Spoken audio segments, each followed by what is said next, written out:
Welcome to East Midlands Airport. Or should we say, the easiest Midlands Airport. The airport at the heart of the UK, flying to over 70 destinations. The easier airport with faster check-in and security that gives you extra time to relax and get in last-minute shopping. The airport that gets the kids on board before they get bored. East Midlands Airport, the easiest way to get away.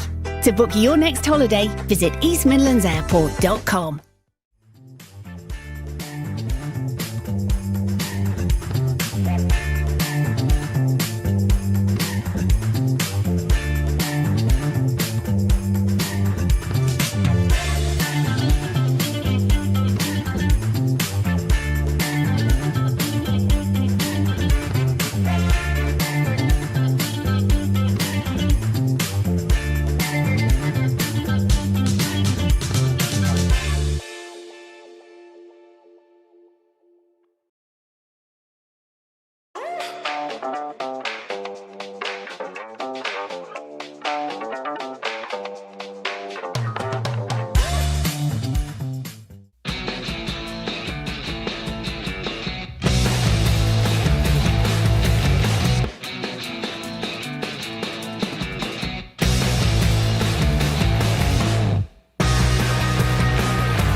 Welcome to East Midlands Airport.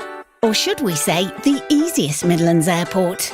The airport at the heart of the UK, flying to over 70 destinations. The easier airport with faster check-in and security that gives you extra time to relax and get in last-minute shopping. The airport that gets the kids on board before they get bored. East Midlands Airport, the easiest way to get away. To book your next holiday, visit eastmidlandsairport.com.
Hello to the guys next door.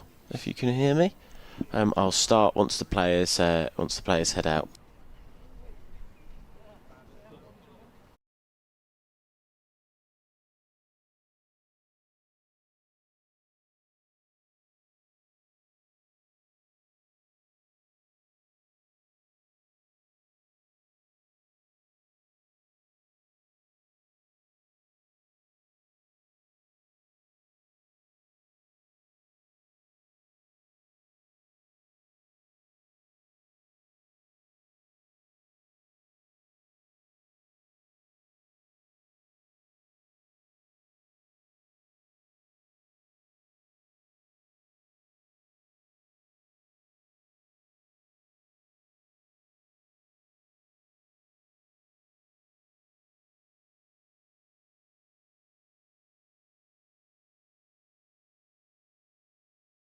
Well, a very good morning to you and welcome to Uptonsteel Grace Road for day 2 of this county championship match between Leicestershire and Essex. A reminder of what we saw yesterday. Leicestershire winning the toss, putting Essex into bat on a very green surface. And after a good start from the Foxes, where they had them 8 for 2, Essex, Jordan Cox then came to the party and played an extraordinary knot. 184 not out he is of 177 balls. He was ably joined by Wesley and Critchley. Critchley falling for 97 last night. 2 quick wickets, making the scorecard look a little bit better for Leicestershire, but they, make no mistake about it, are second best. 3-4-2 for 5 then, with Cox to face first up. Rahan Ahmed yesterday got 2 wickets, with Ben Green getting 2 wickets early doors and Joey Everson on his return to Leicestershire getting 1. Leicestershire have 1 bowling point. Essex have 2 batting points so far. It is a relatively windy day in the centre of Leicester. Blue skies poking through high white cloud. And I guess the task for Essex this morning is to push Leicestershire further into the dirt and build a really big total. It will be Cox to face the first ball of the day from Rahan Ahmed, who comes in, bowls a leg spinner, which is defended by Cox. Nikesh is with me. Good morning, Nikesh. Morning, Adam. How are you? I'm a bit tired this morning. I was at the rugby last night, so I got back very late. But here is Rahan Ahmed bowling, tosses this one up. It's a full toss and isn't punished. It's Leicester Tigers against Northampton Saints last night, so I was doing coverage of that. Got back at 1 o'clock in the morning, but it's a fabulous game. So I sound like I've just woken up still. My voice is a little hoarse. Here is Ahmed. This one's a better length on a leg stump line, and he's clipped out towards long on, where the first runs of the day are scored. Cox onto 185. How are you? Yeah, not too bad, thank you. Hoping for a better performance from Leicestershire with the ball this morning. Looked very lacklustre throughout most of yesterday, really. Well, Essex 8 for 2 and things were looking good, and then all of a sudden a couple of massive partnerships, drop catches as well from Leicestershire. It's very flat all around. Ahmed, the England international, bowls a flatter, quicker delivery, and Allison, 2 not out, rocks back and plays this late, goes behind square, and a single is added. Sorry, no run, I should say. 3-4-3 for 5. I'll come back to that point, Nikesh, because I think it's a key one for Leicestershire. That's a short ball that's hit high up in the air and gone. Completely top edge by Allison. It was there to be hit, and that must have just been completely mistimed. And it's lobbed up to mid-wicket, and the 6th wicket of the innings falls. Allison goes for 2, and 3-4-3 for 5. 3-4-3 for 6 is the score. Oh yeah, a little bit fortunate there for Rehan Ahmed. Another delivery which was on the shorter side. We saw quite a few of them yesterday from the Leicestershire leggy. This time forcing the top edge from Allison, and a pretty simple catch in the end. So just what Leicestershire needed this morning. I'd be looking to dismiss Essex for lower than 400 if at all possible. Just 4 more wickets required for them to do so, although Jordan Cox might have other ideas. He's still there unbeaten on 184, so he's the one Leicestershire want. Although, well, if he's still there and they manage to rattle everyone else at the other end, they won't mind too much either. Third wicket then for Rehan Ahmed. 3 for 83, 3 for 84 now, his figures. Into his 18th over. There's not been a great deal of assistance for spin on day one. Nothing really much so far in this over either. Managing to force the mistake, and this is what Leicestershire need from their spinner. No Ajaz Patel in the side for this match, of course. So the spin responsibility firmly on the head of Rehan Ahmed, and he's so far delivered with 3 wickets. Ajaz Patel, I just mentioned, in fact, just running out some drinks, making his way back off the field just beneath our commentary position.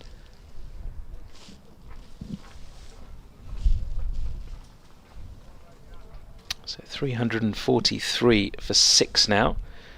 Reads a little bit better from a Leicestershire point of view. Noah Thane, the new batter, as Rehan makes his way in, and Thane just works the first ball he faces off his hip into the leg side for no run. It's the end of a successful over then for Leicestershire and Rehan Ahmed. 343 for 6. Essex, Cox still unbeaten on 185 at the other end. Interesting to see how Leicestershire juggle their seamers this morning. Yeah, sorry, some stream issues there, Nicholas. Thank you for holding the fort. I was going to go back to the wider point about Leicestershire's bowlers, which was, and you touched on it, they don't back up good spells. You get Essex 8 for 2, you should be able to push on from there, but once Ben Green has bowled his overs, and previously once Ian Holland had bowled his overs, there doesn't feel like there's bowlers there to back it up. And that's the problem. They have been unable to bowl as a pack, build pressure. The second change bowlers are not able to put as much pressure as the first change bowlers. So you would have regular situations where Green and Holland would put batting lineups under pressure, but then the bowlers afterwards wouldn't be able to follow up. Alex Green then to open the bowling from the Bennett end. Here he comes into Cox, who drives well, but only as far as the sweeper out on the offside boundary for a single.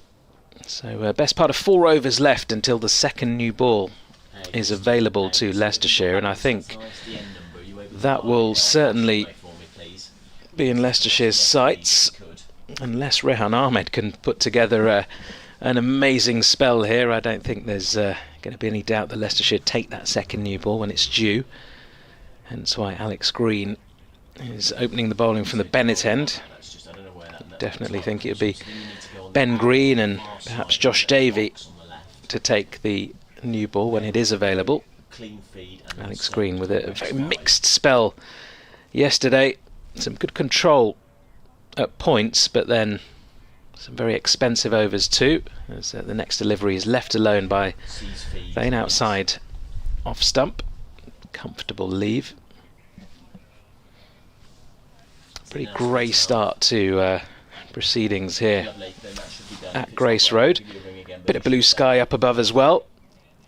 Don't think there's any imminent danger of rain. Yesterday, of course, we were delayed in getting underway. Ended up having a 1:30 p.m. start with lunch brought forward slightly. In comes Green once more, and Thane pushes just past mid-on. Should help himself to at least a couple of runs. He does. Nice looking shot. Superb. Thank you, Christian. Much appreciated. 346 for 6. Hello. We continue to try and get our BBC stream we're sorted. On. We're on. So hello to all the listeners on the BBC Leicester. Sorry for the delay.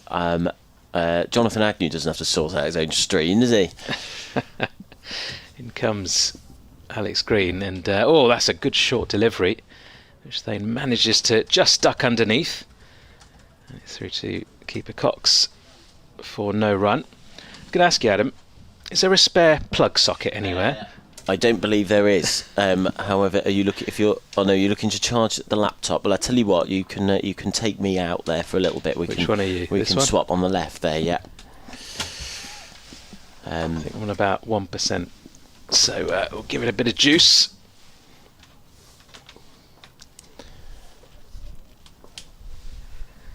As Alex Green runs in once more, delivers, and it's a solid looking delivery, well defended by Thane back down the pitch. Leicestershire dearly love another wicket here before that second new ball is due. It's a good start to the day for them, even though it was very fortuitous. They got it off a bad ball, didn't they? They're still in the, you know, if these 4 wickets fall quickly, they are still in a position where they can feel they've probably got Essex to an under-par score. Green bowls, and it's playing a miss outside off stump. Fullish delivery.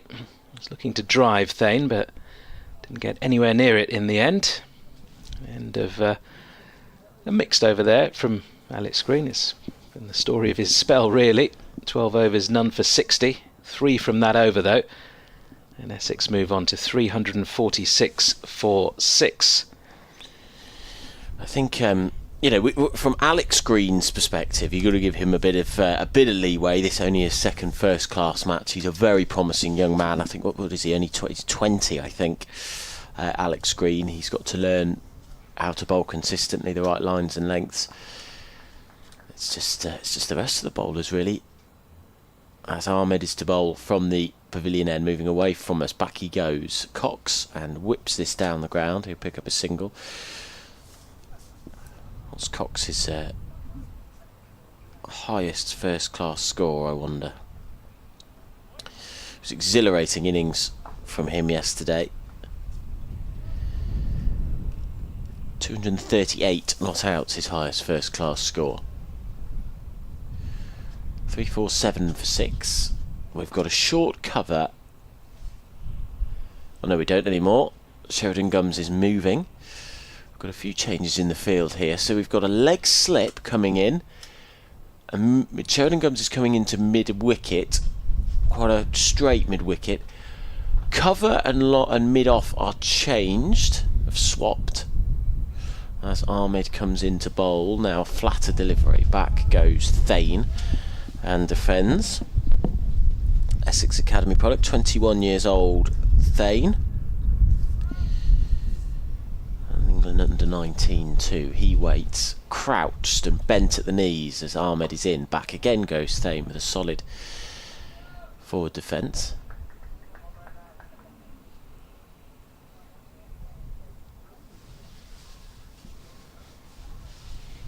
And Like the leg slip that they've got in place. Yeah, Ahmed's quite inventive with his fields. He was pushing everybody around as he bowls a straight delivery. He's getting his lines right, Ahmed. Not spinning it a huge amount, but he'll be varying up his pace and his flight. Chucking in the odd wrong un to try and keep Thane guessing. And that one was the googly there. That moved back into Thane, but he seemed to read that. 2 off 10. It's the young all-rounder. Well, they're both young all-rounders, aren't they? Ahmed, though, the youngest man to play all 3 formats for England. Up to the wicket now. Bowls his appeal for leg before wicket and out. Trapped him very cleverly. That looked quicker and flatter and straighter from Ahmed. He set him up beautifully, and Thane went back. It was crashed into the pads, and the umpire raised his finger. And Leicestershire have started very well indeed. 2 early wickets today. 2 to Ahmed. And Essex 347 for 6. We'll watch the replay, and yeah, I mean that's hitting middle halfway up. That is, I think that's another googly. It looked to me. It was, yeah, it was another googly, but it was one that just sort of skidded on, didn't it? Bit of extra pace, didn't sort of bounce maybe as high as Thane was expecting, and trapped plumb in front. Absolutely no doubt about where that ball was headed. And Ahmed with another, so 4 for 85 his figures now. He's on for yet another fifer. The young man doing his, I guess England hopes no harm in the process. Well, you've got 2 people, haven't you, that are trying to squeeze their way into the England side. I Look, Leicestershire fans were, I think, very surprised that Ahmed didn't get into the test. I think that was probably highlighted even more by the fact that Bashir didn't bowl, did he, at all? Didn't bowl an over. And so why not get a guy who can bat as well? I think would be the question there. And then you've, of course, got Jordan Cox, who... and the thing is, with off-spinners, finger spinners in general, if the conditions aren't really helping them, they're not going to bowl. Whereas a wrist spinner, even on a pitch like this, as you saw with Rehan yesterday, you can get a hint of turn. They can make things happen a little bit more than a traditional finger spinner when conditions aren't suited for the ball turning. So it was a bit of a weird shout from England as Alex Green comes in, and all that spin flayed away off a thickish outside edge and away for 4, down to deep third. Cox helping himself to 4 more, moves into the 190s. Chatting to Ollie yesterday about, he asked me a question, how many do you think Jordan Cox needs to force his way into the England test side? And I said probably about 250, because he was on about 100 at that point. I said he's going to have to get an absolutely massive score to have any chance. Well, he's certainly on for that at the moment. As Green comes in, a short delivery, pulled away with full control out to deep square leg. Another single for Cox. Both are named in that squad. I'm just looking at, because obviously they will lose both Stokes and Atkinson. And Cox, well, arguably could come in as the extra batter, couldn't he? Certainly doing himself no harm. Sonny Baker also in the team. He's a bowler, isn't he? Yeah, Matthew Fisher also in the squad. There's a few players there who might well get an opportunity, an unexpected opportunity this coming week against New Zealand. That's the thing, isn't it? When you're in a squad or sort of on the fringes of an international side, and that the circumstances aren't great from an England point of view, but those waiting in the wings will be very keen to take their opportunity. Yeah. As Green is in, and that's been flicked away down to fine leg by Harmer. He gets off the mark with a single. It may choose to go for a spinning all-rounder in that case, because if they don't need him, then they've still got a spinner, which would be Ahmed in that case, and then they've freed up a pace bowler to not need to offer so much with the bat. And then Cox could be James Rue also in that squad. He's got a chance, definitely. Green into Cox, who punches off the back foot out to deep point. Helps himself to another run. Such a beautiful arc of the blade there, wasn't it? Beautiful. Seeing the ball so well, and well, you expect any batter would when he's faced 185 deliveries. He's on 193 not out, but not always easy starting again first thing in the morning. He's looked in no trouble at all. Looks a class apart, does Jordan Cox.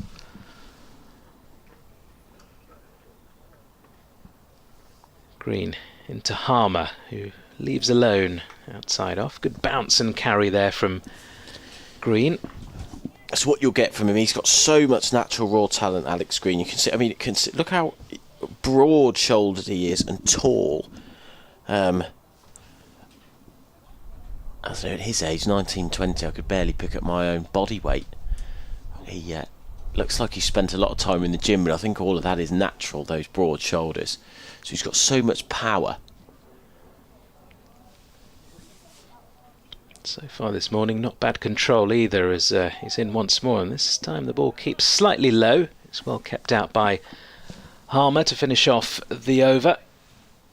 6 on to 354 for 7. So they've got their 3 batting bonus points. Leicestershire with a couple. Looking to wrap up this innings as soon as possible. Which they'd struggle with Essex, hadn't they? Just 8 batting bonus points. They've got 16 bowling bonus points. Leicestershire with 15 each. So batting is where they had struggled.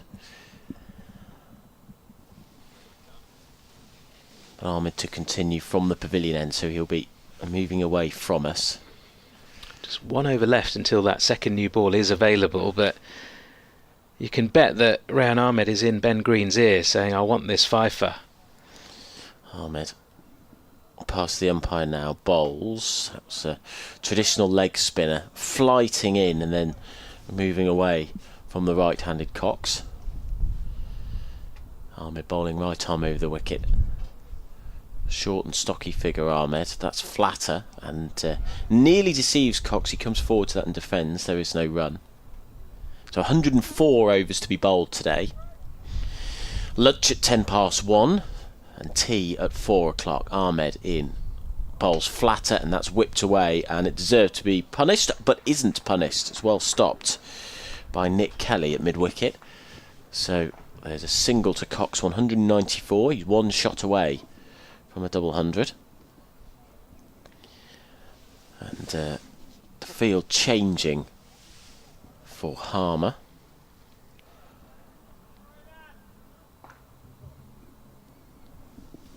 Got a backward point, cover, mid-off, mid-on, mid-wicket, leg slip, Ahmed in, and lately played by Harmer behind square to that backward point.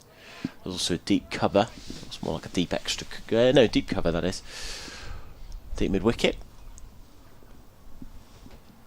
Nobody behind square in the outfield. Oh, that's a beauty from Ahmed, who's celebrating, but only in a strangled way. That was a peach from Ahmed, getting a little bit of movement out of the pitch, moving away from Harmer as he prodded at that outside off stump. 355 for 7 is the score. Ahmed with 1 ball left in the over.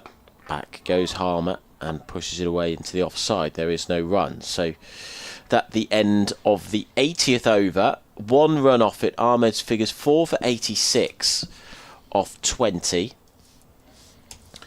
And I suspect Leicestershire will be happy with their morning's work.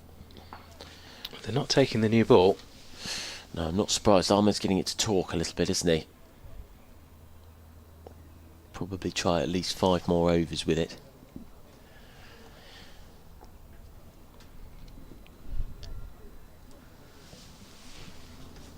You'd think so, and certainly from Rehan Ahmed's point of view, when you're bowling like that, nobody should be able to take the ball away from you. As Green runs in once more, delivers, and Cox defends into the offside. No run. Well, for all the criticism of Leicestershire's bowling that we started the day with, these two have started very well.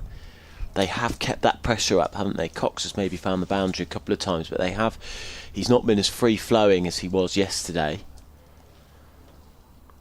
That mix of pace and spin has got early wickets, but they also haven't let the batters off the hook. They've kept the foot on the throat, so to speak. Green bowls short, and that's been pulled away in the air, but on the bounce out towards deep square leg. Will just be the 1.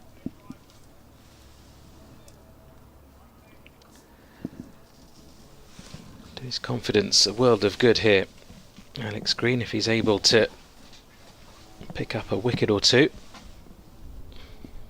Wicketless so far in his short first-class career. It's only his 2nd game.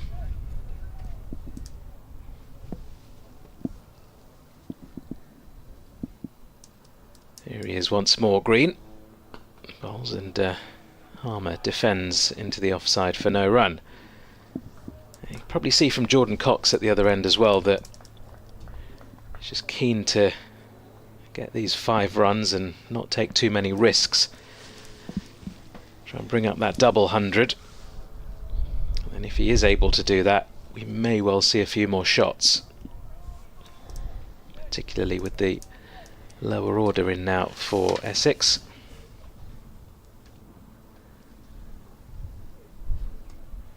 Green bowls, and it's full on the pads, and Harmer flicks it straight to short mid-wicket. No run.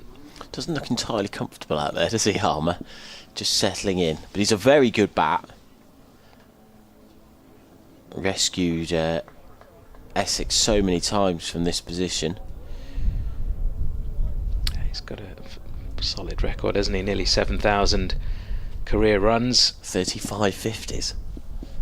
Pretty good for number 9, that.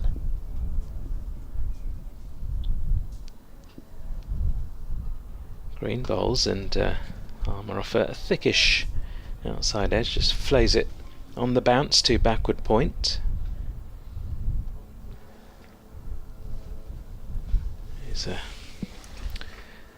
He's one of those cricketers, Simon Harmer, who, you know, he's been around for so many years, and has recently managed to find his way into playing Test cricket for South Africa. It's mad, he's got an incredible average in Test cricket, 17. Yep. 17. But 14 matches. 14. He comes again, Green, and well, that's down the leg side. Well taken by Cox. End of the over, 356 for 7, even with the ball as well. 14 matches, 69 wickets at an average of 21. Oops. Sorry, I was looking at the wrong one. You're right. Sorry, I was looking. He's still his got a very good batting average. is His batting average is which 17. is not bad. No, that was me being silly. I read the wrong one. You'd take 21 average at you Test would take cricket 21. is still good. He's sort of been used as a second spinner, hasn't he? That's why it's only been 14. It's when they've been out in the subcontinent. It's been him and That's right. Maharaj, really, hasn't it? So it is going to be Ahmed to continue from the pavilion end, the end closest to us. As he comes in now, bowls, back goes Cox. Could this be the over where he gets his double 100? He cuts to cover first up to Rishi Patel. There is no run. Ahmed past the umpire, bowls, back again goes Cox, cuts straight to cover, but this time it's spilt, so they will get a single. That was fired at Patel. He sort of wasn't comfortable with that and tripped over himself. 3-5-7 for 7. Cox on to 196. White clouds around us. Pleasant, sedate atmosphere inside Uptonsteel, Grace Road. BBC Radio Leicester, BBC Essex, and the Leicestershire stream on YouTube. Harmer 1 not out. Right-handed batsman. Waits for Ahmed, bowling right arm over the wicket. It's a slower, flighty delivery this time from Ahmed, who defends. Harmer 1 from 11. Were you World Cup watching last night?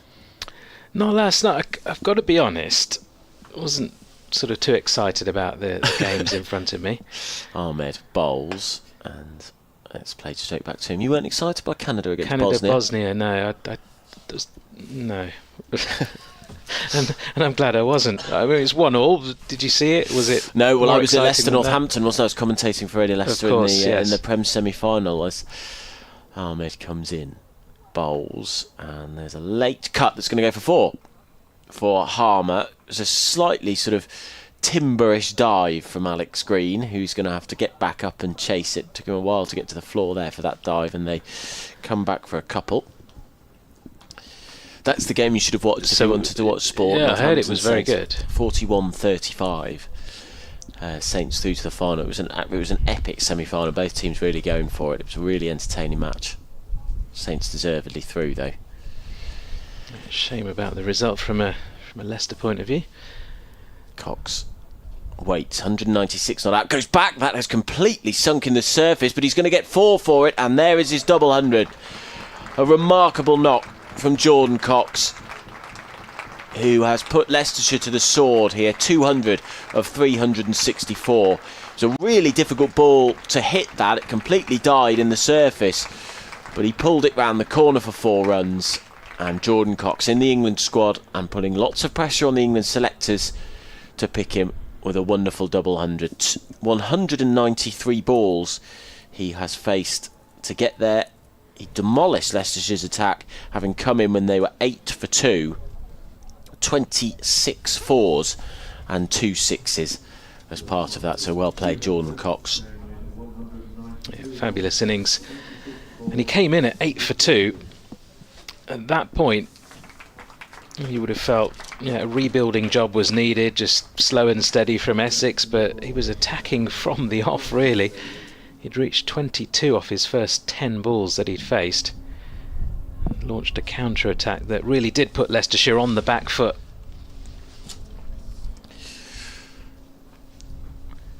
But yeah, just going back to the rugby, it's so difficult to win away semi-finals. I wonder if they've taken the second new ball, because Josh Davey has ball in hand. I would suspect they probably have. It's strange to only go for 2 overs with it, but unless Rehan Ahmed just felt like he sort of got everything out of it, but we'll see, won't we, if it's a shiny new ball. Here is Davey from the Bennett end. So he's onto the leg stump, and that's been flicked away out towards deep backward square. Bit of a chase on for Hill, who gets there, and another couple of runs to the Essex total. Couldn't work out if that looks shiny. Well, yes, it is the scoreboard on the far side. It's got the bracket next to the overs. So yep. The second new ball has been officially taken.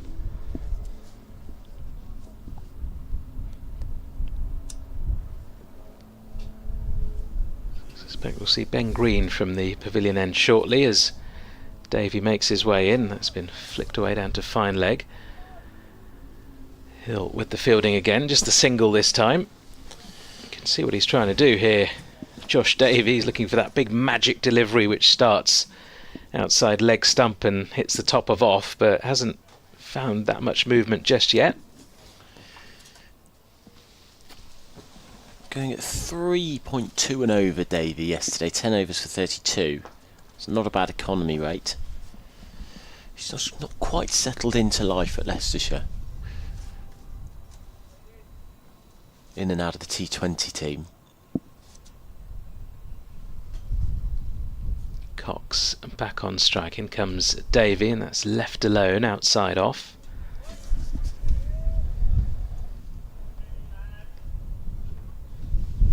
Interesting to see how Cox approaches the rest of this innings now. I guess whilst Simon Harmer's out there, he's got a bit of assurance at the other end that doesn't need to farm the strike or anything like that. But now that he's got his 200 up, does he start playing some shots again?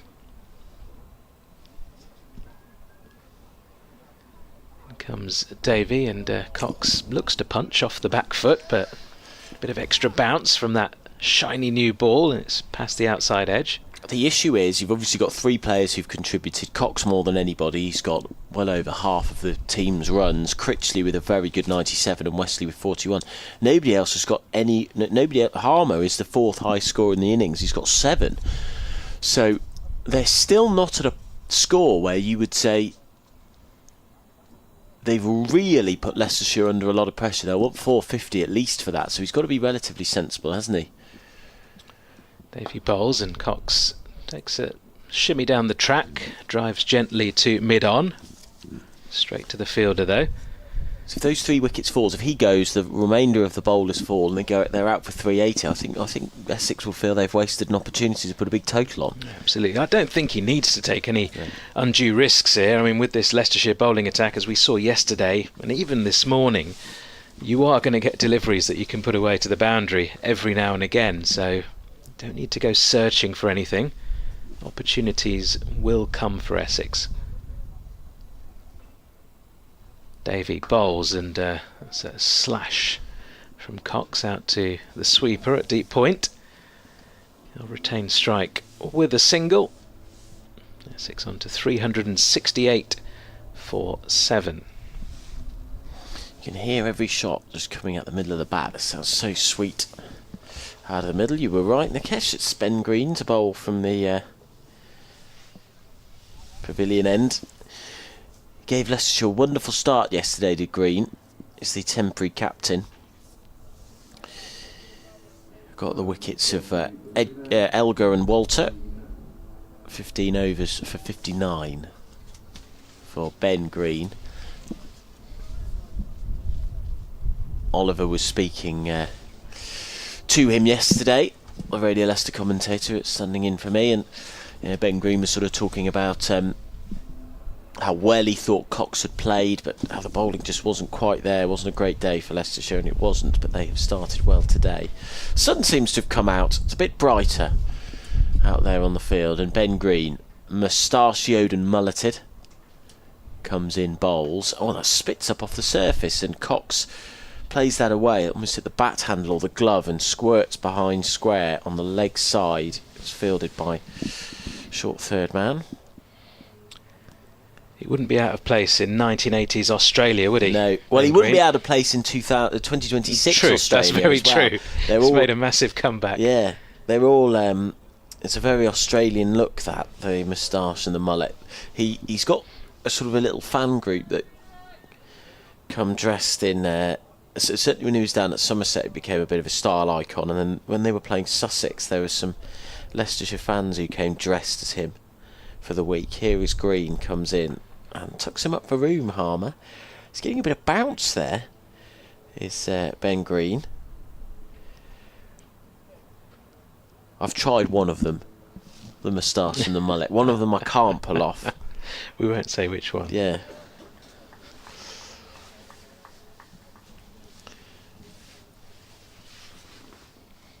He's got a very good tash, has Ben Green, but it's certainly it's an inspired look.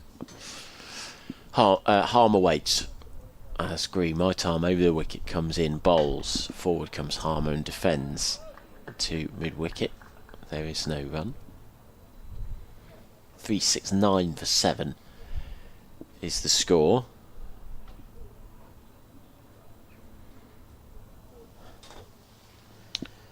Leicestershire, of course, in desperate need of points in Division 1.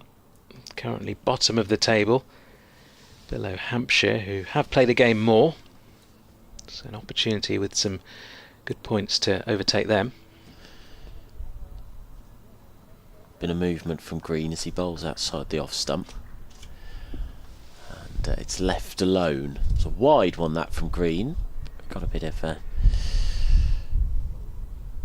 of movement away. Healthy crowd at Uptonsteel Grace Road for the start of the day. Green thunders in, bowls outside the off stump. It's left alone. So I was arriving this morning, plenty of people getting out of a taxi. There's mayhem outside the main gate. Everybody getting out of the taxis to come in and enjoy the day. I think quite wise for a Saturday if you're wanting to enjoy a liquid refreshment or two. Yeah, I agree. Cox.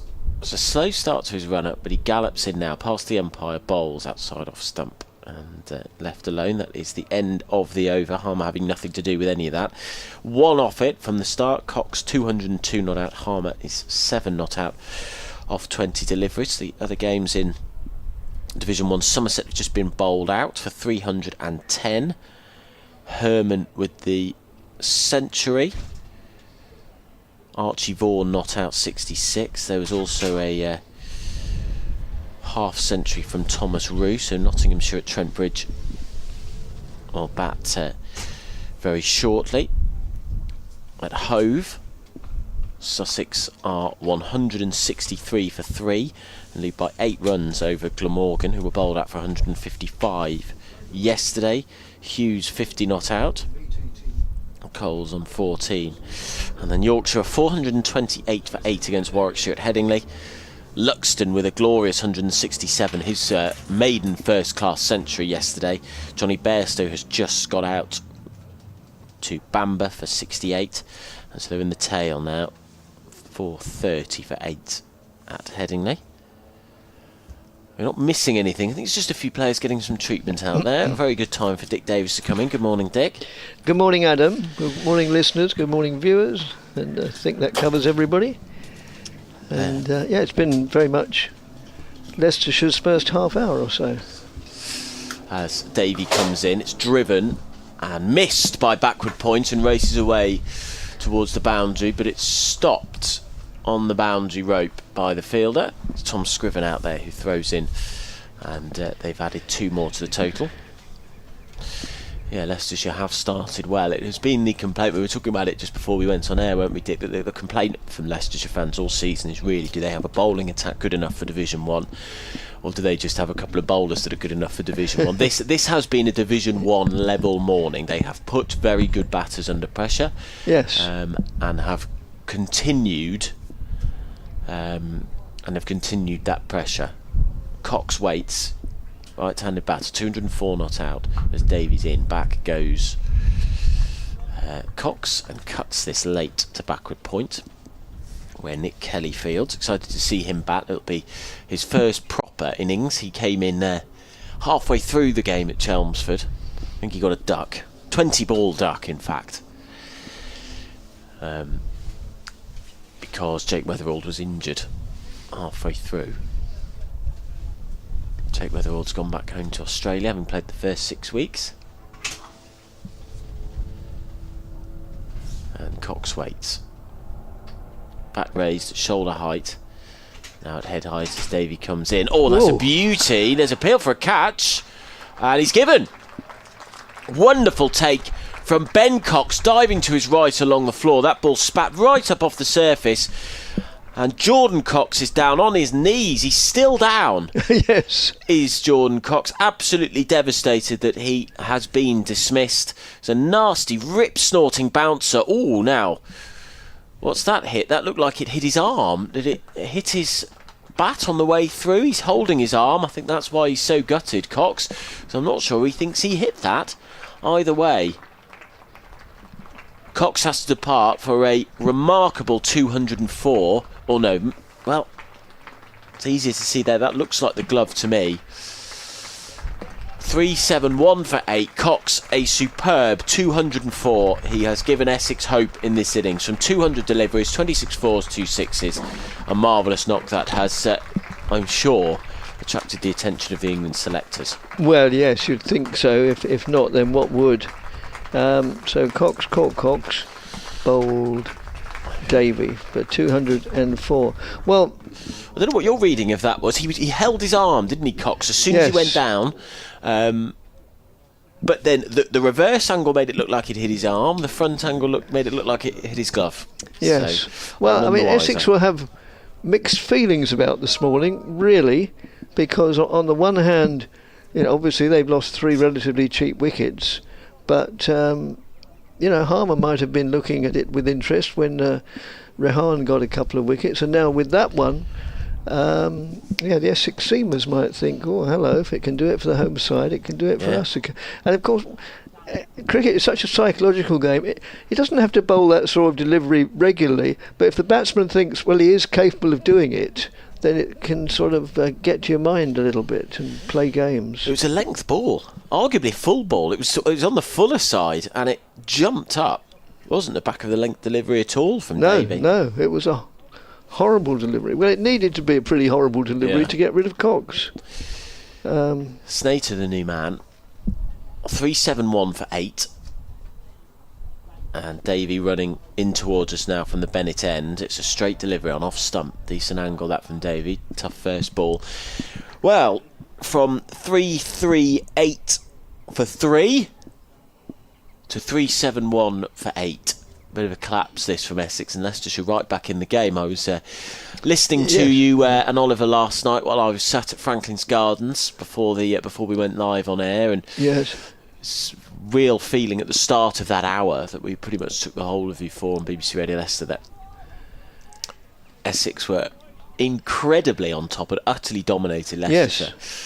And yet here we are, just a few overs later in a completely different scenario. Here is Davey in bowls down the leg side. In fact, you only have to look down the scorecard, and if it weren't for the 3rd and 4th wicket partnerships, which added up to 330 runs. Those 2 partnerships between them made 330 out of a total of so far 371 for 8. So, I was saying Harmer's the 4th top scorer. He's 7 not out. Yes. Yes, as I say, I don't think Essex will be. They'll be disappointed to a certain extent, but they'll in a way they'll have liked what they've seen on the pitch. Maybe the overcast conditions, I expect my colleagues have mentioned, the weather isn't really quite what was forecast. It was meant to be wall-to-wall sunshine. It's far from it. Davy to bowl, straight a line. And that is the end of the over. Successful one for Leicestershire. They have got their man. Jordan Cox is out for 204. Essex are 371 for 8 at the end of the 85th over. Snater has faced 3 deliveries and is yet to get off the mark. Harmer 7 off 20. But yeah, I mean, Essex must have thought they were on for 450 at the very least. They probably would have fancied 500 probably at the very least at 338 for 3. But yes, I put that to the Essex chief coach last night, Chris Silverwood, and these coaches are always very guarded, whatever the sport. He said, well, let's get too much ahead of ourselves. As the acting skipper Ben Green moves in, bowls. It's down the leg side. 1 day wide, but it's a 4-day game, and score 371 for 8. So remarkable morning, really. They resumed overnight on 342 for 5, and now they're 371 for 8. It's what makes this version of cricket so fascinating. I think you can never really take your eyes off it. Way down the offside this time. Harmer has the luxury of just letting it go by. did you enjoy any of the delights of Leicester last night? No, we didn't. No, we were staying in Oadby, and we went out a little bit further for a meal. So. Out into the Shire? Yes, out into the Shire. Yes. So, no, all the years I've been coming here, I've never actually explored the delights of city centre, as that's just played out to wide-ish mid-off. You won't be looking for very long. You said it, not me. Well, there's the Richard III Museum, which is very good. Yes. There are some nice bars and restaurants in Leicester. But there are some really lovely places in the shop. Did you head out towards Market Harbour? Yes, the A6, isn't it? Yeah. Yes. Great Glen over there. Yeah, that's right. Yeah, was that where you were, Great Glen? Yeah, more or less. As just played defensively, and I know we've discussed it off air, and the match, the big rugby match, local derby semi-final. You probably weren't surprised, but nonetheless disappointed. Well, I think it lived up to its expectation. 45-31 it was to Northampton over Leicester Tigers. If you're not a big rugby fan, it's probably the biggest rivalry in English rugby. Yes, as Green moves in outside the office, and presumably a packed house. You were at full house, great crowd. Yeah. 2 really good English rugby teams going at it, playing in the right way. Who went for it in a normally semi-finals? These very cagey encounters. It's all about penalties, kicking at the post, which both teams wanted to play. Northampton deserved it; they're the better team. But Leicester played their part in a really, really good final. They were never out of sight throughout the whole game, which made it really, really exciting. As Green moves in again and bowls, and way outside home, a little bit wayward in direction that over, really. It didn't concede. It was a maiden, but sometimes a bowler can bowl a maiden that doesn't actually threaten to take a wicket, and I'd, with all due respect to the acting Leicestershire captain, I'd describe that over as that. We've had a few emails, first of all pointing out that we weren't broadcasting and the commentary was down from 2 different Andrews, both of whom we thank. We're thankfully back on air now. And the third one from a mate of mine, Darren, who, sorry he can't be there, but best wishes to his friends. Dan, Dan, Essex's biggest fan bar none, I would think.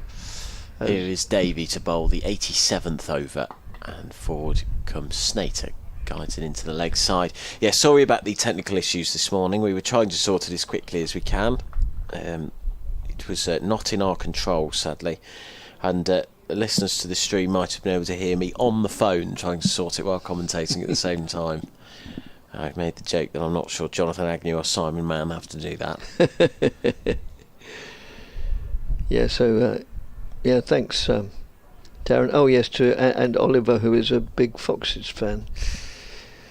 So. Good morning, Oliver. Yes, Davey, moving in towards us now from the Bennett end. He bowls, and that, I think, sort of hits the top of the bat, maybe bounces into the body of Snater, who's yet to get off the mark. If you want to email us as well, is it essexcricket@bbc.co.uk? Oh yes, sorry. Yes, essexcricket@bbc.co.uk. I'll say that more slowly. A string of a dozen letters, essexcricket@bbc.co.uk. We had a lot of emails come in yesterday afternoon, a great deal. You may also send it as a new email for Leicestershire fans, where people would often text or message Richard, wouldn't they? You can get me as well if you want to. I'll give you that in just a second, because it's the third ball of the over. 3-7-1 for 8 is the score. Snater facing. Davey bowls. He's struck on the pad, but that'll be going down the leg side. So there is no run. Less cricket. I don't really know how to describe it. Leics, the shortened form of how you would say Leicestershire. So if you're from around here, you will know that. But I don't know. Less, I guess, is the word, isn't it? Less cricket at bbc.co.uk. Leics cricket at bbc.co.uk, and you can get in contact with us if you want to. Otherwise, you can just. Dick's doing a very good job of reading the emails. Yes. I mean, okay. Adam's given the Leicestershire address as well. So to either, really, irrespective. Davey in. Oh, he's bowled him. Off stump, out of the ground. Snater dangling his bat at that. Didn't get his foot to the pitch of the ball. And Davey gets Essex's 9th wicket. And this innings is crumbling somewhat from 3-3-8 for 3 to 3-7-1 for 9. And Snater has to depart for a 6-ball duck. He's getting it, just bowling. I think he's just bowling a little bit wide of the crease, Dick. We'll watch the replay in a second. But he's getting the angle in to the right-hander, which is difficult to do when you're bowling right arm over the wicket. But I think if we watch here, you're going to watch me embarrass myself probably. But I think he's bowling with a bit of an angle, but hitting the top of off, which is wonderful stuff. And yeah, so what that is, 6 wickets for 33 runs.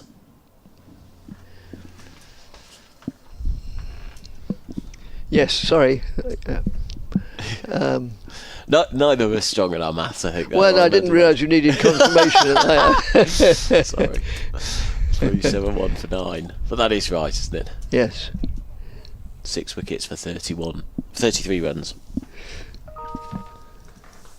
Another email comes in, clonking its way in, which we can use the opportunity now because the new batsman's just coming in, the final bats. Great to be able to watch my county in Paphos.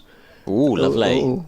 Lived here 24 years and missed going to Chelmsford and Colchester and watching live. Well done, says Vic. Thanks, Vic, very much indeed.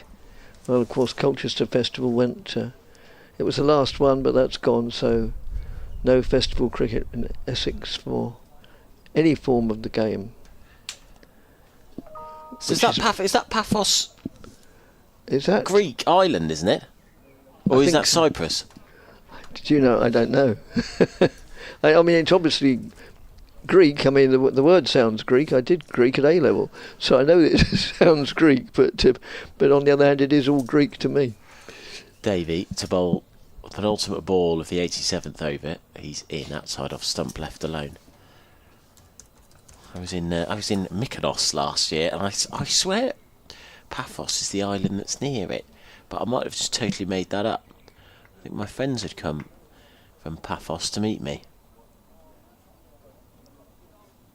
No, I'm thinking of Paros. Oh right. Paphos looks like it's in Cyprus. There's also Pergos and Naxos around Mykonos. But it might still be a Greek island. Or it's probably the Greek part of Cyprus, isn't it? Yes. Still a divided place. Davey in bowls. Oh, and there's a appeal for leg before wicket. That sounded woody to me. But it's squirted away on the offside.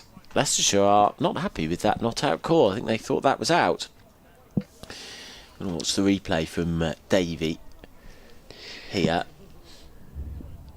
We've also had an email from Stuart, an Essex fan living in Berkhamsted, just over the Going border. down the leg side. If you just watch, by the way, that he is getting that angle there. He's bowling across very well. Sorry. No, it's that's more important. Well, it is. He says, Dick, I remember reading an interview with you from 2005. Oh, good grief, doesn't that tell its own story? Where you said that Fenners was your favourite cricket ground. You added, there's also a magnificent gem of a pub about 10 minutes walk away across Parker's Piece, the name of which I shall keep secret. 21 years on, can you share the name of this pub? That's just played out on the onside. And such is the nature of cricket under these circumstances that Harmer declines the very obvious single to try and garner a few more runs and to protect Bennett, who's just come in, Charlie Bennett. Christian Hill, by the way, our newsreader at Radio Leicester, has just texted me. It's Cyprus. Oh, it is Cyprus. Yeah, oh, somebody else has emailed. Oh, yes, Richard. Yes, he's emailed here as well.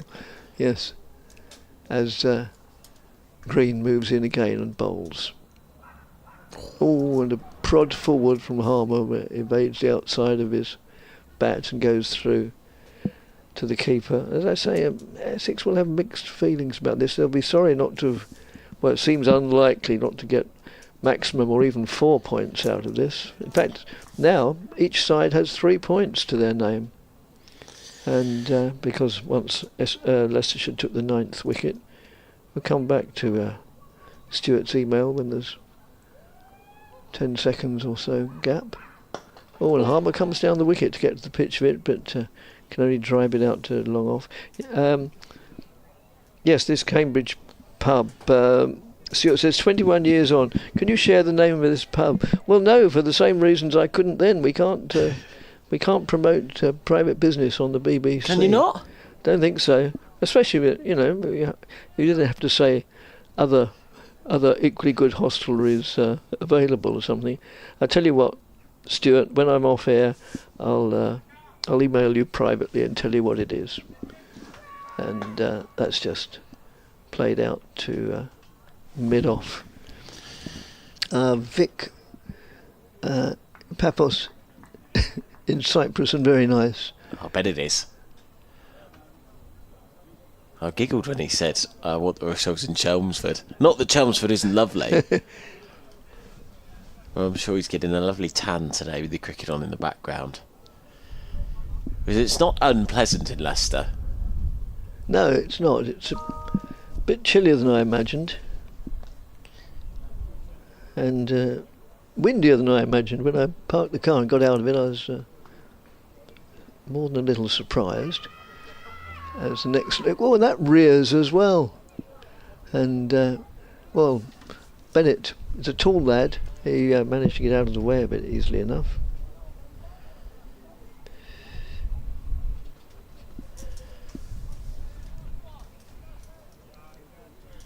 I don't think I've ever been to Cyprus. No, I haven't either.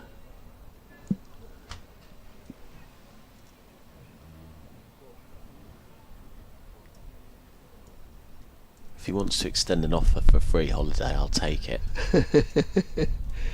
That's next delivery.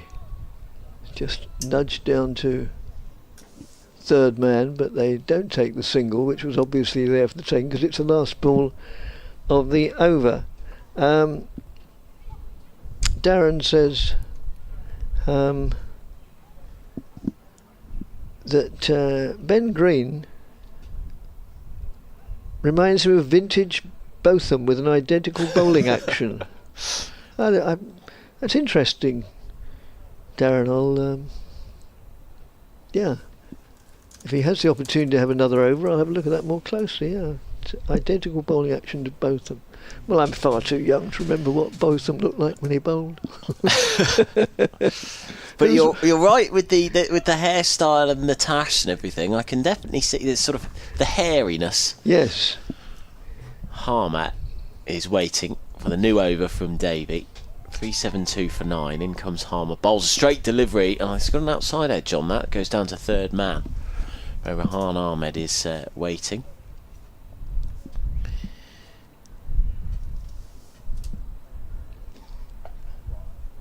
he turned down the single there. Well, yes. Forgive me, I didn't notice that. That was such an obvious single, I presumed he wouldn't. I'm surprised at that. What, the first ball of the over? Protecting... But, I don't know. They've been declining quite a few singles. They have been, I suppose it... I mean, Harmer is a good bat, isn't he? But well, yes, I mean, he has got his first-class tons in his time. He waits, right-handed, as Davey comes in, that's down the leg side, and Harmer can't get a bat on that. Oh, a little tickle, so... Of course, we actually... Sorry. No, go on. I was only going to say that Bennett is new to the team, really, and, very little is known, in all honesty, about his batting credentials, so... yeah, you might find out that he blossoms into a genuine all-rounder.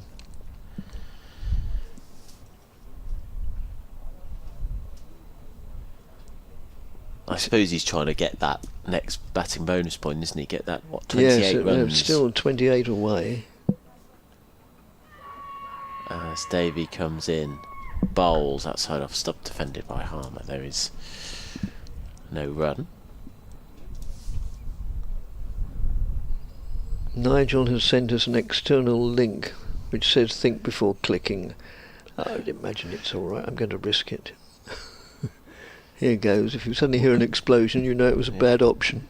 He's not saying he's a prince from some foreign country, is he? I wouldn't click it if that's the case.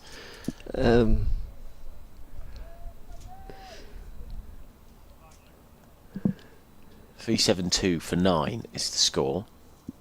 Approaching the end of the first hour of play. Davey moving in towards us then, he's up to the wicket bowls, and that is driven, flayed slightly by Harmer. This time they do take the single out to third man. Leaving 2 balls for Bennett to face. If he gets out in the next 2 balls, you will have proved yourself completely right, and I would have proved myself completely wrong, however. As regards what? As opposed to not turning down the singles. Oh, I see, yes. Harmer protecting the wicket. Just seems... slightly unnecessary given the seems slightly unnecessary given the circumstances of the game. Yes. And what the potential target is and how difficult that's going to be to get, I suppose, is what I'm thinking. But you might as well try and trust the tail ender. But it is Bennett who faces 22 runs in 2 matches before this, but he's only played 1 innings where he got 22. And he waits, does the 20-year-old, as Davies in, and it beats him outside off stump as he comes forward and beats him. Tall chap Bennett.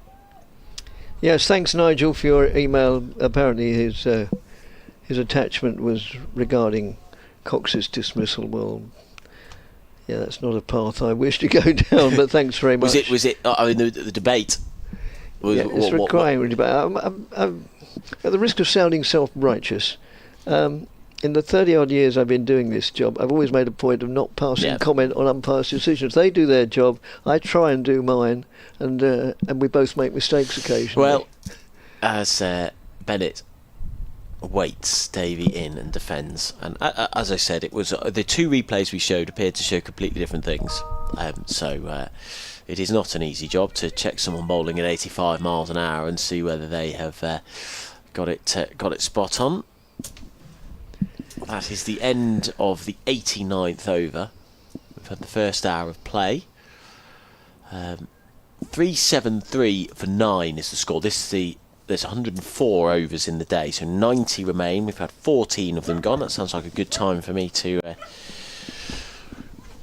I've run out of material talking about Greek islands, so I will swap with Nikesh, I think, for the benefit of all the listeners. It certainly wouldn't be my specialist subject on Mastermind, Greek islands. As Green moves in and bowls, pulled away, foot down to long leg for 4 down towards the scoreboard. The wind, which is quite buoyant, is coming from that direction, more or less west, predominantly west, probably west by north or something, if one were a yachtsman. As the score clicks up to 377 now. Harmer on 13 as Nikesh moves in beside me, and as Green moves in and bowls, and that's just pulled away. Would have been a single there, but it was declined. Yeah, I see what Darren means. It's quite a front-on approach to the wicket just before Green gets to the stumps. So yeah, I think that was reminiscent of both of them.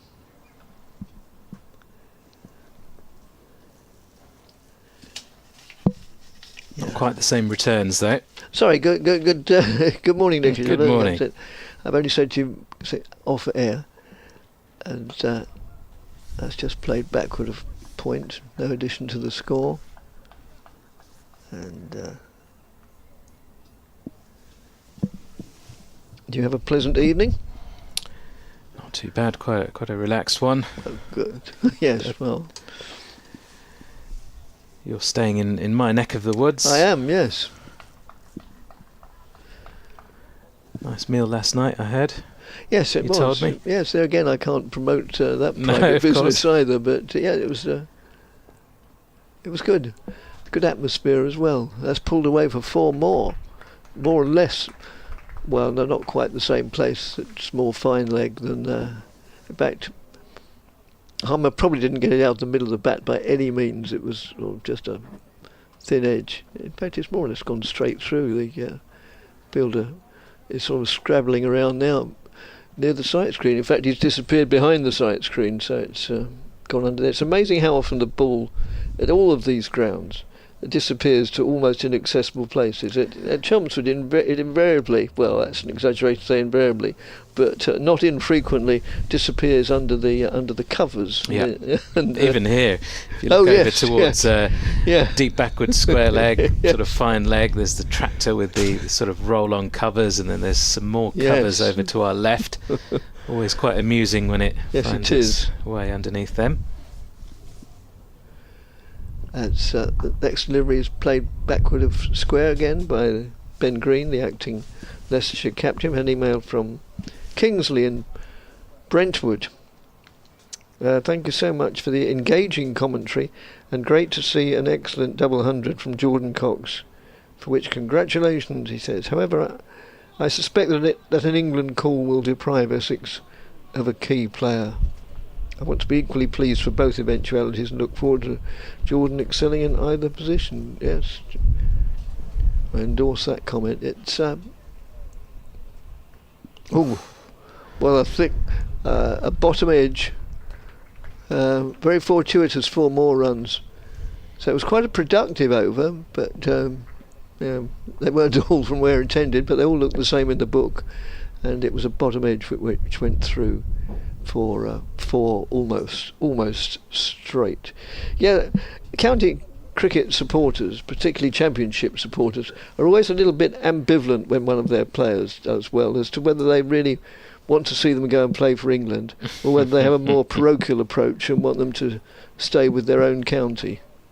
And I'm not going to say it divides opinion, because it's entirely up to you.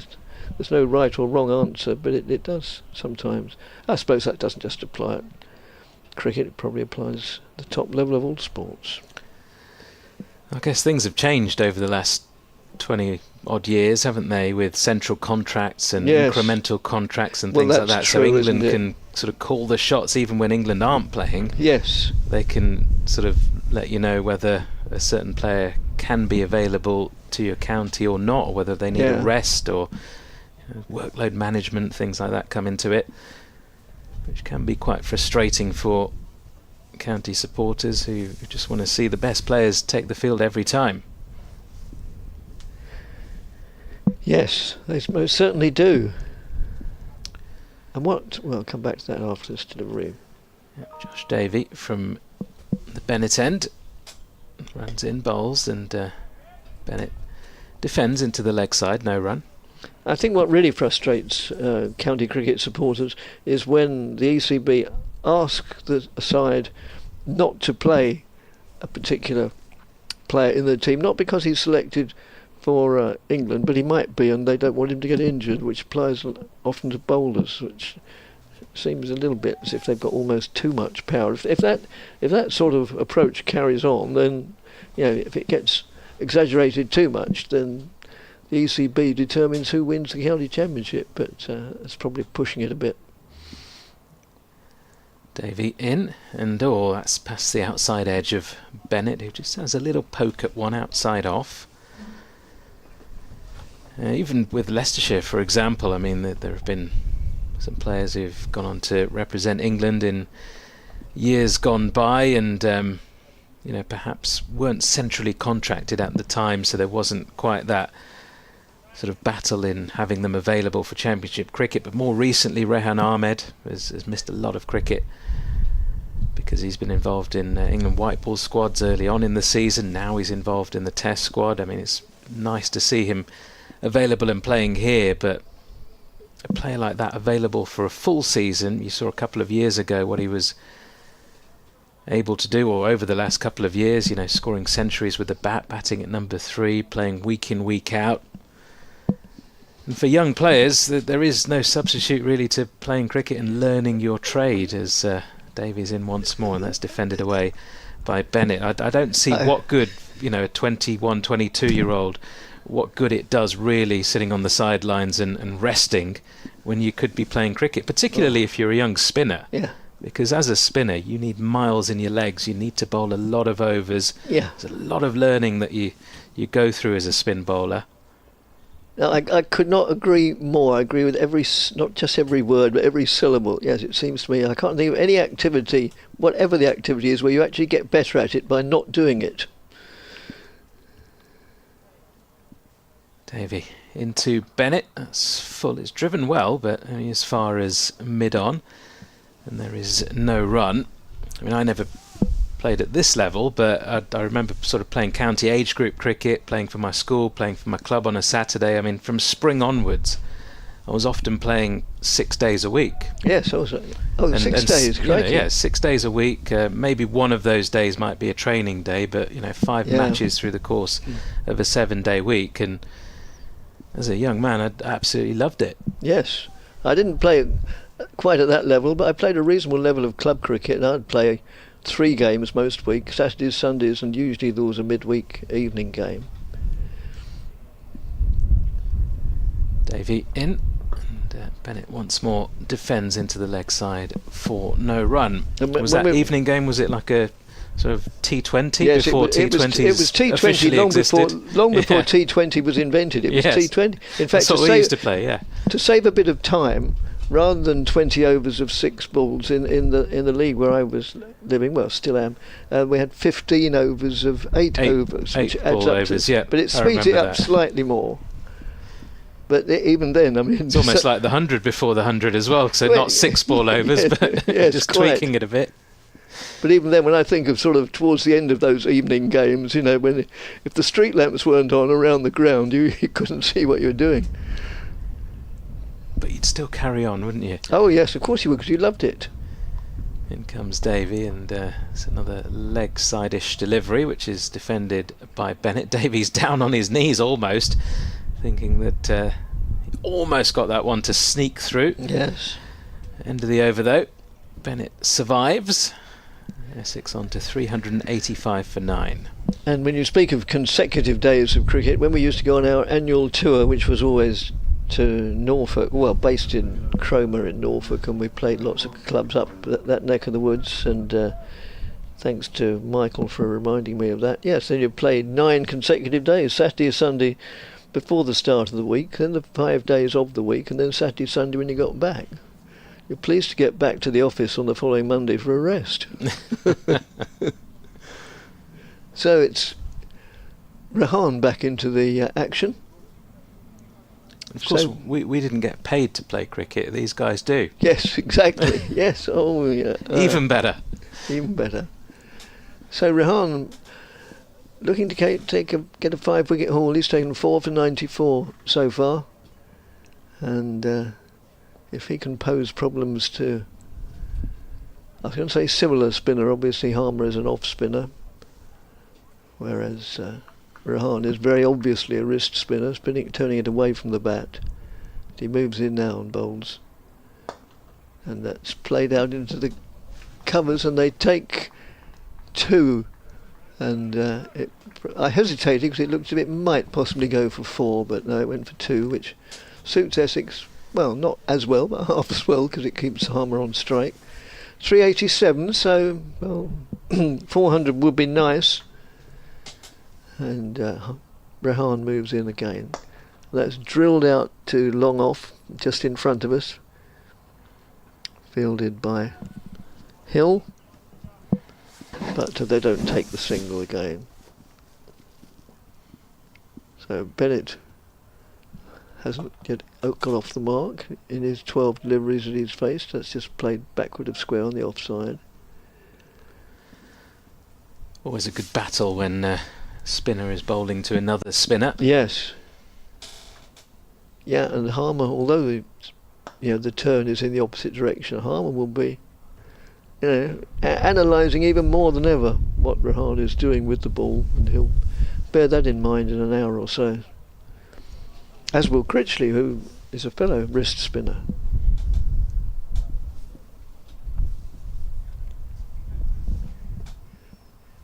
So 2 balls of this over remaining, and that's just nudged down backward of square.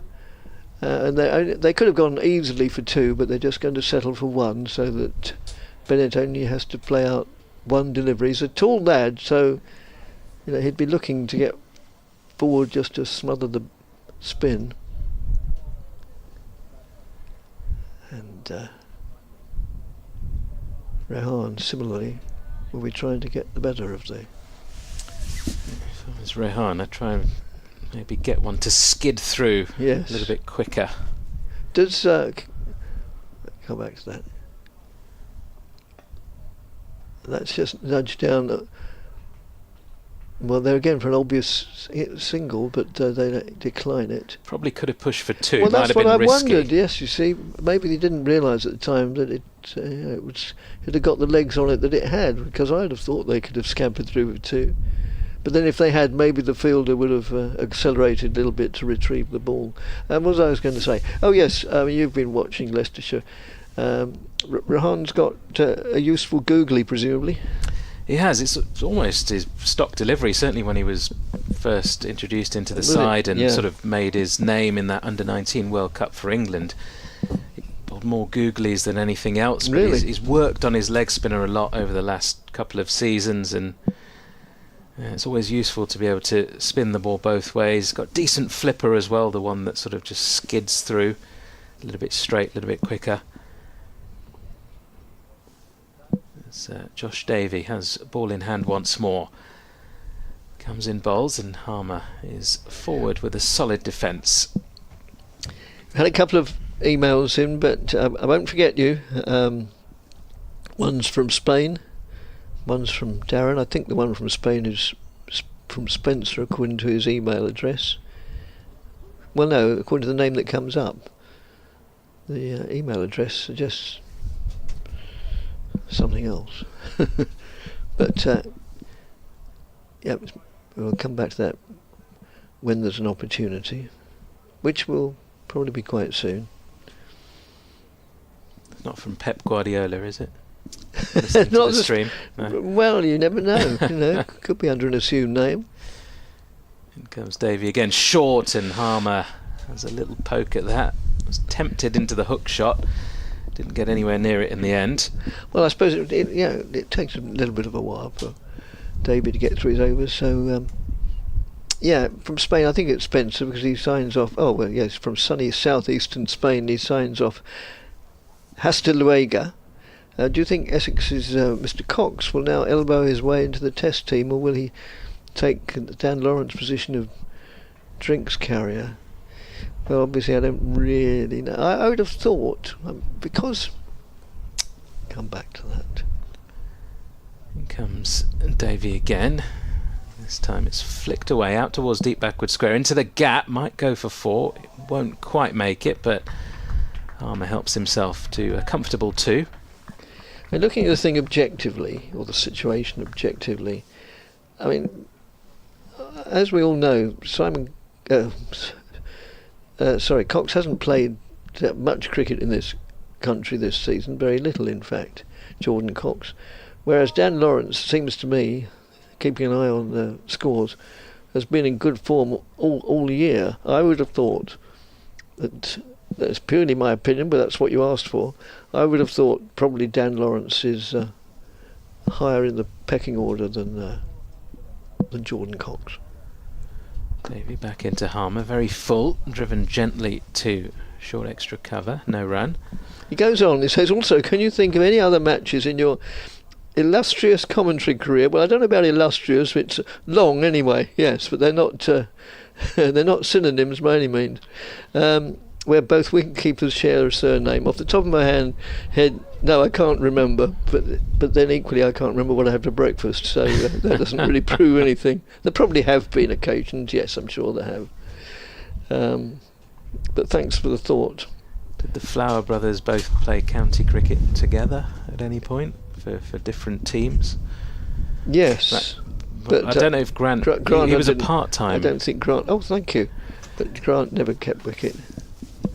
My wife has just brought me a welcome cup of tea. Huh? Very nice. Davey in, and it's pulled away by Harmer for a quick single, just backward of square on the leg side. So just the one delivery for Bennett to face again. I can remember a strange game. It's sort of vaguely relevant in as much as it concerns wicketkeepers. The very first match of a game at Hampshire, I don't know, maybe a few years ago anyway, both teams employed the services of 3 wicketkeepers throughout the game. Now I think that was some record. First choice wicketkeeper got injured, certainly in Essex's case. Then somebody sort of stood in while a recognised keeper was sort of drove from Essex to Southampton and played. So they had 3, and for some reason the host side did as well. Bennett then facing up and had a little fish at that one just outside off. Managed to get his hands down just in time. It's past the outside edge and he survives. So Essex now 391 for 9. 93 overs bowled in this innings. 400 the obvious target now for Essex. Yes, it is. Yes, only 9 runs away. I say only, but mathematically only, but it's far easier said than done. Darren emails again, pointing out that yes, Corfu has a rich cricketing history. Yes, I believe. And Tim Brooks, he says, wrote an excellent book entitled "The Englishman" about the game being played there during the Great War. Oh, thanks for that, Darren. I might go onto a well-known website and see if I can get hold of that. No names, no mention, but it might be named after a big river. Or a rainforest. Yes. And it's not the Thames. So, there's a slight hiatus, but doesn't seem as if Rahan is going to have another over. It surprises me a little, but these captains, even when they're not the main captains, know an awful lot more about their job than I would know about their job. So it's Scriven taking over from this end, who has yet to take a wicket. And while he's having a practice, Michael says, thanks for the tacit mention. Yes, when I mentioned the trip to Cromer, or regular cricket tours of Cromer. He's promoting two commercial outlets in the town of Cromer. But yes, plenty available.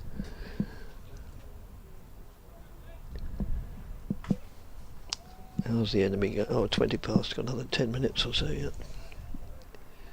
So it's going to be Scriven starting his run up just on the edge of the sponsors logo on the pitch. Moves in now and bowls. It's outside the offside. Well, one of the sponsors, the main sponsor of the county championship, is displayed immediately behind the bowl, immediately by the sight screen at the far end, and probably at this end as well. You can see it quite clearly if you're watching on the stream. Oh yes, of course you can. Yes, beg your pardon. There again, it's the BBC. We can't mention it. And,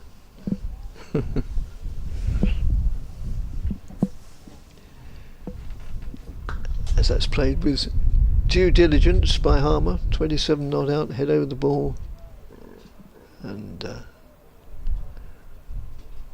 sun comes out, and it's definitely getting brighter. Predominantly white fluffy clouds at the moment, not rain threatening, but quite a bit of blue as well. It's on its way from the west, so things can only get better, or things are likely to anyway. Oh, and a play and a miss from Harmer. A little bit of an indifferent shot there, if I dare say that. Not entirely convincing, but it's still there.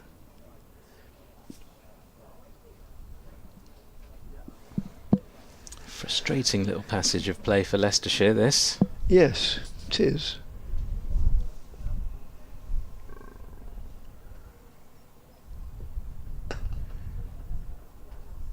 Yes, and that just goes for a single.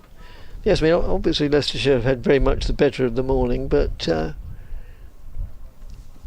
fielding sides understandably get a little bit frustrated at a last wicket partnership. This one has yielded 371 when the 9th wicket fell. It's now 392 for 9. So, they'll want to get this last one as quickly as possible, and as the weather's improving, they'll want to make use of the wicket. It'd be interesting to see how it plays when the hosts bat. That's goes off the edge for what would normally be a single down to third, but is declined, is eschewed this time.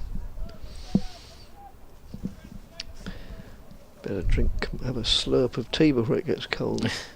Nothing annoys my wife more than if she makes me a cup of tea and I leave it to get cold. Should have brought my wife to the cricket as well. Get first class service like you. Yes.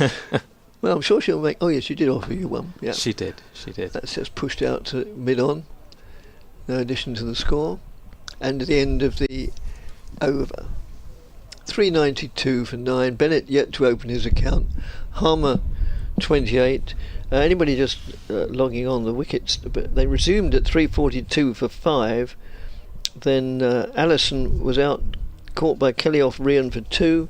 Thane was LBW, bowled Ryan for 2. Cox was caught by his opposite number. Cox off Davy for 204, and Snater was bowled by Davy without scoring. So Harmer has 28 not out and Bennett not out.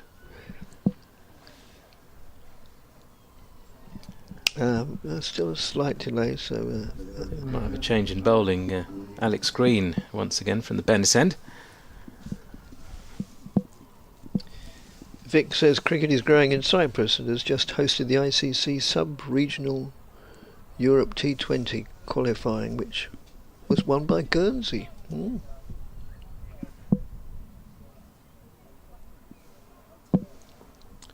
Right, in comes Alex Green then. Bowls and Harmer with a wild slash outside off, yeah. And misses everything. It's through to Cox, who slightly fumbles, but there's no run. The amount of countries now that are starting to play T20 cricket and make appearances in World Cups, which are being expanded as well, it's amazing. If I was sort of 15 years younger, I might try and get a passport for one of these countries and try and make a World Cup appearance. In comes Green once more, and Harmer plays this nicely with a flick of the wrists out to deep mid-wicket. It's going to go all the way for 4. And quite close to those covers, but not quite underneath them. No. An interesting aside that Vic was referring to Guernsey winning this particular competition. They had a batsman, Josh Butler, which rings a bell, So Josh Butler was born in the in Guernsey, was he? I didn't know I'm that. not sure about that.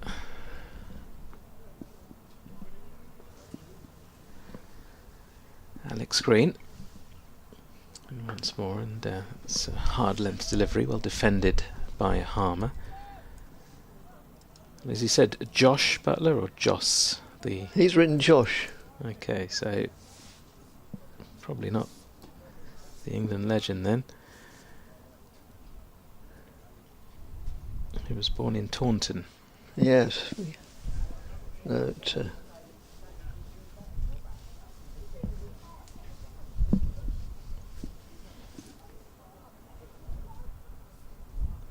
maybe that's the Josh Butler you get if you buy him off one of these Chinese websites. yes. Yeah, quite. In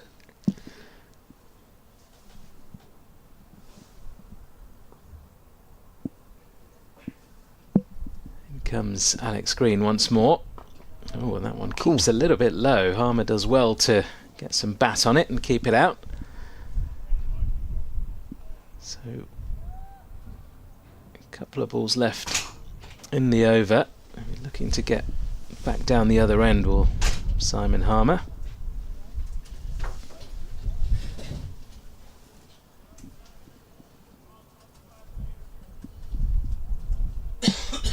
Four runs required for that 400 for Essex. Yeah, so thanks, Big, for a bit more interesting stuff about cricket in Cyprus and the children. So yeah, well, he says at the moment it is small, but so is an oak seed. Green in, and Harmer tucks the ball into the leg side, thinks about taking a quick single, but it wasn't there. Small, but so is an oak seed. I like that. I might nick that and use it sometime and drop it into conversation.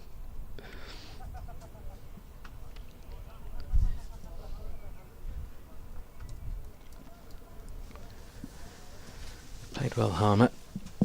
Into his 30s now, 32 from 59. Keen to get a single off this ball though, as Green comes in bowls, and he's not going to get it because he's hit it straight back to the bowler. From a Leicestershire point of view, that's exactly what they want. Bennett on strike for the start of a new over.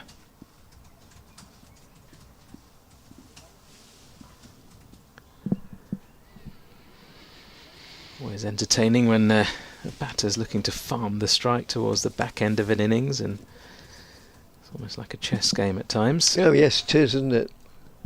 Another fascination of cricket. In many people's estimation, the greatest game ever invented, certainly in mine, but people are perfectly inclined to disagree. There are even people who find it very boring, but They won't be listening. I find motor racing very boring, but plenty of people are real aficionados of F1, and so we, it's what makes the world go round.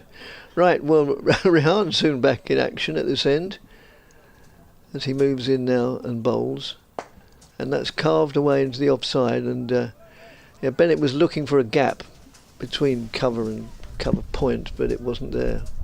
Well, no, not really cover and cover point, there were two cover fielders. And Bennett again goes forward massively and just smothers the spin. Just 4 away from that fourth bonus point.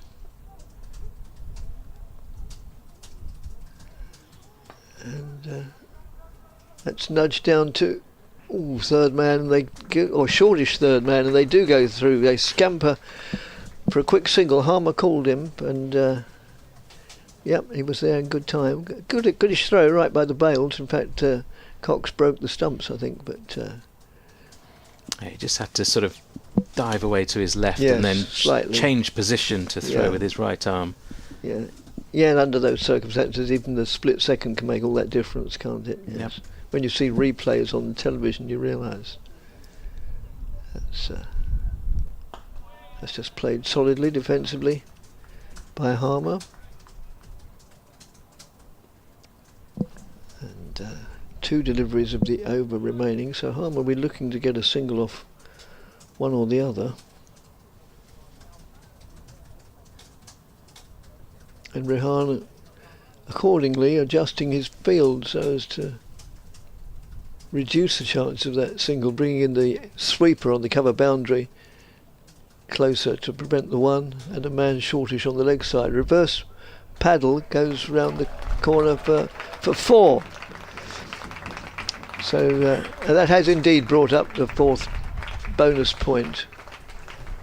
Admittedly, at this stage of the season, you can't say whether that's vital, but you never know. It might come to when we get to the end of September. That 1 point might make all the difference. It's certainly not to be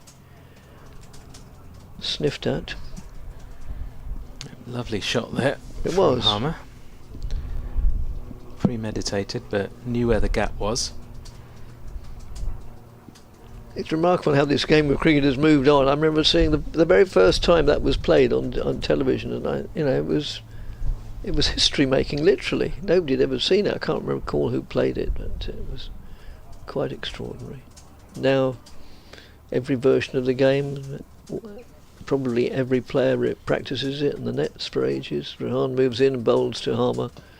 Harmer looking to push a single out towards square leg probably, but fails to do so.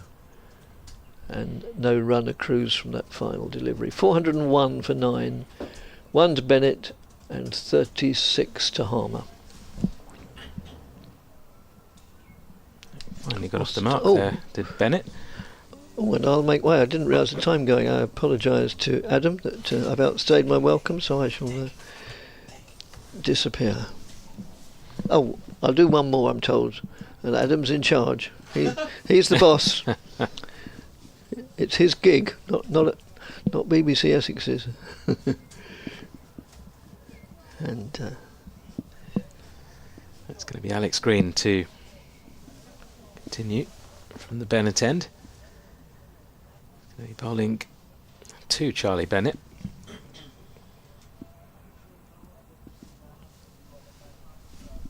A couple of slips in place still.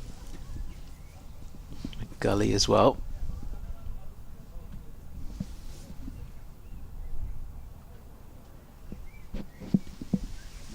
Leicestershire in no great hurry to get this over underway as Ben Green goes and has a chat to the bowler. The over 8 showing as +2 on the scoreboard on the far side of the ground, so there's no great rush, I guess, in terms of things like that, but maybe just a few mind games to have Bennett thinking a bit more down the striker's end. Short of a length delivery, well defended, up on his toes. Tall man is Charlie Bennett, so untroubled by that.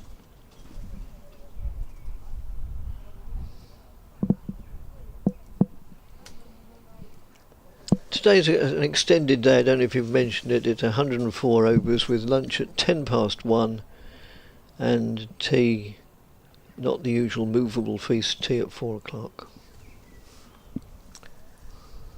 Green bowls and Bennett is surprised by one that bounces a little bit higher than he was expecting.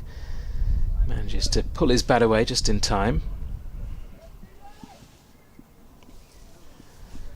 Of course, unless Essex managed to bat out until 1 o'clock and a wicket falls bang on, then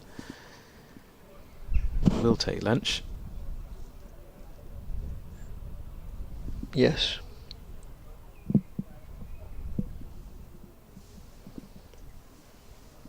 Harmer will certainly want to be out there for as long as possible as Green bowls, and it's guided away to the gully region, no run.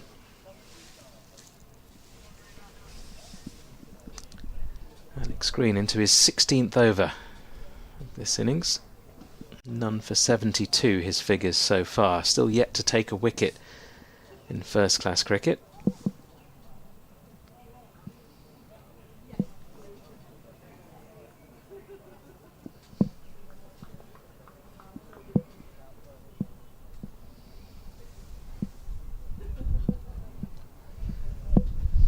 Bowles, and Bennett once again solid in defence.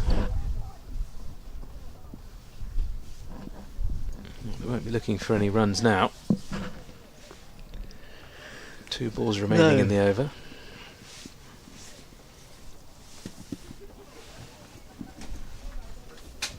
Maybe if you were Leicestershire, you might just look to spread the field a touch, just to tempt them maybe into taking that one.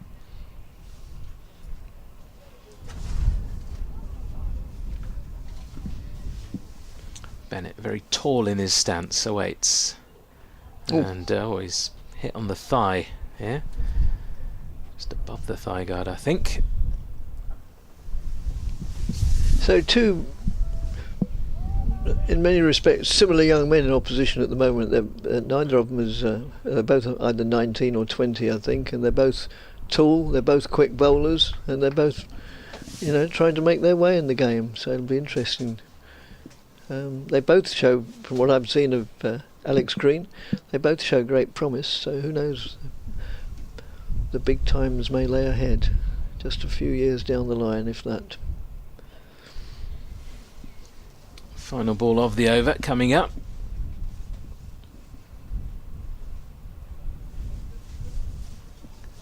Green bowls. That's been well driven, but sort of half fielded by Green in his follow through. It won't take a run. And Dick will make way for Adam, with Essex on 401 for 9, maiden over that by Alex Green. And with Simon Harmer still on strike, it's going to be Tom Scriven back into the attack.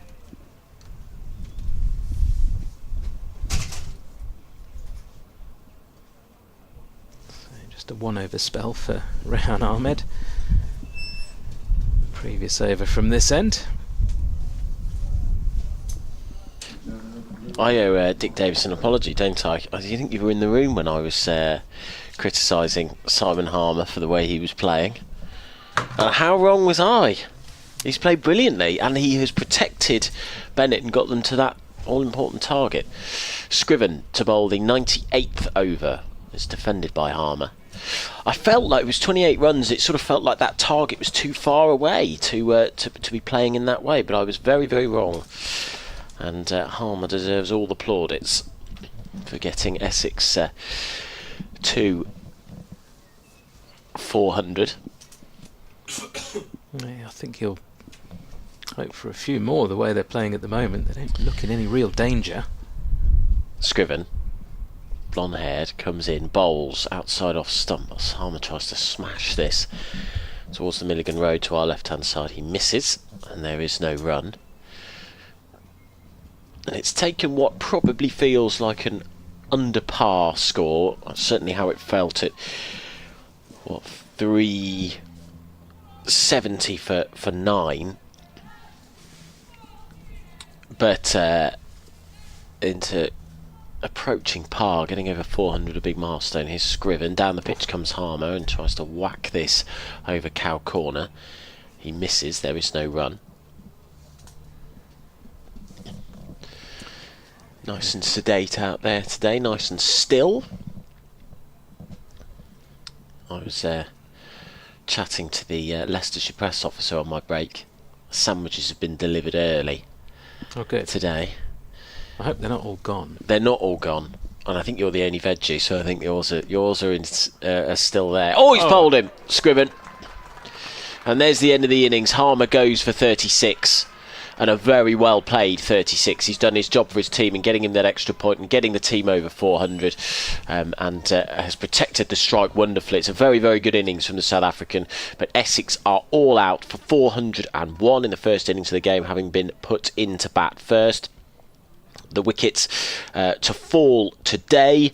Allison went early doors to Rehan Ahmed, as did Thane. Allison for 2, Thane also for 2. Cox then, after a wonderful double century, 204 not out of 201 balls, he had to depart, having scored well over half of his team's runs. Snater was then bowled by Davey, and then finally Scriven getting the last wicket, that of Harmer, with a very good last wicket partnership, which in the end was worth 30 runs. But the 30 runs that have given Essex 4 batting bonus points. Leicestershire take 3 bowling points for their 9 first wickets, and it is 401 all out Essex. And intriguing, Nikesh, I'm intrigued to see how good a pitch this is, how good a total that is when we see Leicestershire bat on it. Yep, the old saying, you don't know how good a pitch is until both sides have batted on it. Certainly the sun has been beating down on it since yesterday morning when the covers were taken off, and it was looking very, very green indeed with that rain yesterday morning, but the colour has changed slightly. There were no real demons in it once the ball was a little bit older, and I think Leicestershire will be pleased, considering the position that Essex were in at the start of the day, to have rolled them over for 401. And now it's down to Leicestershire's batters to try and make a fist of things in around 8 minutes' time, and that's when we'll be back. Do join us then.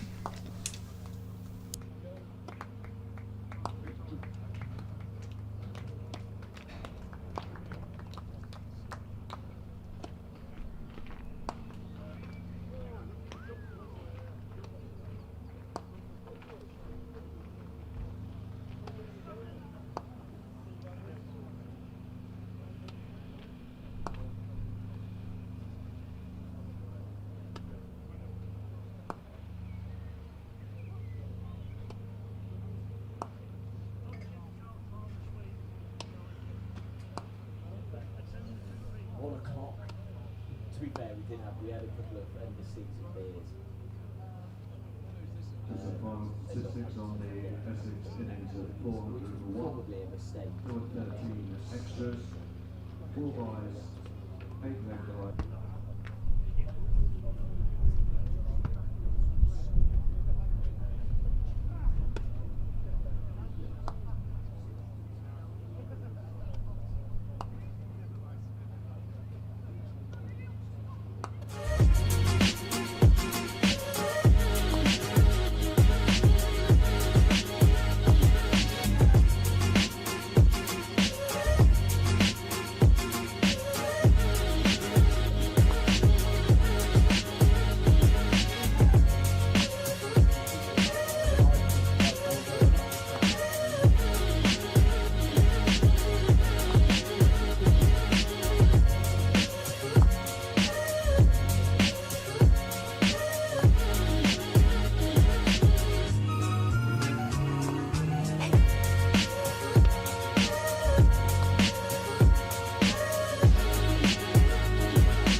Well, welcome back to Uptonsteel Grace Road, BBC Radio Leicester, BBC Essex and the Leicestershire stream on YouTube for coverage of this county championship match between Leicestershire and Essex, funnily enough.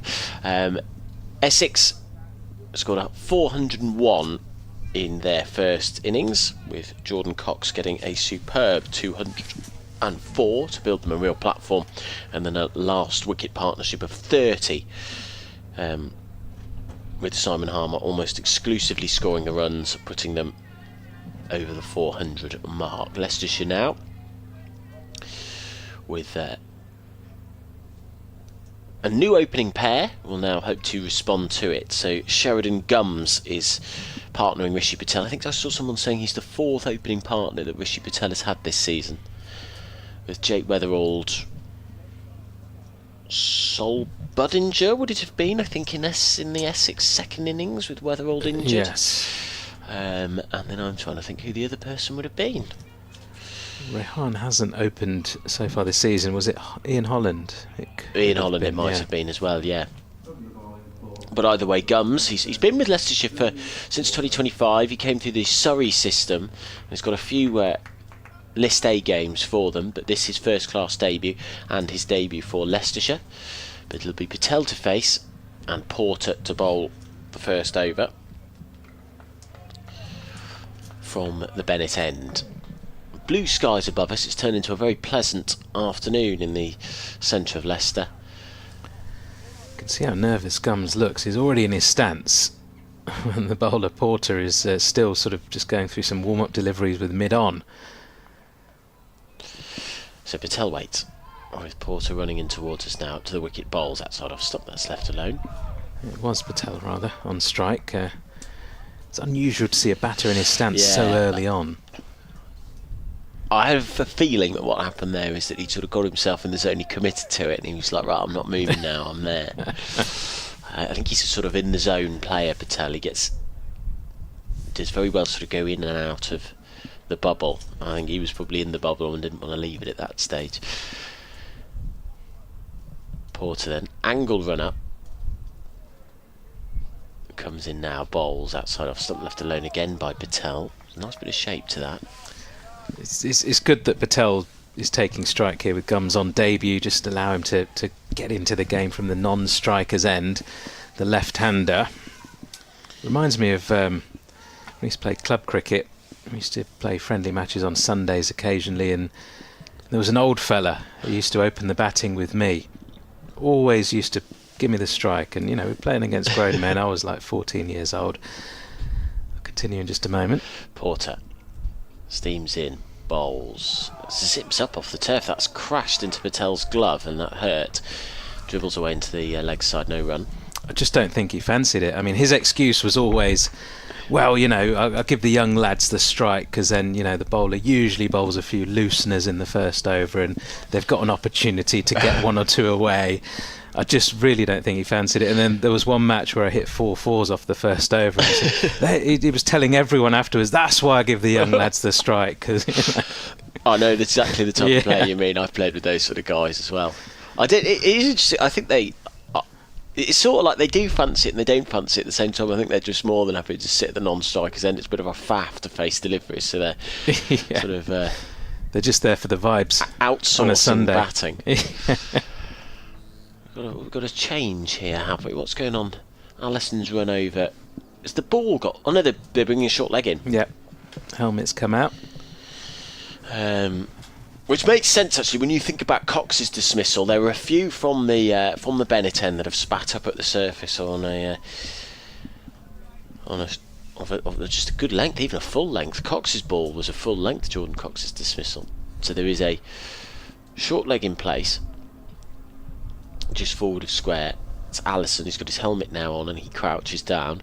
Porter to bowl the 4th ball off the first over, and he comes now. Patel defends on a straight line, full length, and there is no run. Yeah, it's a bit harsh to put Gums up first, isn't it? Wants to be able to settle as much as he can, and I mean, Leicestershire are really struggling for injuries. They are missing Sol Budinger, through injury. Ian Holland's gone over to play Major League Cricket in the US. Eskenazi is out at the moment with a personal issue. Johnny Tattersall is injured too. They're missing 4 of their senior batters. In comes... Oh, it's edged. Oh. There's a appeal for leg before wicket. There's an edge. Either way, nothing's been given. So that must have hit the pad and then gone through to the slip cordon. But there's appeal for either. It was appeal for something, wasn't there? It might have been both LBW or a catch. I didn't quite see what happened there. I don't know if you. I think first LBW, and then obviously the ball carried to slip. So just asking the question: well, was there any bat involved? Let's have another look at this. It's a really good delivery. I think bat hit pad, which caused the extra deviation. It's a pretty good shout for LBW, but maybe just doing a bit too much, maybe a little bit too high. May have just got outside the line as well. Here is Porter, bowls straight, and Patel seems to be tucked up a little bit. He's playing a tad inside that, and he has seen out the first over. Leicestershire are yet to score in response to Essex's 401 in their first innings. Good first over that from Jamie Porter. Seems to have been around forever in an Essex shirt, doesn't he, Jamie Porter?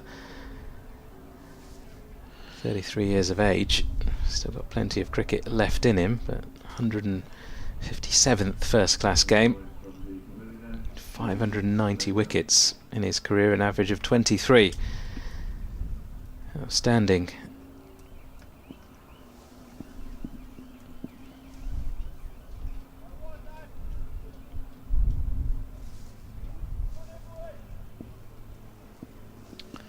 Right, so Gums is going to be facing his first delivery then, and it's Shane Snater who's going to be opening the bowling from the pavilion end. Got 4 for 12 the last time Leicestershire were batting.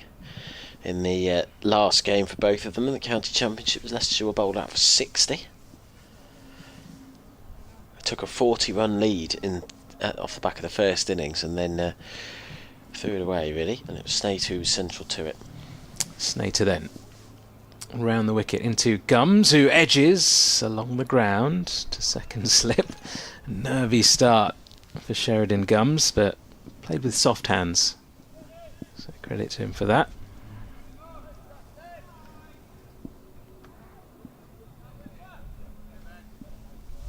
Slip cordon quite close in, just realising that there hasn't been a great deal of carry from this end.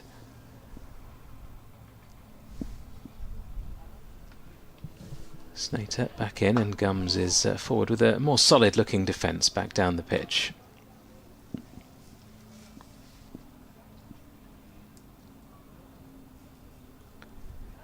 It's bound to have a few nerves, but it's always nice getting bat on ball early on in the innings. There's 4 list day appearances for Surrey. Got a top score of 66. Strike rate of 74, so slightly on the lower side in that format as Snater's in and Gums just turns the ball into the leg side. Ball bounces well short of short leg. Did well in a second 11 game, which I think obviously the injuries were the cause of it, but he's got 2 half centuries for the second 11 in the last 3 games against Durham and then Notts. 79 allowed against Notts last week.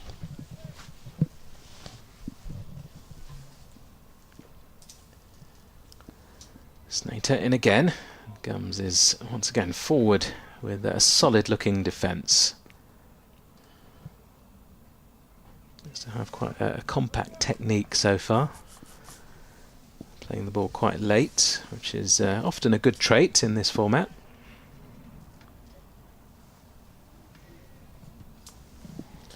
Strong forward defence, that's what we want to see.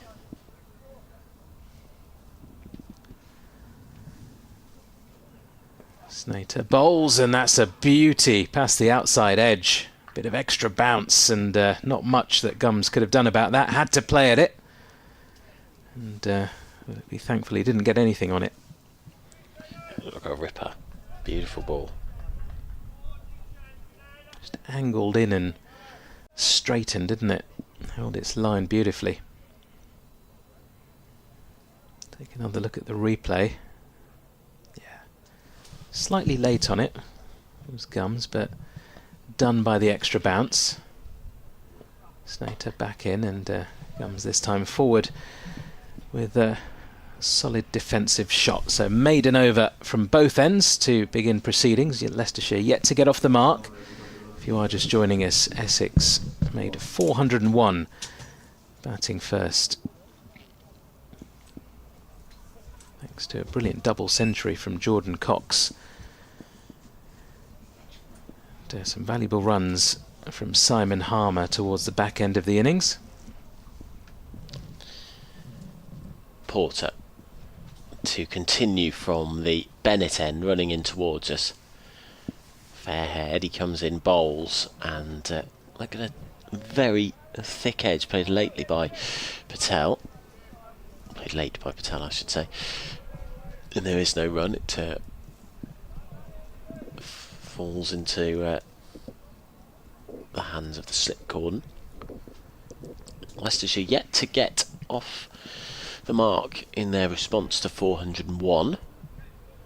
Their batting has been a lot better than their bowling in this competition, but this is the first time they were without Jake Weatherall, the Aussie, who played so well.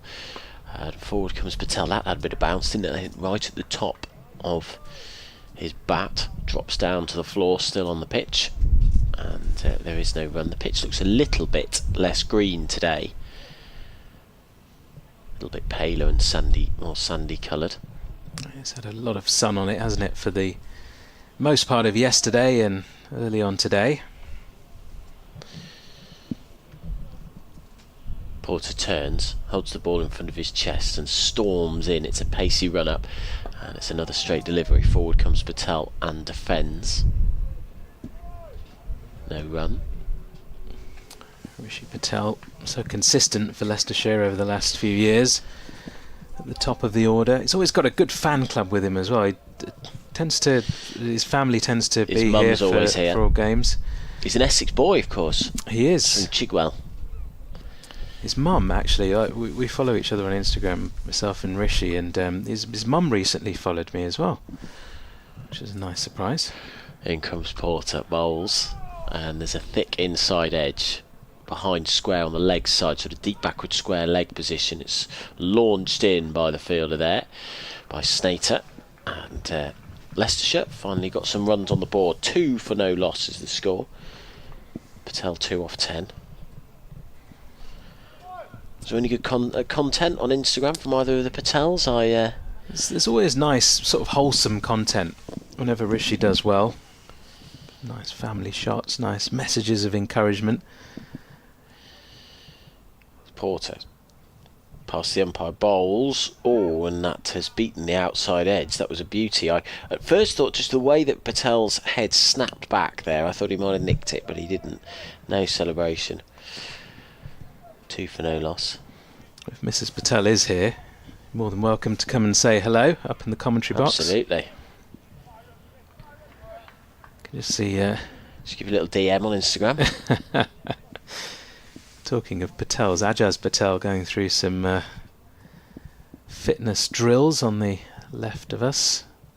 As Porter bowls, forward comes Patel and drives this pleasantly into the offside. There's a gap in the field there through extra cover, so he picks up a single. That's the end of the third over. 3 for no loss is the score. Tea will be in 7 minutes' time.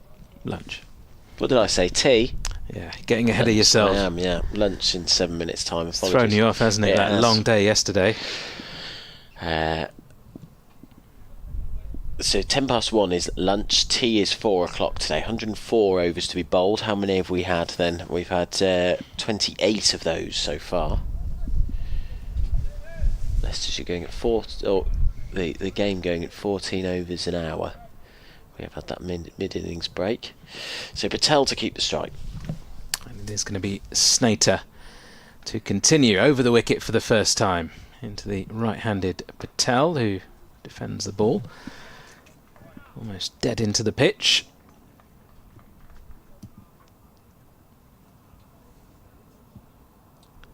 From a Leicestershire point of view, of course, missing some top-order batters, but there's always that little bit of reassurance when you've got somebody like a Rishi Patel at the top of the order. He's so important. If you look down the order, you do have Kelly, Ahmed, Hill, who are experienced, but he holds that top order together. Snater back in, and Patel once again solid in defence. I wonder if we'll see Rehan coming in at number 3. I suspect we will. With Ian Holland going, I think that makes that even more likely. I think he likes batting there. He did so well for Leicestershire last year in Division 2. Was it 5 centuries, I think? 5 or 6, yeah.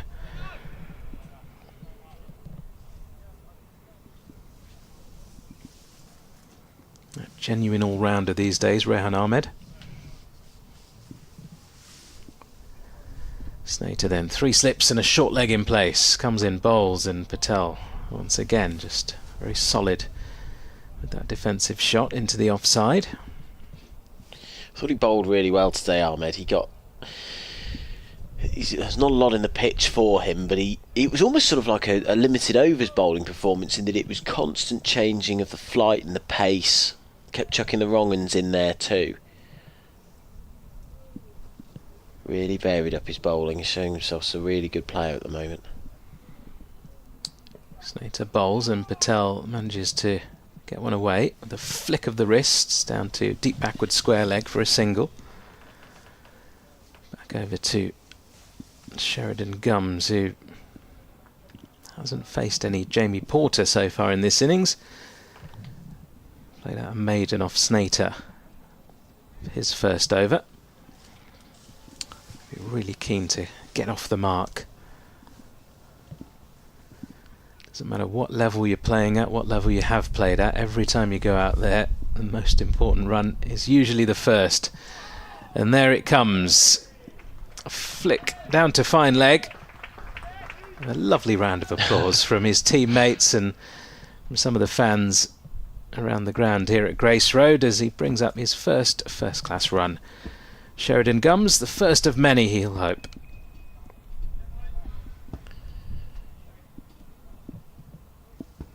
Yeah, decent shot. Bit of a freebie, too straight to get off the mark.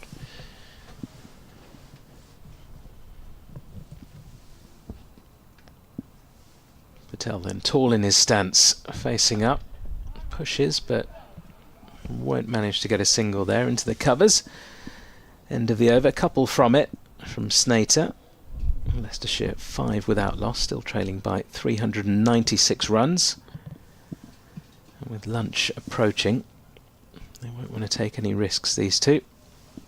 Probably just the 1 over until that interval. I think the chat from Patel to Gums will be nothing outrageous, just maybe try and keep yourself down that end and block it out. BBC Radio Leicester, BBC Essex, the Leicestershire stream on YouTube, bringing you this county championship coverage. We haven't been on 5 Sports Extra today, have we? Not that I know of. I've been added into a WhatsApp group from the most famous man now in my phone, Kevin Howells, to let us know. Gums waits, Porter, bowling right arm round the wicket to the left-handed Gums, and Gums defends the first ball. Is he really the most famous man in your phone? Yeah. He's a very important man. He is. Was someone telling me he used to present News Round? Was it News Round he used to present, Kevin Howells? I think it was News Round, was it? I've never heard this. I've spent a lot of time with him over the years, and he's never mentioned that. Yeah, he presented News Round. I thought I was right there. Probably even before my time. Here comes Porter bowling to Gums. He's struck on the pad, appeal for leg before wicket. I think he got outside the line there, Gums. He's moving across his stumps. What's the replay there? The angle isn't ideal for us from where we are. Sort of at a 45-degree angle to the pitch. But he's bowling right arm over the wicket. Oh no, it's going down the leg side. It's total opposite of what I was saying. But not a bad shout. Gums waits. We will have 4 balls until the lunch break. As Porter is in, Gums is forward. He's moving sort of across his stumps. That's part of his action. Oh, and they're going to get a run through a misfield at mid-wicket. Juggled and spilt by is that Walter or Wesley out there? It's one of the two, I think. I As a left-hander to right-hander change, so the field changes. 6 for no loss. Gums will be happy off strike. He will go into the pavilion not out, you would think, as a result of that. 6 for no loss, Leicestershire, in response to 401 from Essex. Subsided slightly in their first innings, did the visitors. Porter in, appeal for lead before wicket, and given. Patel has to depart for 4. It was a straight delivery. Patel stands motionless and turns and walks off. The first wicket falls in this innings for Leicestershire, and it's the main man, Rishi Patel. Hit flush on the pads and trundles off with his head down. And the only question there is whether he's hit outside the line, I think. But because it hit the outside of his pad, probably would have gone on to hit the stumps, and that is the lunch break. We finish 2 balls early after that wicket.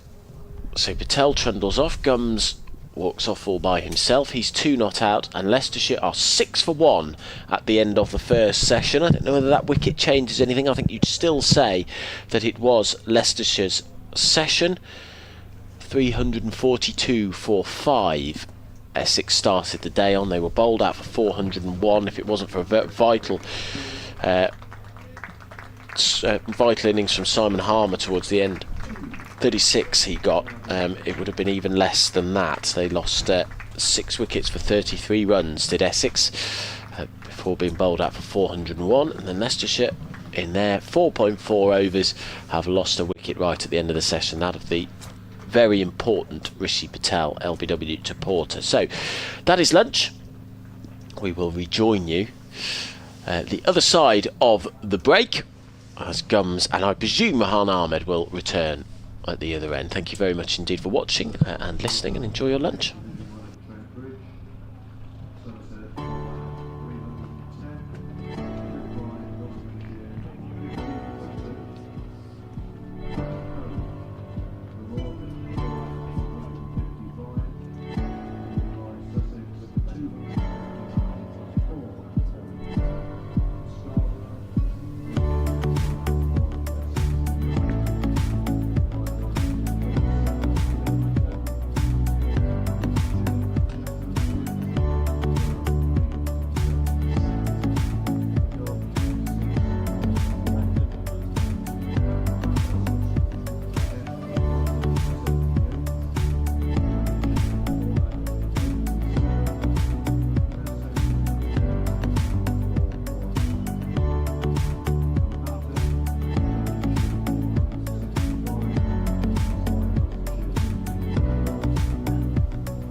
Welcome to East Midlands Airport.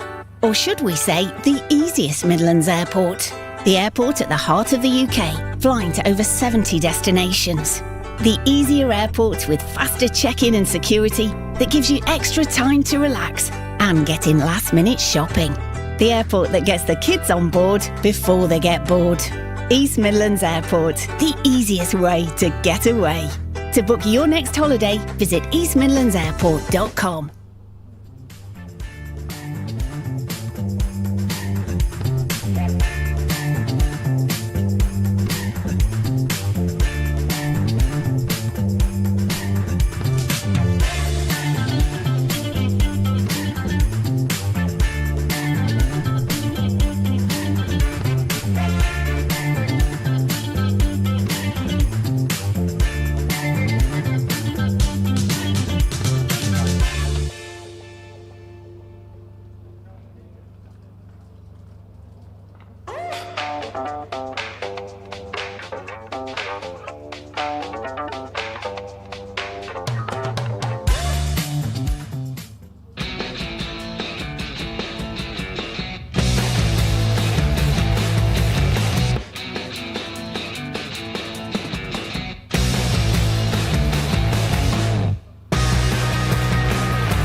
Welcome to East Midlands Airport. Or should we say the easiest Midlands Airport? The airport at the heart of the UK, flying to over 70 destinations. The easier airport with faster check-in and security that gives you extra time to relax and get in last-minute shopping. The airport that gets the kids on board before they get bored. East Midlands Airport, the easiest way to get away. To book your next holiday, visit eastmidlandsairport.com.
Welcome to East Midlands Airport. Or should we say, the easiest Midlands Airport. The airport at the heart of the UK, flying to over 70 destinations. The easier airport with faster check-in and security that gives you extra time to relax and get in last-minute shopping. The airport that gets the kids on board before they get bored. East Midlands Airport, the easiest way to get away. To book your next holiday, visit eastmidlandsairport.com.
jump by Mark Newell and Ron White.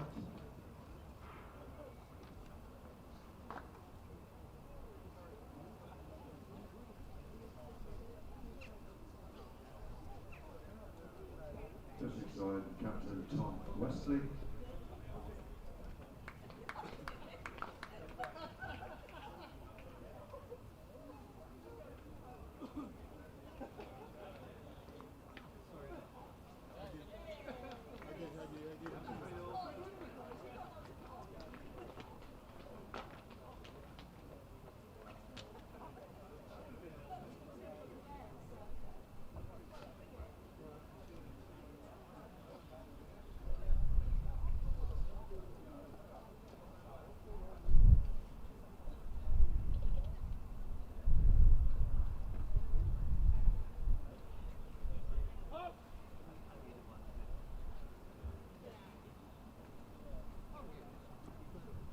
Sheridan Guns is not out 2. New batsman is Rehan Ahmed.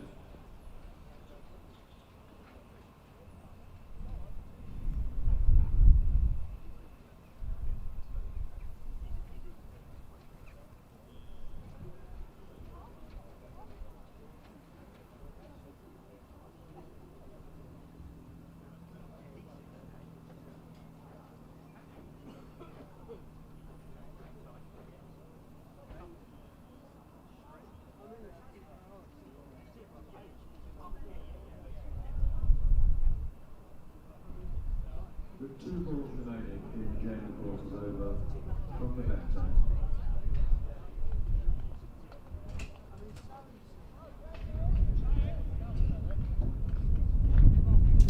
Well, welcome back to live coverage of Leicestershire against Essex in the County Championship.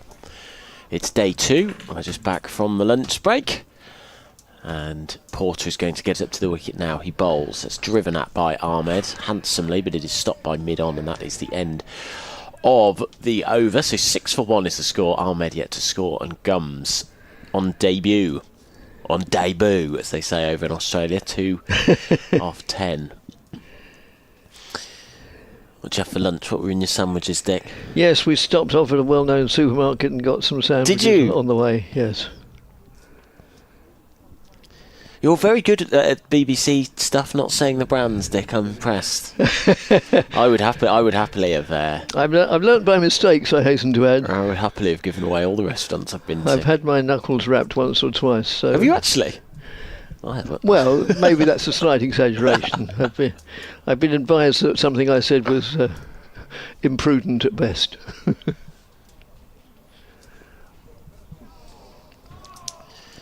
As Snater's first ball is outside the off stump, left alone by Sheridan Gums. Snater to bowl, Netherlands international. Oh, is he? 4 one-dayers, 13 T20s.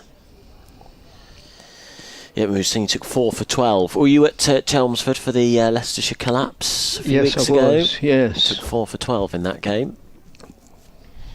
Or in that innings, I should say. And in his Snater running in from the pavilion end away from us, past the umpire, he bowls, and that keeps a tad low. Forward comes Gums and defends. He's shown himself to have a decent forward defence as the former Surrey man. But then some years earlier, I was also at Chelmsford doing the game when Leicestershire broke their sequence of more than a season of a fallow season, and yes, and it was. I think it was more than a season. I think there are a few of those. Here comes Snater in, bowls, forward again comes Gums. Got a nice forward defensive, I've noticed. Gums is coming across his stumps, presumably just to try and negate that angle and stop the LBW, which I think was what Rishi Patel was trying to do earlier when he was wrapped on the pads. Yes. I see Gums is on a short-term contract from Surrey. Well, sort of. Oh. He's on a short-term contract, but he's been with Leicestershire for about 18 months now. Oh, has he? Yeah. As this other one's left alone outside off stump by Gums. There is no run. So he was with Surrey, released by Surrey, and then sort of has joined Leicestershire. Was picked up by Leicestershire. He's been playing a bit of club cricket around here, I think, and then.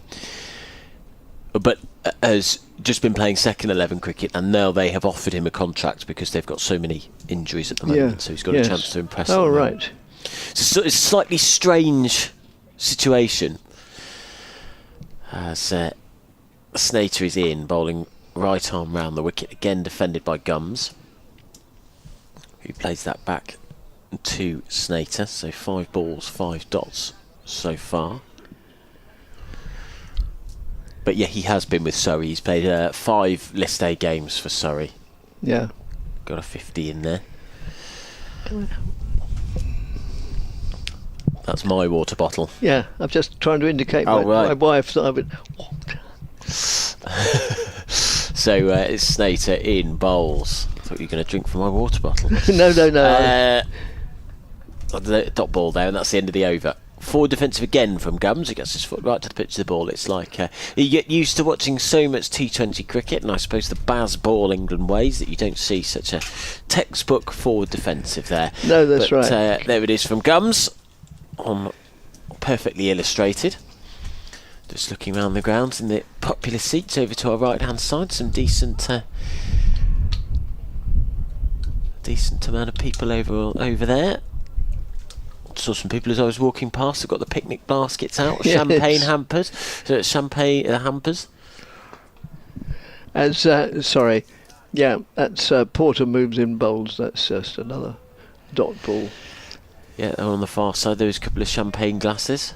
I've noticed more and more people doing that actually. Sort of people, maybe 6-7 years younger than me, coming along and having this as a nice day out, having a few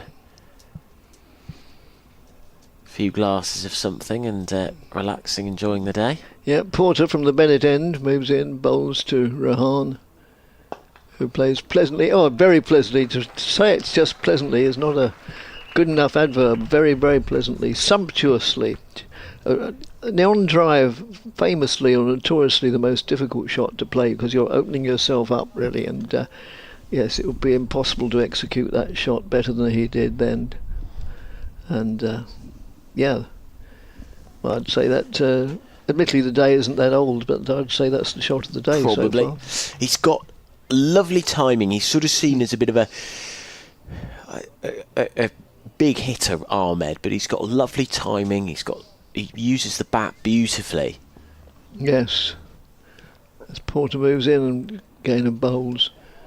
And that's edged through the slips. Well, not through the slips, sort of not fielded cleanly in the slips for a single. I don't think it was. Well, we'll see. I don't think it was a chance, but then maybe I'm. Essex's response suggested to me it was a drop, but we may be wrong. We're just looking at the replay. Yeah, It's I a think drop. it was. Yeah. Probably should have been taken at first. Yes, slip that's Paul Walter at first slip. Yeah, it was down by his bootlaces, but I mean, he's a professional cricketer. He should have held that, and he will know that only too well. Big let off that for Leicestershire. With it is for Leicestershire with Ahmed staying. Porter moves in. That's played defensively by Rahan. Defensively, but somewhat authoritatively, moved into it and didn't offer just a dead bat. That's what I've seen from Gums so far. He's played that very well. Ahmed very good with his wrists too. He's a very wristy, flicky player. That 4 beforehand though was another part of his game entirely. Porter turns, moves in again, round the wicket to the left-handed Rehan, and that's just played quietly on the leg side. Ollie and I couldn't distinguish between the two umpires yesterday, can you? No, that's the short Right. answer to that. They will remain the umpire. Yes, quite. And after the second innings they'll change ends, but it still means nothing to us from the point of view of identification. As Porter moves in again. Again, a very pleasant looking authoritative shot, but doesn't produce any runs. It's played straight out to the Essex skipper Tom Westley at mid-off. No addition to the score of 11 for 1. I suppose either consciously or subconsciously Leicestershire's first target will be to make 252 Yep. to avoid the possibility of being asked to follow on.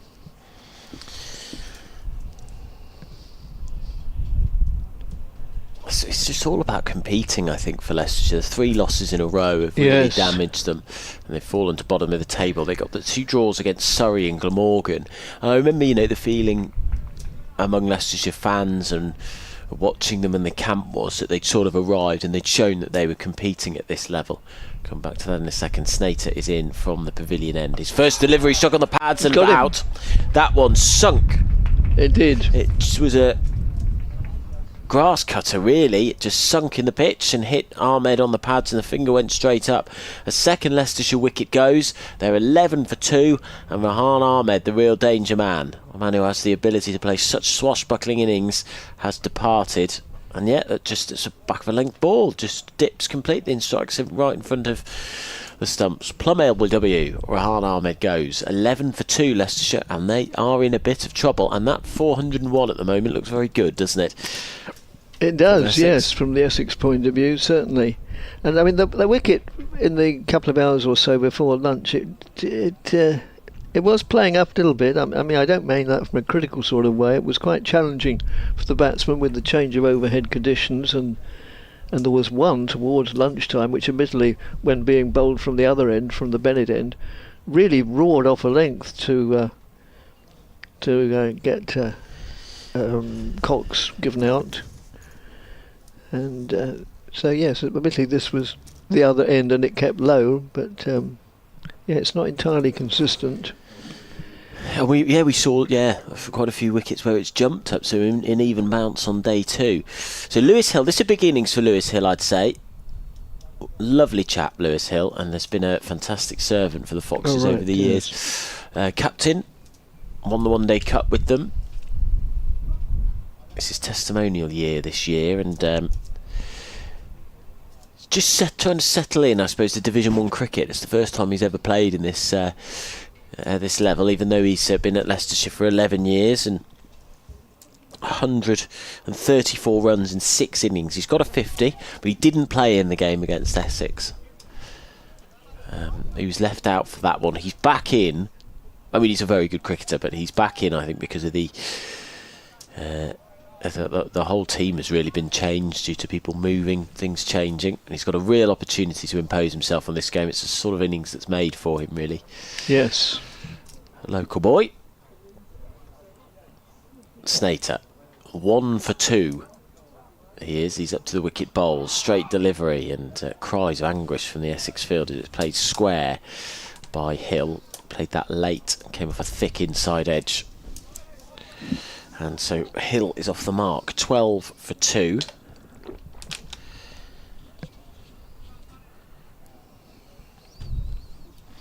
He's from Lutterworth, Lewis Hill, south of the county. Don't suppose you've frequented Lutterworth, have you? Well, funny you should say that. Yes, I have. Have you?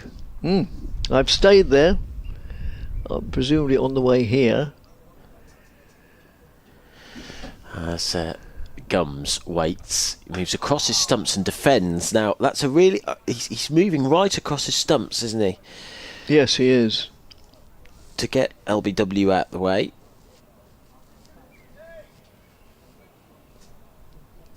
Nice place, Lutterworth. I'm sure we've got listeners or viewers joining us from Lutterworth today. So you're a Leicestershire lad? No, I am... I have to say this quietly. I'm from across the border. In Warwickshire. Oh, I see. As Snater comes in, it's clipped off the pads behind square. And they'll pick up 2. That's well run from Leicestershire. Gums comes back for 2. That's the... And there's 1 ball left in the over. Yeah, I'm from a place called Southam, which is in between Rugby, Coventry and Leamington. Oh, right. Yes. So I actually grew up... It's the closest county is Northampton, so I used to go and watch them when I was younger. Yes, I was thinking of going to Rugby later in the summer, because I don't mean the game, I mean the town. Snater, final ball of the over, defended by Gums, who's 4 off 21. That's the end of the over. 14. Oh no, sorry. There's another ball left. I'm not keeping up to date with the scoreboard properly. There's another ball left. 14 for 2. The school? Yes, because Warwickshire are hosting a 50 over competition match there, and they're not playing Essex. But on the other hand, I do like outgrounds, and I've never been to rugby school. Snater in, final ball of the over, and that is driven on the onside, fielded by mid wicket, and that is the end of the over. Gums, bit of a throwback really. He's playing very sensibly. Very technically, he's 4 not out of 23. Hill 1 off 1. Yeah, rugby. Bizarrely, I haven't been to rugby school either, even though it's so close to me where I grew up. But I know they do host outgrounds there. They do host games as an outground there. Yeah. Incredible facilities. I think it's one of the best sporting schools in the country. Rugby. Well, last Sunday, I was there. Essex played Middlesex in a T20 game at Merchant Taylor's School as well, and the facilities there just astonished me. I don't mean the facilities just for this particular match, but they must have had 8 or 9 cricket squares, and as Porter moves in, bowls to Hill, who gets solidly into the shot and just plays it back to the bowler. And so presumably in the winter they have an equal number of football and rugby pitches, and incredible facilities. Where do Essex often have their? Sorry? Where do Essex often have their games if they take them to an outground? They don't. Do they not? They haven't used an outground since they used Colchester. I ought to know this, but it must be at least half a dozen years ago, certainly pre-COVID. The loud appeal for LBW doesn't meet with the approval of the umpire, and instead they go through for a leg bye. Looked leg side to me, that. No, they're one of the few counties now that never use an outground, I should think. Leicestershire do, don't they? Leicestershire do, yes. They've had a one-day game at Kibworth for the past 2 years. I think this is that they sort of signed a 3-year deal. I think this is the third of those 3 years. People correct me if I'm wrong there. They've also used Oakham School. Yes. Another superb place where a load of rugby and cricketers in particular come through Oakham School. As Porter moves in again, round the wicket to the left-handed Gums. Yes, I remember. Yes, I covered the game at Kibworth. Yeah, was that 2 years ago? Maybe 3. Yeah. And they had a tremendous day. I really enjoyed it. Admittedly, Essex lost, but I like the ground. I think because I played so much club cricket, I have much more affinity for outgrounds, than I do for headquarters grounds. Yeah, I agree with you. It was great, wasn't it? Deck chairs, all deck. Yes. People bought the deck chairs, and they were 3-4 deep round the outfield. Yes. And sometimes that's just played defensively, trickles out to mid-on, and sometimes the outgrounds you can park your car and actually watch the game at the same time. You do put your bonnet and your windscreen at risk, of course, from being hit by a cricket ball. Yeah, Kibworth and Rothesay, who are the two big club teams in the county. They always play out the cup finals and things like that. Oh, do they? Yeah.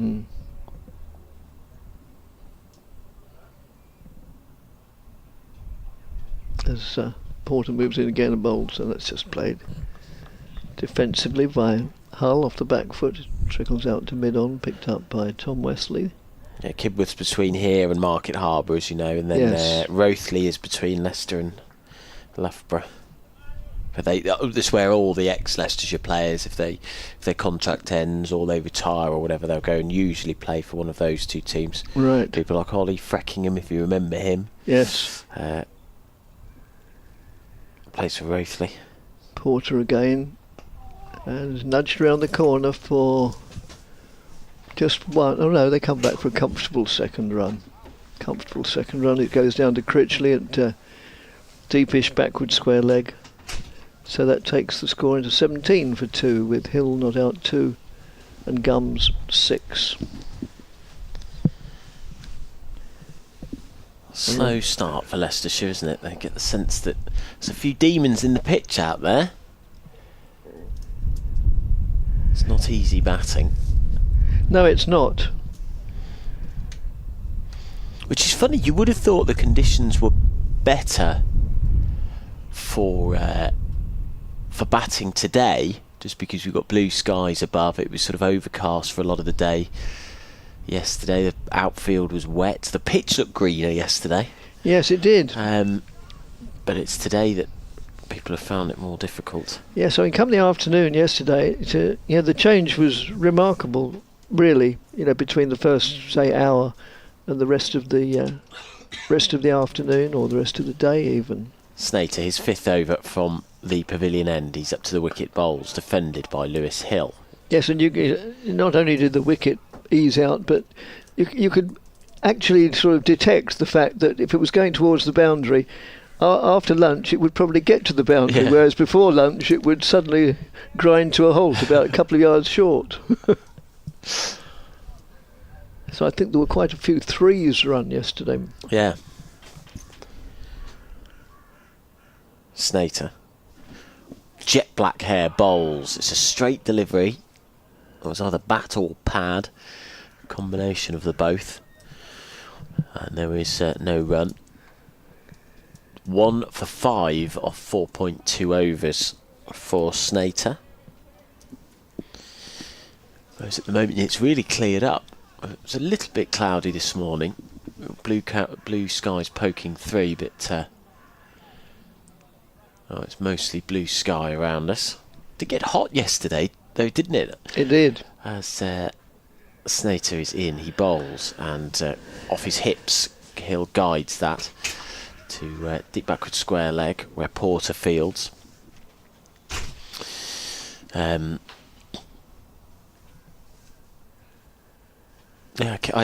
came here in the morning needing a jumper. I think it was about 25 degrees towards the end of the afternoon. Lewis Hill's signalling for something.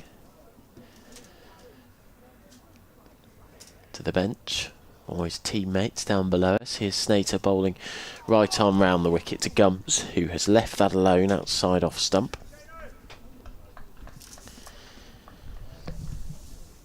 Six off 28. I can't sort of work out whether it's been a nervy innings for Gums or whether it's been sensible. Yes, I can. Yeah, I see what you mean. Yes, it's very circumspect. A lot of forward defensives, a lot of leaves outside off stump. Snater in, and he beats him. Bit of a jaffer that. Just moved away, I think, from Gums, who's playing down the wrong line of that. He's moving across his stumps. Just to remind people that our email address, or my email address, is Essex Cricket. Have we got any emails? I enjoyed the emails. We had a heck of a lot this morning. We haven't had any since lunch, but I think the Saturday afternoon is a bit different, really. Snater in bowls and defended by Gums, just pushes it into the leg side. And indeed, there may well be lots of people who are playing or watching club cricket. And yes. You're not suggesting people have lives, are you, Dick? They won't be listening to us. Certainly down in my neck of the woods, down in Essex, then virtually every club cricketer would have been deprived of any cricket last Saturday because hardly any of the games started. Those that did were soon abandoned, and it was just dreadful weather. Yeah, it was grim. We were at Bath last weekend for the rugby, and there's a beautiful ground there, isn't there? Yes. Right by where the rugby ground is. I think Somerset play at Bath, don't they? Yeah, I have commentated there as well. And it was a very sad sight to see on a Saturday afternoon. It just covers on nobody playing. As Porter moves in and bowls, and just momentarily, Hull doesn't know quite where the ball went, but it was safe enough. It fell at his feet, no risk of it trickling onto his stumps. Scotland playing today. It's 2 o'clock in the morning. Oh. Won't be staying up for that, will you? No.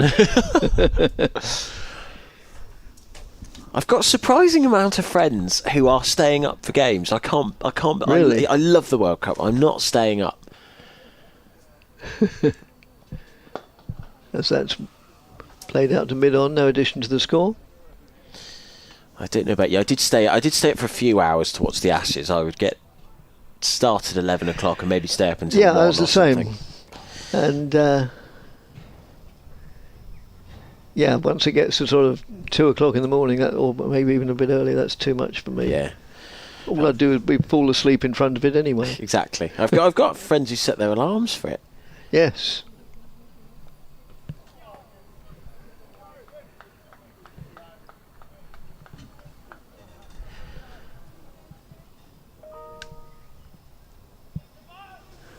Oh, we have had a... Let's get your emails. And what is it? Essex. I was confusing things earlier by giving 2 email addresses out. We go. Was it essexcricket@bbc.co.uk? Yes. All one word. See, Ben Stokes is training with Durham today. I think the suggestions he's going to play next week. As Porter's in and Hill guides the ball to mid-on. There's no run.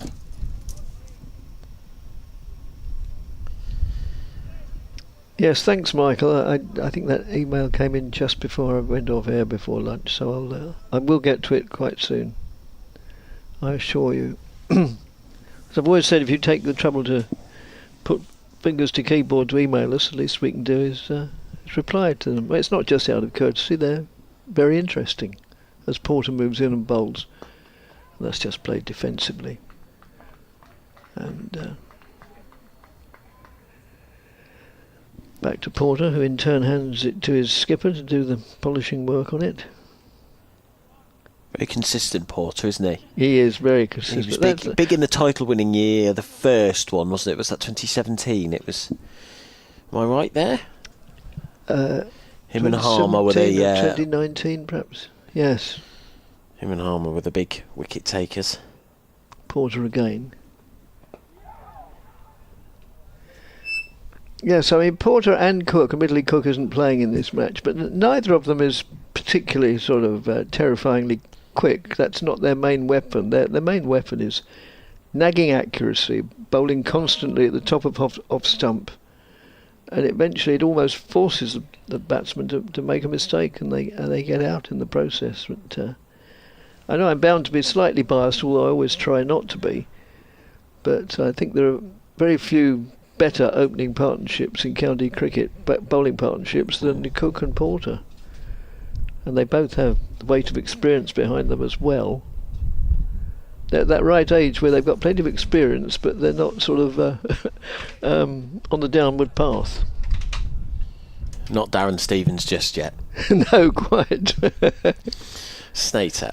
Jet black hair, he's the opening bowler today alongside Porter, and his first delivery is full and straight, and Gums again moves across his stumps and defends. It's 6 runs off 31 deliveries. Yeah, getting back to an earlier subject, I bet Darren Stevens is playing club cricket for somebody or other in Kent. He so loves the game, obviously. I always remember he had I used to commentate on Kent, and he always used to have this incredible routine post-game, ice baths and strapping and everything. Snater past the umpire, he bowls outside off stump and it's left alone, so good leave that from Gums. There was I don't know if this is apocryphal. I think Nikos might be able to confirm this for us, but there was a WhatsApp group of Australian cricketers about 3 years ago, something like that. It would have been people like Peter Hanscom, Labuschagne was in it. Who's the guy? Bancroft at Gloucestershire, people like that. And the Slater comes in, bowls, back goes Gums and defends. The name of the WhatsApp group was Steve-O's Gonna Get You, because they were all Australian players playing over in the county game. They were all getting out to this 40-year-old guy nibbling it around on green pitches in May. I think that's right, isn't it? Yeah.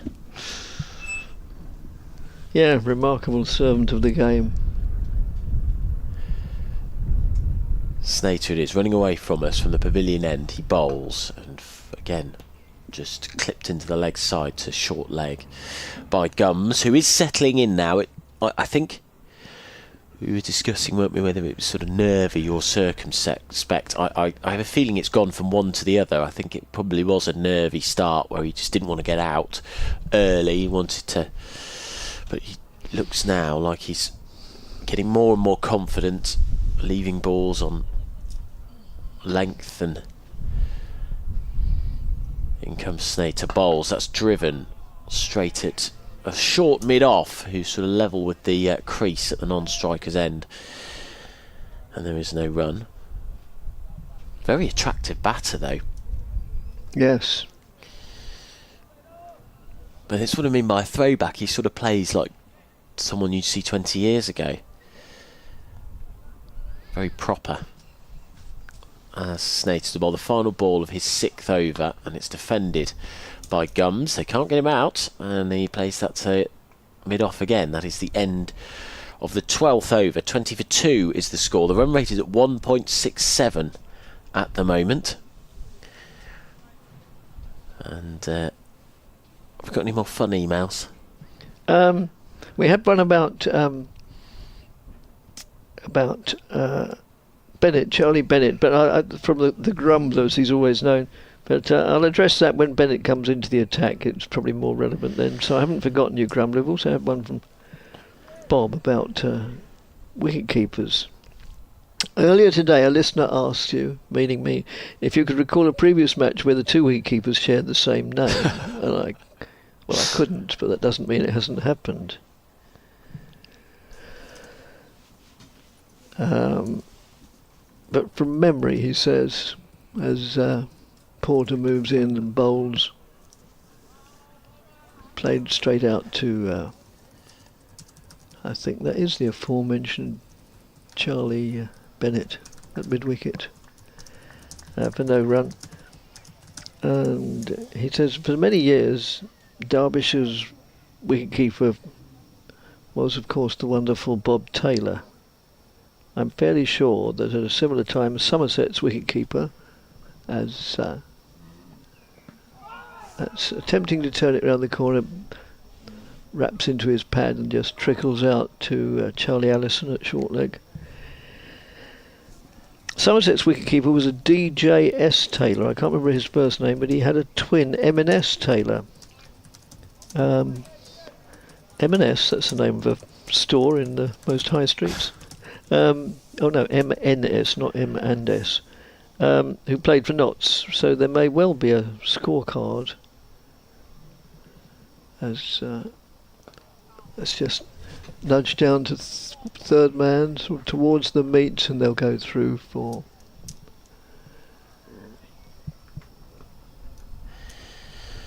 a couple of runs. Doesn't look like it's happened before. No. Judging by the brief work I've done on Google, for the wicket keepers to be the same name. You've got the 2 Ollie Robinsons, haven't you, who will have played against each other. Who've got exactly the same name, one for Durham, one for Sussex. As the next delivery is outside the off stump, goes through to the wicketkeeper.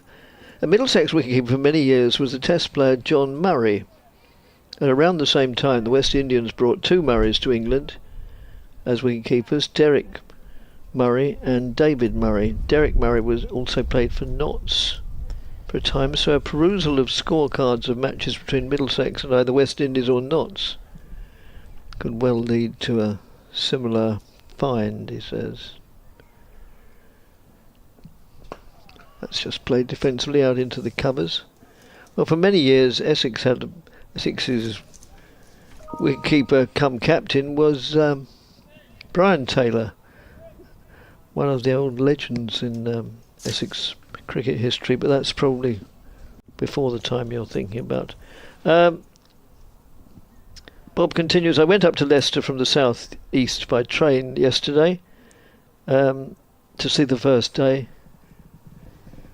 As the next delivery is just played defensively by Hull.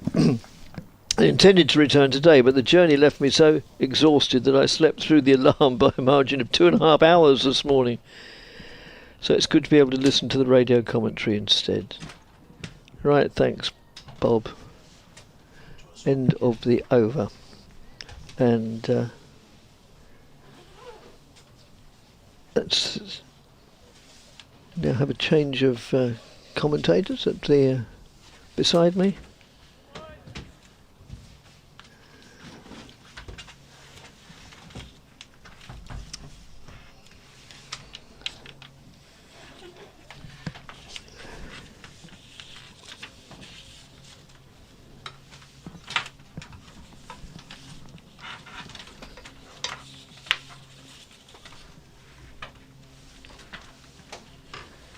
As Nikesh is now rearing to go. Straight away, or should I take this over? I'll take this over, give you time You to can settle take this, in and switch the laptop on, and that's just played out. The onside, no addition to the score. Yeah, we've got quite a few coming through now. Eddie. Steady Eddie.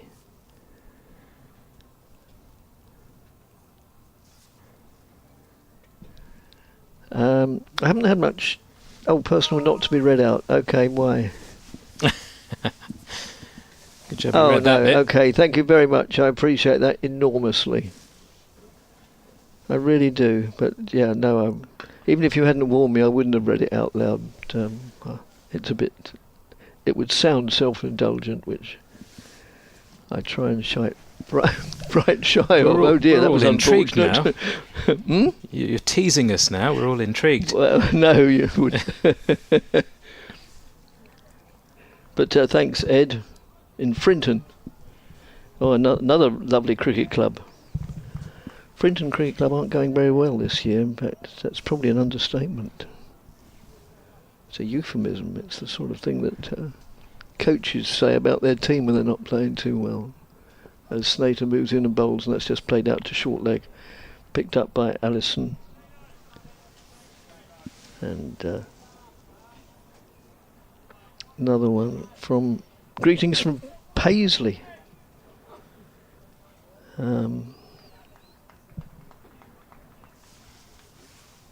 Snater moves back to his mark. Moves in now and bowls. That's just worked out to mid-wicket area and will go through for one, certainly, and they'll easily turn for a second.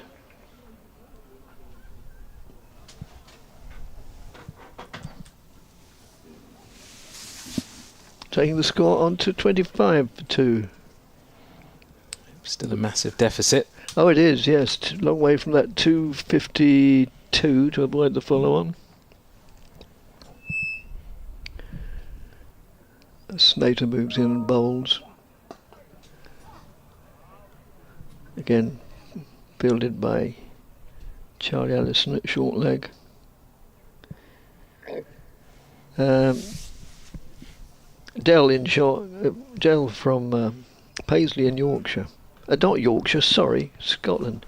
Says, thanks for your entertaining commentary. Watching the YouTube stream. Oh, perhaps I shouldn't have said that. Watching the online stream. Just played solidly defensively as an avid Essex fan. Corringham born. He's not watching. I better just refer to this as the World Cup. Don't want to annoy anybody. But yeah, the World Cup. Although I'm a lifelong The football Women's fan. T20 World Cup. Sorry? The Women's T20 World Cup. No, No. He does say Maybe it's the football one. He does refer to the football one. Yes. So that's the end of the over. 25 for 2. He's a great fan of the Arsenal, who won the championship. Even I know that, and I'm not a great football fan, but my next door neighbour is. Porter then begins a new over around the wicket here, and it's a nice looking drive by Gums, and just beats the dive there of mid-off. Allows the batters through for an extra run. Pretty comfortable 2 taken in the end.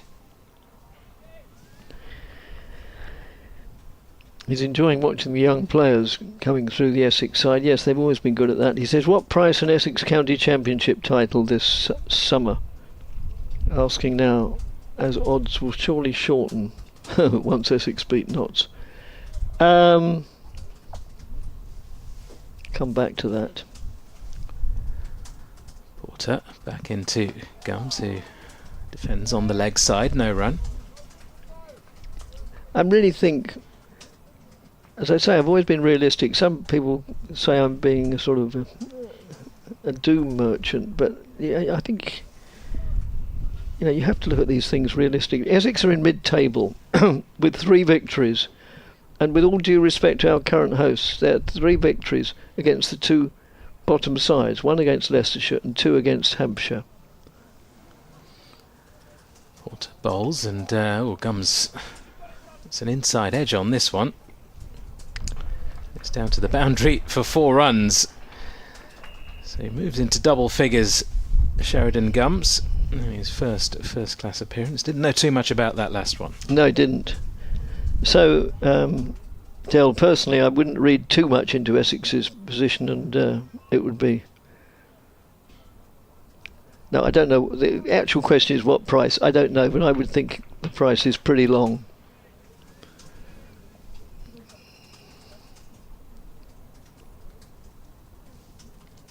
Still 3 slips in place here for Porter as he bowls and Gums defends into the offside. It's quite a packed table there, isn't it, in the middle of Division 1. Lots of sides not separated by too many points. No, less than a game full.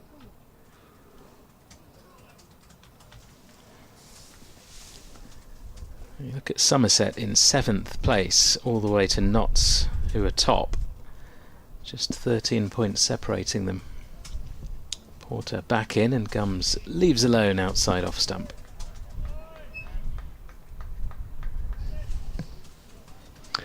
Thanks for your email, Steve, which with the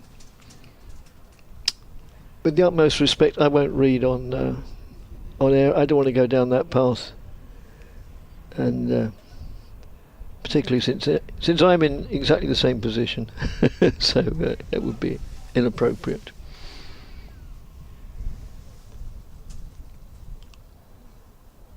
Porter bowls and Gums works the ball to mid-on for no run. End of the over. Leicestershire moving on to 31 for 2, still trailing by 370 runs. Partnership just starting to develop now between Hill and Gums. Gums has been out there since the start. He's faced 43 deliveries for his 13. Hill 9 from 23. Still a long way to go in the day's play. 64 overs remaining. Paul points out that Essex had a keeper called Neil Smith. Yes, they did, who sadly died considerably prematurely, and maybe A.C. Smith was around at the same time. Yeah, early 70s. Another one from Carolyn. This might be even.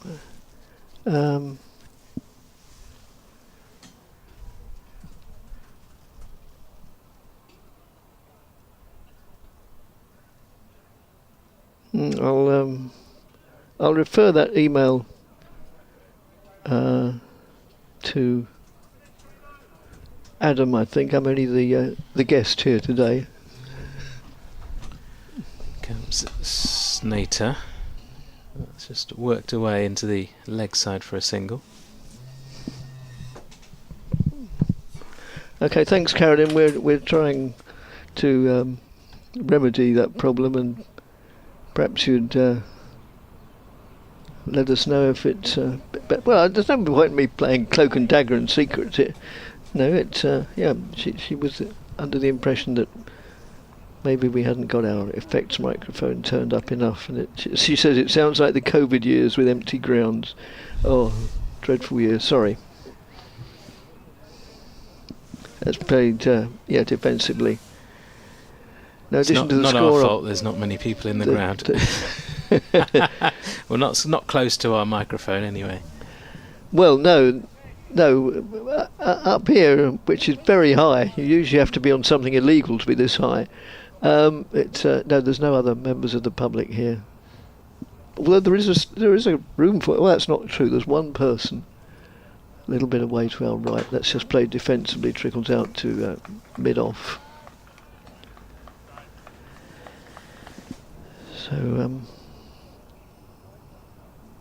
Yeah, we have turned it up, Carolyn, and thanks for your quality control. We appreciate it greatly.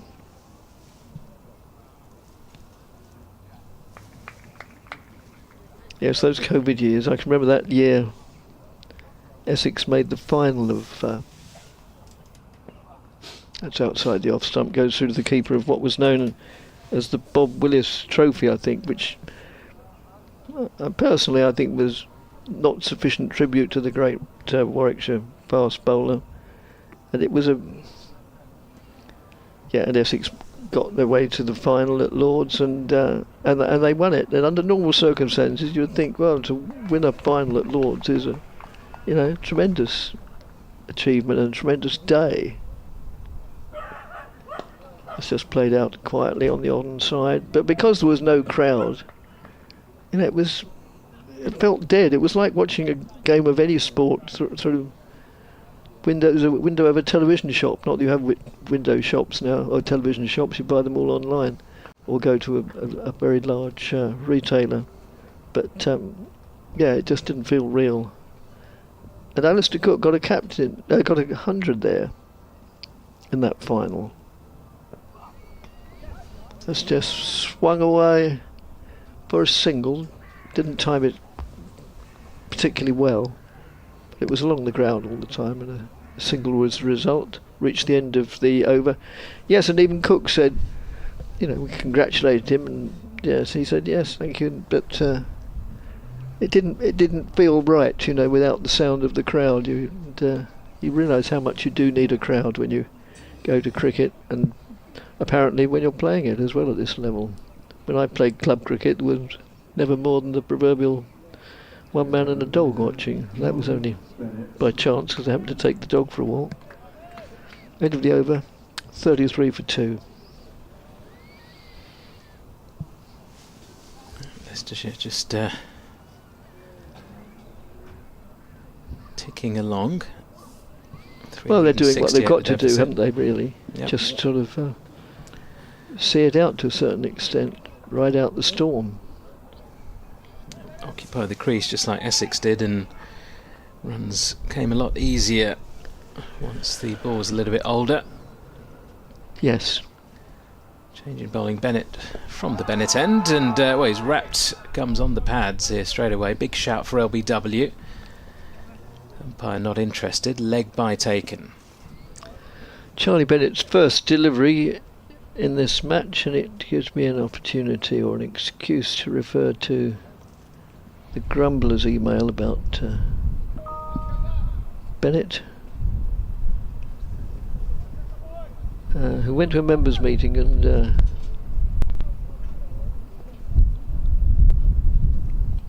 as Bennett moves in again and bowls. Oh, and he dug that one out. Yorker length delivery, very well played, very well handled. Not literally, of course, but very well coped with. And Chris Silverwood was not happy that there were so few pace bowlers in the squad behind Cook, Porter and Snater. And they'd signed Zum Attar and Mitchell Killeen from Gloucestershire and Durham respectively. But he says Bennett seems to be ahead of them in the pecking order. Undoubtedly he is, yes. Big tall man running towards us, yes. And delivers, and that's been played away to mid-on by Hill, no run. Sorry, I stole a delivery from you there. That's alright, we're all friends here.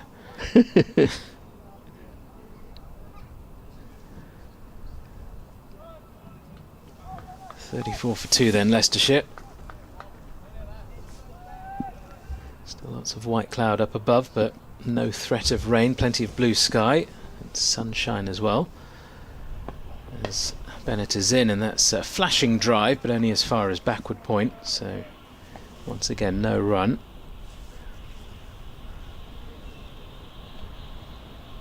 Hill has certainly looked to have a bit more intent than Gums, who's quite content with just occupying the crease and nerdling around for his 14 from 49.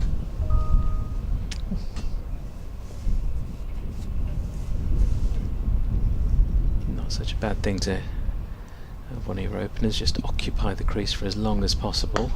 As Hill flashes the next ball just wide of that fielder at backward point and away for 4. It's a lovely shot. It's what he was trying off the previous delivery. This time getting it slightly in front of square, and races away across the outfield.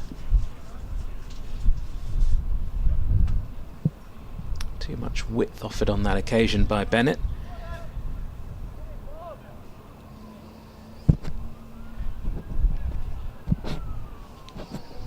in white ball cricket, they'll be looking to target specific bowlers in this Essex lineup. I wonder if Charlie Bennett will be one of them. Well, that's down the leg side, the next ball, and he doesn't manage to get anything on it. Through to Cox, and there's no runs, so 5 runs from the over, including that leg bite, 4 off the bat. Leicestershire 38 for 2 in reply to Essex's 401. An email from Adam, who describes himself as an Essex supporter in Devon, says that yes, in August 1964 there was one. He's found this one game where Essex played Derbyshire and Bob Taylor kept wicket for Derbyshire and Brian Taylor for Essex. And as he says, that there must be several other occasions when this similar situation arose. That's just played defensively. No addition to the score. Defensively by Gums, that is. Who's on 14, as is Hull. Hill, beg his pardon. Can't quite remember that match in 1964. No. Decades before I was born, unfortunately. No. 64, yeah, well, how long ago was that? 62 years ago. Oh, yes, I was born, but I wasn't watching much county cricket in those days. That's just nudged around the corner for a single, taking the score to 39 for 2.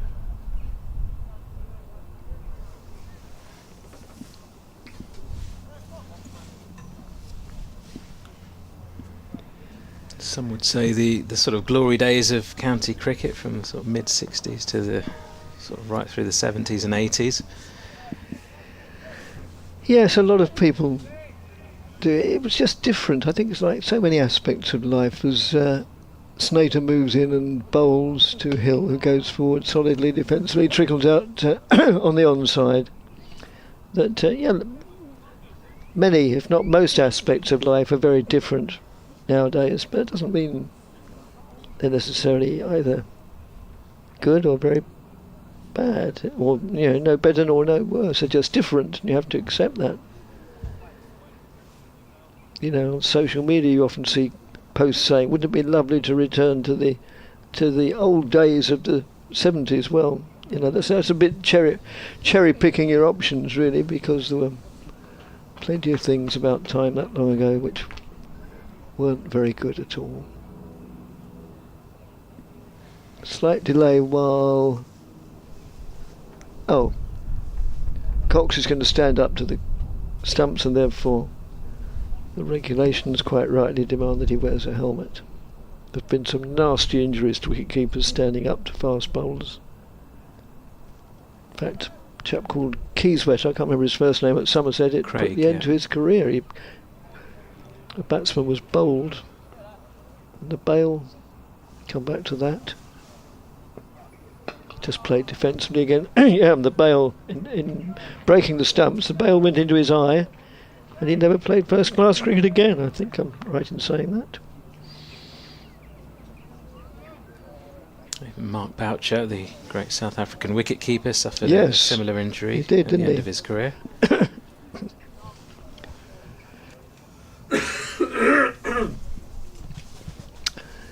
As Snater moves in from the pavilion end, moves in, bowls, nudge down to third man. They'll get 2 out of this, and no, they won't. Just the one. Simply, initially Hill thought there was a second, but found there wasn't there. One there. 40 for 2. Last wicket fell at 11, so this wicket's yielded 29. And Snater moves in now. Bowls to the left-handed Sheridan Gums, which is an impressive name. And it's taken by Cox standing up to the stumps, and the over reaches its completion.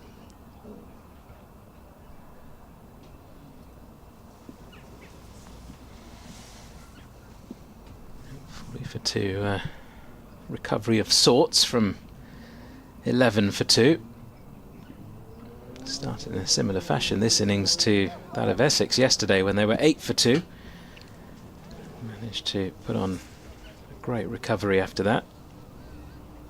Thanks largely to Jordan Cox, who finished the innings on 204. Matt Critchley making 97. Good contribution from Tom Wesley, the captain, with 41. Only 4 batters making double figures or more though. Simon Harmer finishing on 36. Useful runs this morning.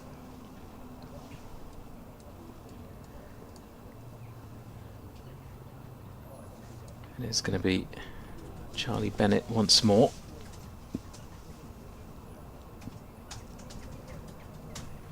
Here he is into Hill, and that's driven away beautifully for 4 out towards cover point.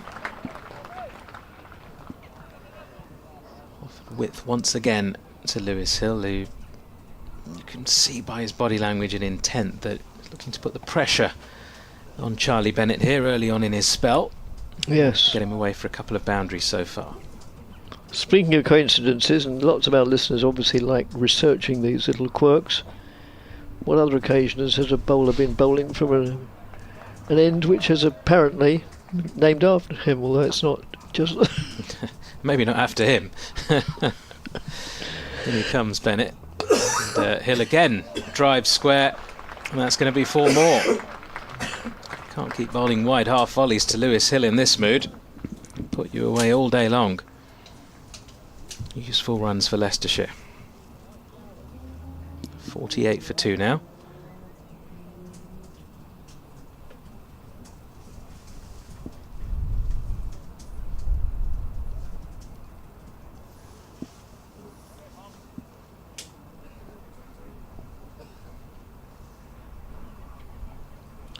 Bennett tries once more, corrects his line a touch, goes straighter, and Hill defends back down the pitch.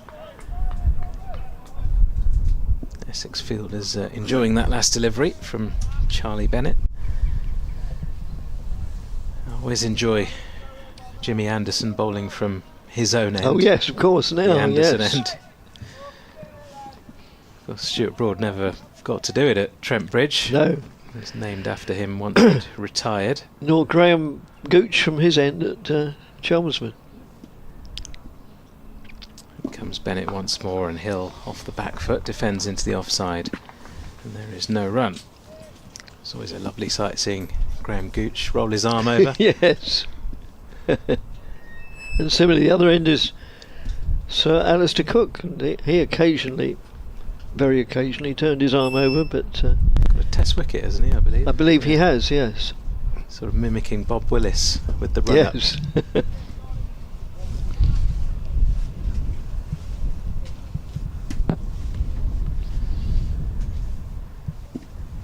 Bennett bowls, and Hill drives square again, this time straight to cover.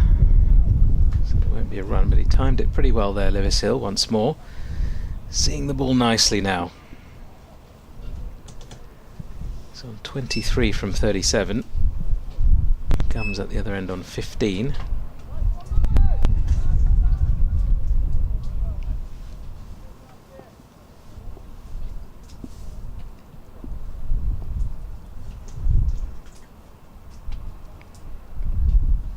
Still in his stance, faces up again and leaves the ball alone just outside the off stump.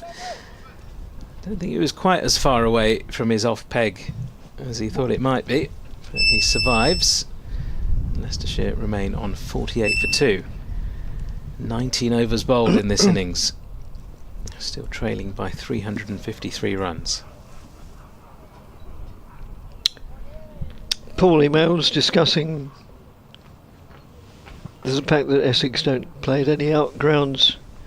It is sad, I agree, and I always said how I enjoy watching cricket at outgrounds. But from the club's point of view, you can understand it really. They must be uneconomic to set up all the stuff from moving it from one place to another. Essex were more peripatetic than anybody almost. They used to use up to 9 grounds in a season. That's just played solidly defensively. Do I mean peripatetic? Maybe not. But anyway, you got wandering, travelling. Yes. Have you got a favourite outground on the county circuit? Well, yeah, I thought you were going to say Essex. Essex outgrounds, South Church Park at Southend, but I'm partly biased there because for all but the first 4 years of my life, I've lived in Southend. As Snater moves in and on the offside.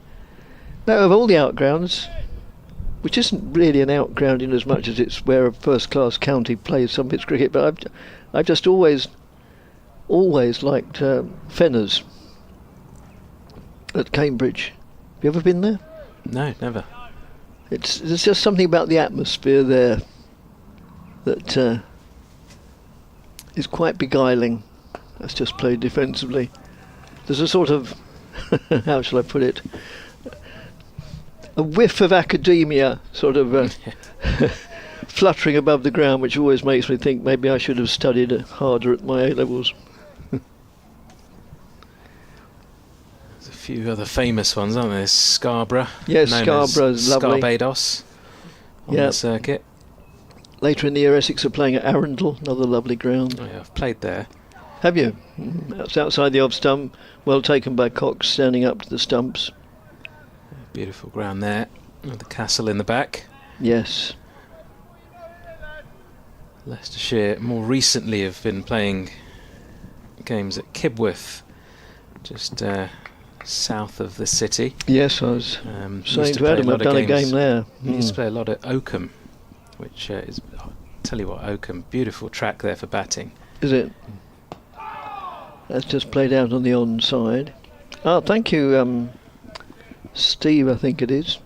Rob White is the official at the Bennett end and Mark Newell at the Pavilion end. Ah, excellent stuff. We didn't know. He goes on about wicketkeepers, but I'm due off air in another one delivery's time, so I'll come back to that in half an hour's time or so. Snater moves in and bowls, and that's nudged around the corner for one. They'll think about a second. It will be ill-advised, and sure enough, they declined. We're doing very ill-advised. An excellent throw comes in right beside the bails. End of the over. 49 for 2 wickets. After a few more words from Nikesh, he'll be joined by the boss, by Adam.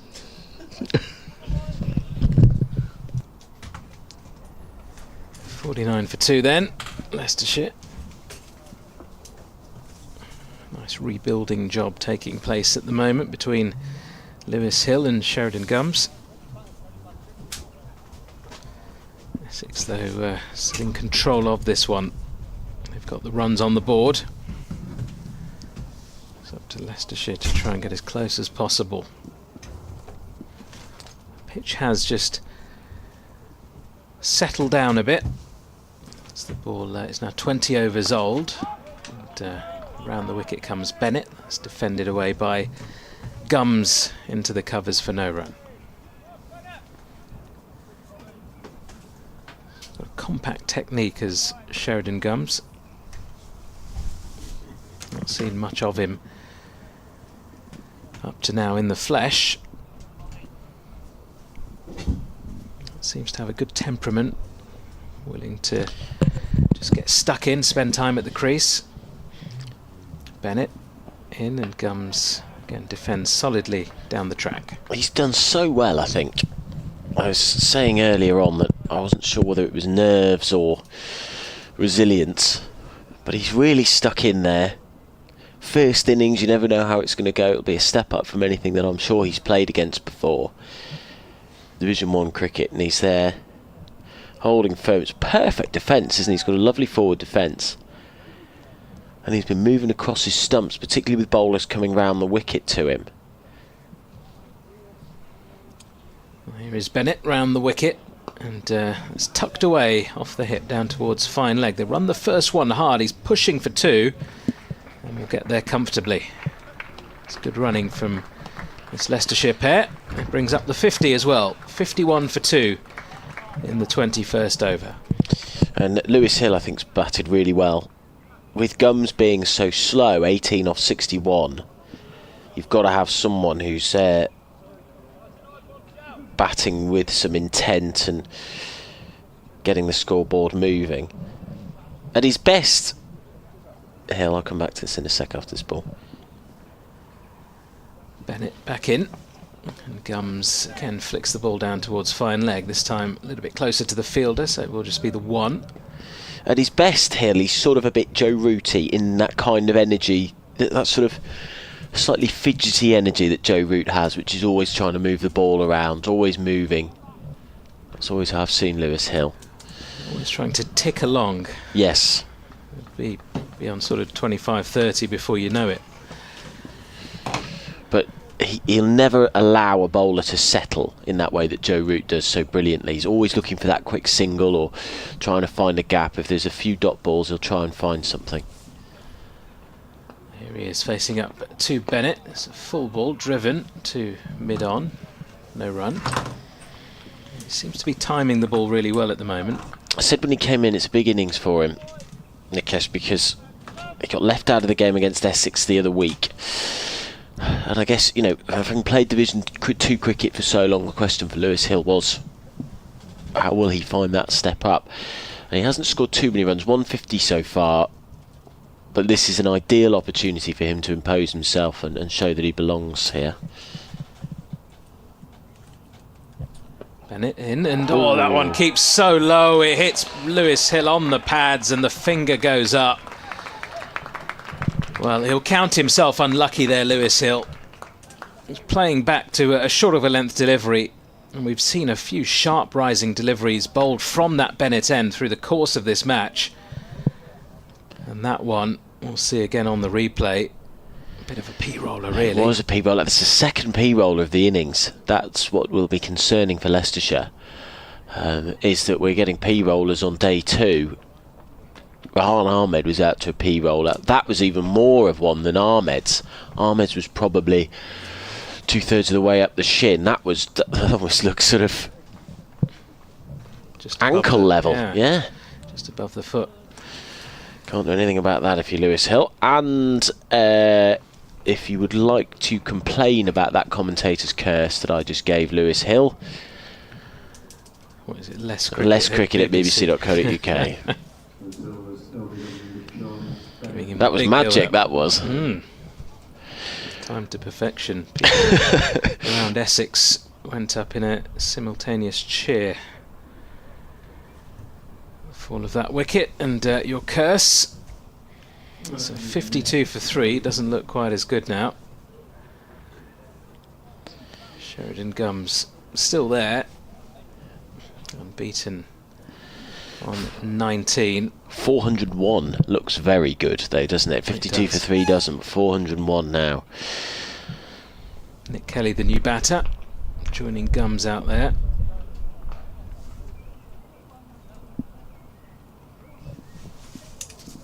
Doesn't seem like the easiest surface to sort of get in on, but once you're in, run scoring does become a little bit easier. That's what we've seen through the course of the game so far. No, Jordan Cox just came and smacked it about from the off, didn't he? Sort of was determined to get himself in, force himself in, whereas Gums is taking it so slowly. Not a pitch for a normal innings, by the looks of things. So Simon Harmer is going to bowl from the pavilion end. His first overs of the day. Snater bowled 10 straight overs then. Was that 1 for 14 I saw? 1 for 14, 3 maidens. Wow. Porter 1 for 22 off 8. Great spell from Snater, but they're moving to spin. Some success from Rahan Ahmed. Four wickets earlier for 102.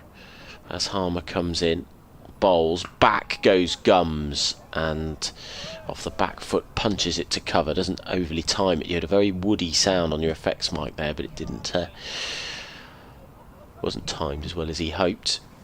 He's bowling right arm round the wicket. Back again goes Gums, tries the same thing again and beats the fielder, and it's going to go for... oh no, it's stopped.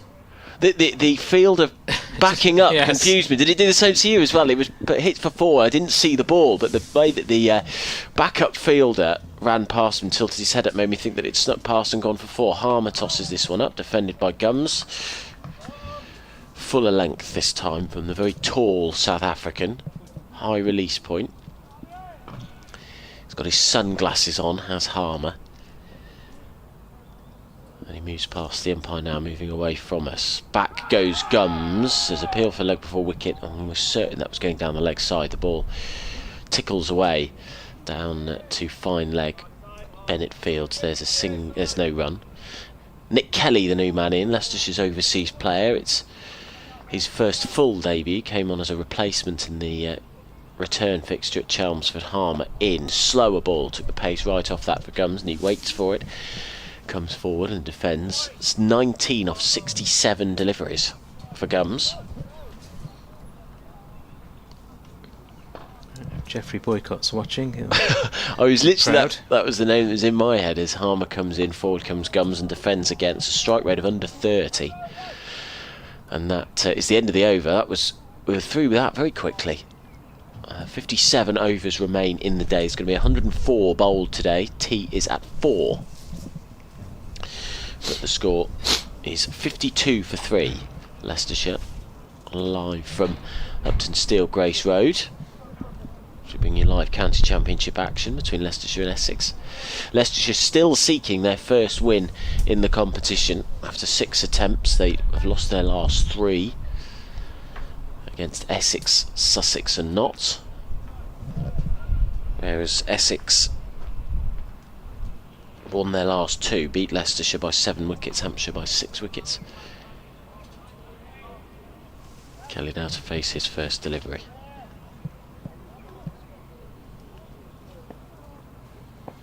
Yep, Kelly, left-hander. 3 slips in place for him. In comes Bennett. And that one keeps a little bit low as well. It's well kept out by Kelly. Into the leg side.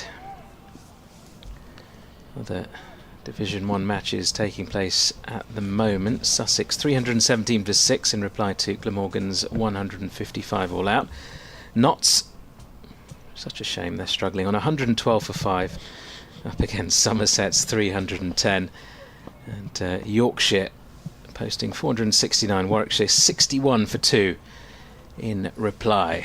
Here comes Bennett, that's full and it's been worked away to mid-on. They scamper through for a quick single. A direct hit might have had Gums in a bit of trouble there, but the throw well wide in the end. So lots of Division 2 action taking place as well. You can catch all the action, every ball of every game on the BBC Sport website and app. And we're taking over the airwaves on Sports Extra today. There's Women's T20 World Cup action. Australia currently 52 for 2, batting first against South Africa. That's after 6 overs. Later on we've got New Zealand up against the West Indies. Every ball of that tournament live across the BBC as well. Short delivery from Bennett. Gums not interested, just sways back out of the way of it.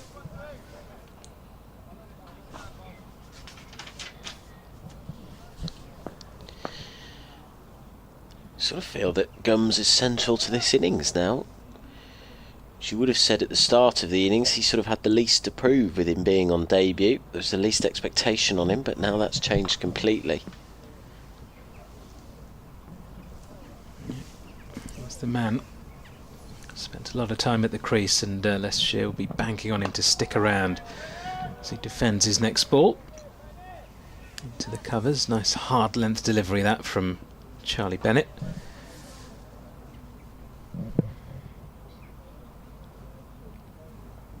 Elsewhere in the world, there is we were talking about outgrounds earlier, weren't we? Well, it's not really an outground anymore, it's a bona fide test ground, but Dharamshala in the foothills of the Himalayas Amazing in India, ground, there's an ODI taking place right now there between Afghanistan and India.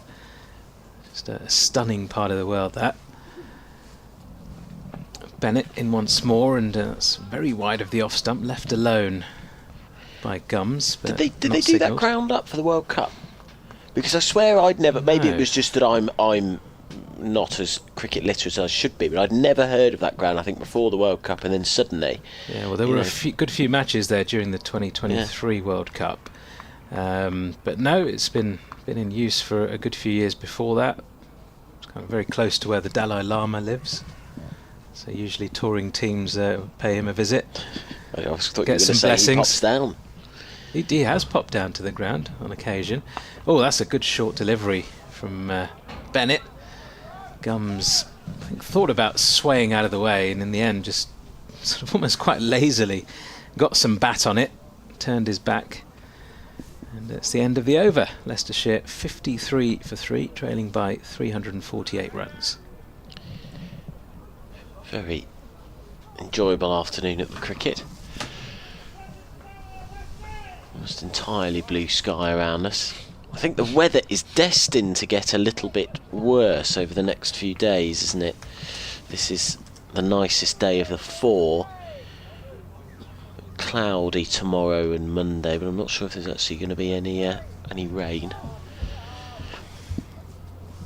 Kelly scrapes his boots to mark his guard from the pavilion end. He squats down to limber himself up and waits for Simon Harmer to begin his second over. And he comes now. Forward comes Kelly and defends this out into the offside. He's very experienced overseas player, Nick Kelly. 4,600 first class runs. Been the top scorer in the T20 as well for the Foxes. Here comes Harmer, tosses this one up, and that's a beautiful shot. Whipped wristily by Kelly. It's a full ball, and it's gone through towards a wide long on position for 4 runs. Just over pitched Harmer, and he made room for himself wonderfully, Harmer. As we watch the replay now, got full force on that by using his wrists. It sort of twirled in his hands, Kelly, as it pierced the infield and raced away to the boundary rope. 57 for 3. Harmer bowls, forward comes Kelly on a straighter line and defends. It's a short leg, no run. Lovely wrist work for that boundary. Timed it to perfection. It's the longest part of the boundary for him. Kelly, left-handed, comes forward to Harmer bowling. Right arm round the wicket. He defends into the offside, there's no run.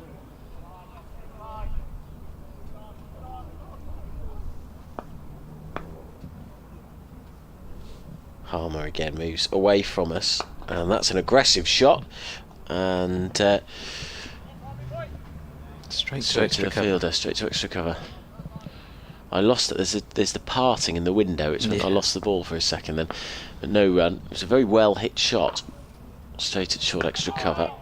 That's clipped away to mid wicket. The next ball, quicker, flatter from Harmer, and Kelly saw that coming. So that is the end of the over. There were 4 runs off it in the end. The score is 57 for 3, despite the fact if you're watching it says 53 for 3. It hasn't updated digitally yet, but fortunately the manual scoreboard is right there for me. Kelly is 5, Gums 19 off 72 deliveries, and the Foxes in a tad bit of bother. They've got the batting to come. Everson, Cox, Scriven and Green, very good all-rounders. Ben Green, that is. So they do still have wickets in hand. They need someone to go on and get a big score. Will it be Sheridan Gums perhaps on debut? He's there on 19 from 72. He's facing up here to Bennett, who's in bowls, and Gums again just defends away into the offside. He's certainly shown us he's got a solid defensive shot. Has he got some other shots in his locker? Quite strong off the hip, as a lot of left-handers are.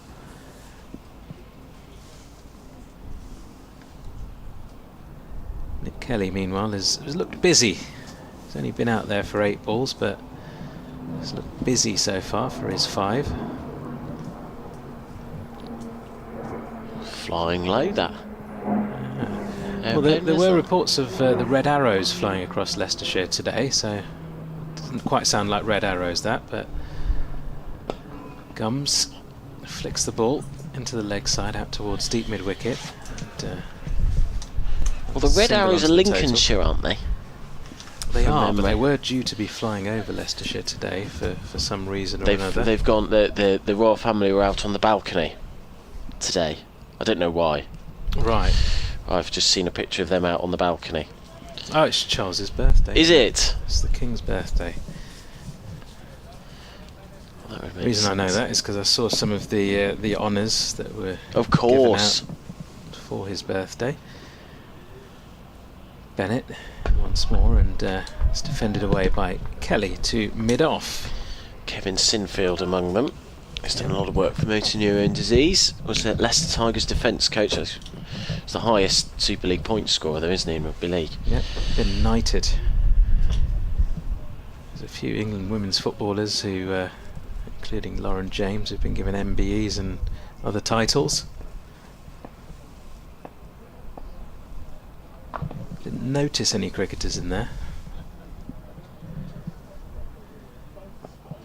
Another short of length delivery, defended away by Kelly into the leg side. Bright sunshine now at Grace Road. Just got my prescription sunglasses out.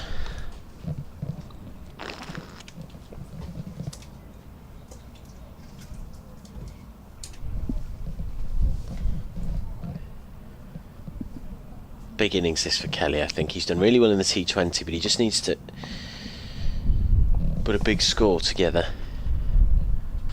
Bennett into Kelly. Oh, that's a good short delivery. It's scooped up in the air and bounces just short of the fielder running in from mid-wicket. Didn't know a lot about that. Shaped up to play the hook shot, then I think he decided to try and pull out of the shot at the last moment. Didn't do either of those two things and somehow survives. There's a lot of discomfort from the batters out there because a ball of the same length, I mean that was a very similar delivery to the one that got Lewis Hill out, wasn't it? Similar length.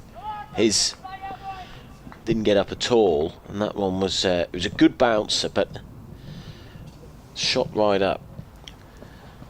Oh, next ball, playing a miss, is it? Well, there's an appeal for a catch behind. Bennett was jumping around, pleading with the umpire. Not much support from behind the stumps. And, I'll look at the replay, but I suspect that's because it was a long way from the edge of the bat. Yes. Good delivery though. Sort of angled in, pitched, seamed away. Not easy to negotiate. Charlie Bennett at the moment. It wasn't a great shot. Not a particularly sensible shot for that kind of delivery.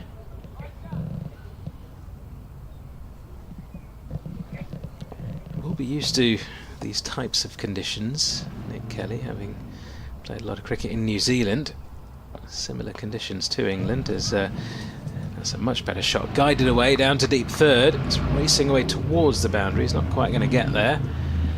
And in the end, they make it back through for 3 runs. Good running. End of the over. 63 for 3. Leicestershire. So we hear some revving of the engine in the There's background from maybe the car repair shop across the road. No, there's a group of motorcyclists. There's a club up the top of Milligan Road up Right. there. So you'll often see them coming down here. And revving the engines. What, Hell's Angels? I think it is the I think it is the Hells Angels. I don't know. I don't think the Hells Angels are a bad thing, are they? But I think that type of group anyway. Long yes. beards, lots of leather, Yeah. Harley Davidson Tats. style bikes. Yeah. Other bikes are available. Tats and sunglasses. Harmer to bowl the 26th over of this innings. Back goes Kelly and smashes it at extra cover. We've seen a lot of shots played in that direction, trying to make room for themselves, backing away from their stumps. None of them have come off so far. Kelly 8 not out. Harmer in, down, the pitch comes Kelly. Kelly is looking to play his shots here, and I have a feeling, having watched Ahmed and Hill get out, I think there's an element of thinking that there's probably a ball on with your name on it. And if you look at how Cox played, the best thing to do is go out there and be aggressive. And there's appeal for catch there. It's down the leg side. Kelly was aiming to come forward and had to retreat quickly. I tried to glance off his hips but didn't manage it. So there's appeal for a little feather, must have come off his body or his shirt or something like that. 63 for 3. Kelly waits. That one keeps a bit low. Kelly was there to wait for it and sort of pat it away.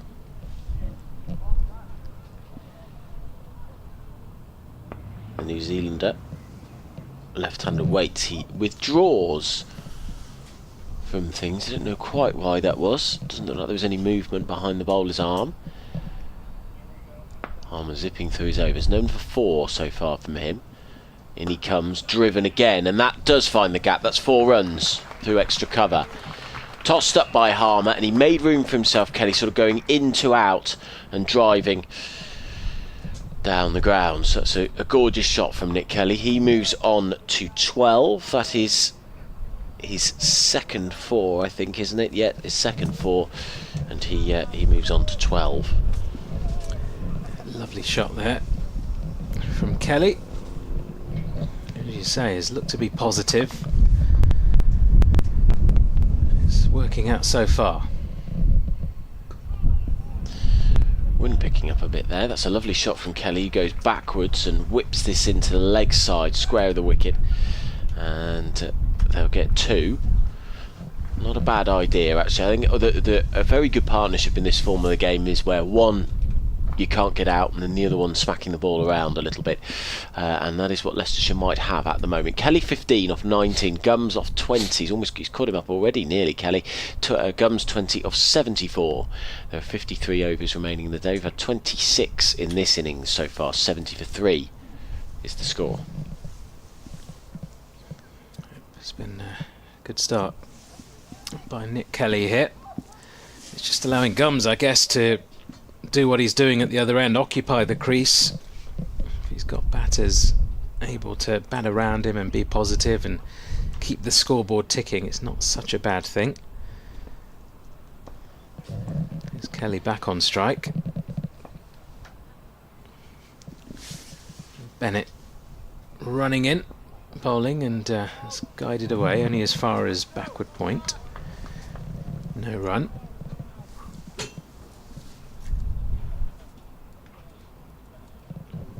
We were talking about it earlier, weren't we? The England Test team, Jordan Cox doing his chances no harm really with that double century. Whether it's enough to force his way into the 11 or not remains to be seen. Rehan Ahmed as well with 4 wickets in the Essex innings. Bennett bowls very full on the pads and flicked away out towards fine leg. It's going to be a single. Was there any bat on that? No, says the umpire. Leg by given. The only concern for Ahmed is that he hasn't got any runs. In both of the games that he's played so far, it's been out cheaply. We were discussing it earlier, weren't we? That's his main weapon, Ahmed, or his main selling point, I think, to the selectors, is that he's potent with bat and ball. Has long been an obsession with English Test cricket that your spin bowler has to be able to bat. She certainly can. Short delivery from Bennett, well negotiated by Gums. I understand the argument, particularly sort of early season, early summer, where the pitches might not offer as much for spinners and you might not get that much opportunity. So you've got to prove your worth in the lineup by being able to extend the batting lineup and have another string to your bow. He's certainly a genuine all-rounder. There have been so many in the past, haven't there, that you think, had they perhaps played for a different country, would they have been given more of a longer rope just as a specialist spin bowler in that Test lineup. Another shortish delivery tucked away around the corner by Gums for a single. Look at people like Monty Panesar, sort of kept out the side initially at the start of his career by Ashley Giles, who was a far inferior bowler but could offer you a lot with the bat. And then obviously Graham Swan came in, and world-class spinner, could also bat. That kind of is a no-brainer. But there's been a few over the years. Tufnell lost his place initially to Ashley Giles because of the batting that Giles could offer. Here comes Bennett once more, and Kelly guides the ball away to backward point. No run. I guess last week's game was the prime reason why you don't, why that happens though, isn't it? Because you might pick a spinner and the circumstances mean you can't use them. So they then at least offer something for you as a number 8 and add to your batting lineup. But I know exactly what you're saying. You should pick the people who are best at what they do. And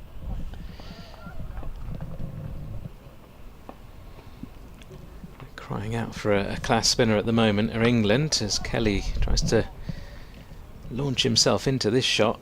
Doesn't time it at all. Trickles away back to Bennett in his follow through. End of another over. Leicestershire 72 for 3. Seen Ollie Robinson might be out of the test. They've called up Henry Crocombe from Sussex as a precaution. He's hurt his knee, Ollie Robinson. It would be a shame. Waited so long to get back into the England test team and dream comeback.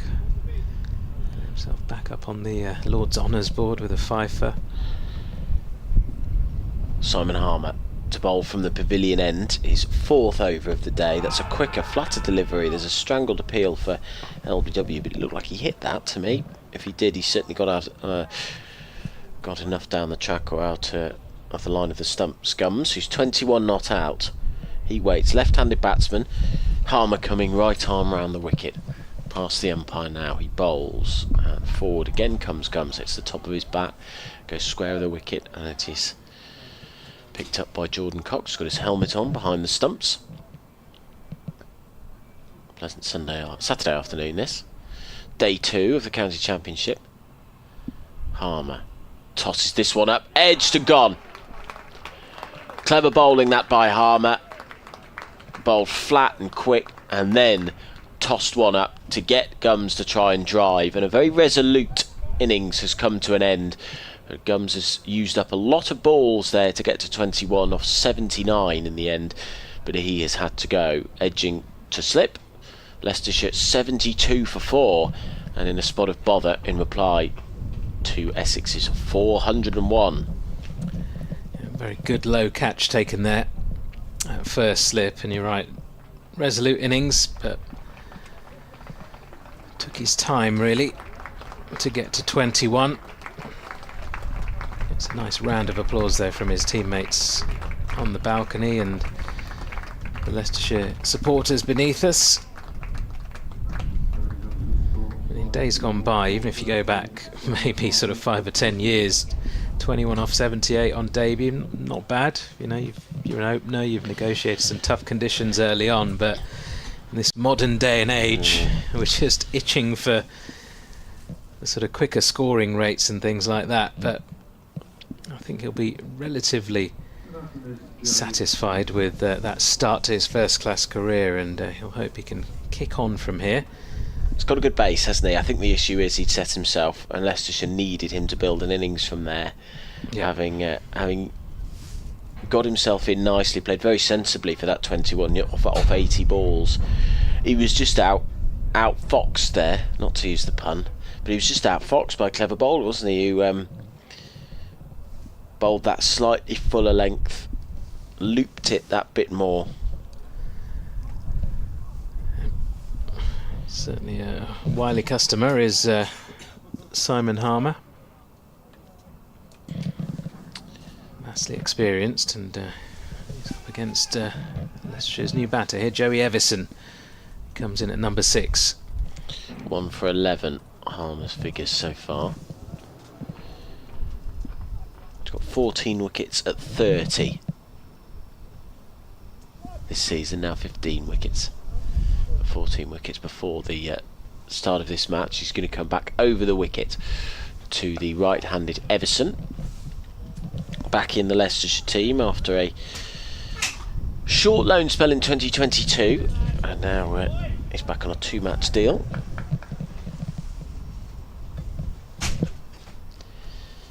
Harmer, fair-haired, tall South African, comes in, and that's clipped into the leg side for straight delivery by Everson. And I am going to make way once again for Dick Davis while you complete this over. As forward comes Everson again, defends this. Bit of chirping out there in the outfield. That's the end of a very good over from Simon Harmer. Clever bowling, and he's got his man. Has the Essex spinner, dangerous Essex spinner. So the score then 72 for 4, with Everson yet to get off the mark off 3 deliveries, and Kelly is 15 not out. Hello, Dick. Hi, Adam. Essex in a good position. Yeah, I presume you saw. Did you see the wicket? The tempter from yes. Harmer, very clever, wasn't it? Yeah. Fairly sharply picked up, low down, by Paul Walter. Makes up for one he dropped much earlier. Wind picking up a tad. You can hear that in our Fox microphone. As Charlie Bennett moves in and bowls, and that's over pitched and played out splendidly by Kelly through extra cover for 4. One of those shots that the moment it leaves the bat, the batsman doesn't attempt to leave the crease. He knows it's got 4 written all over it.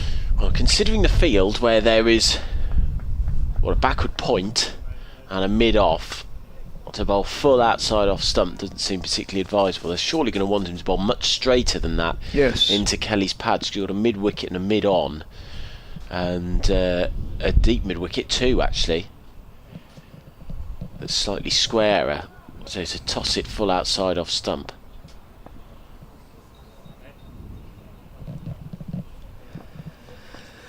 As Bennett from the Bennett end moves in, bowls, and that's just nudged out square, or just in front of square on the onside. No addition to the score. Been trying to think in the years I've been watching this game, which is a lot longer than the years I've been commentating on it, whether I can remember any other instance of a player bowling from an end which... I was literally just thinking that. That's so funny you just said that. I haven't come up with anything, but that doesn't mean it doesn't exist. Well, I've got one that's straight off the bat, which is a man bowling from his own end, which is Jimmy Anderson. Oh yes, that's right, of course, yes. As Bennett moves in and bowls. Yes, and that actually is named after him, rather than just the name's the same, of course. My lady wife, who follows cricket avidly,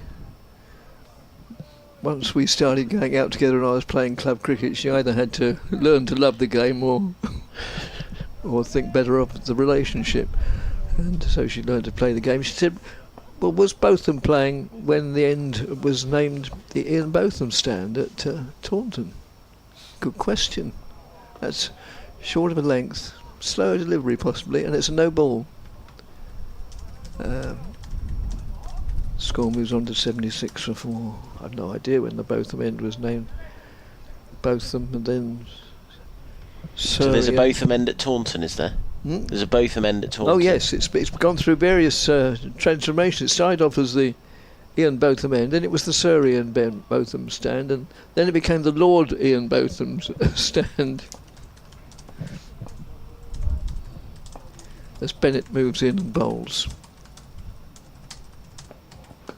And that too is just nudged out to Charlie Allison, fielding close-ish at square leg, not close enough to merit the wearing of a helmet, but reasonably close. So I'm just looking at what all the candidates could be, Dick. We could have a Lumley. Oh yes, there was at Durham. I don't know if there has been, but there could be a Lumley. Has Joanna Lumley ever played first class cricket? Well, there was a... As Bennett moves in, bowls. Joanna Lumley, she wasn't a particularly well-known county cricketer, was she? No. Short of a length, carved away in the offside. There was a player who played for Derbyshire, wasn't that? Then became an umpire, isn't that Lungley or Lumley. Lumley? Oh yes. Oops. There's the Sir Alistair Cook end and the Graham Gooch end, isn't there, at Chelmsford? So you might have that. Well, yes, but they've both been named long after the two players. Yes, but you might have it. You might. Surely Sam Cook. Well, that's a very good point. Yes. Why hadn't we thought of that?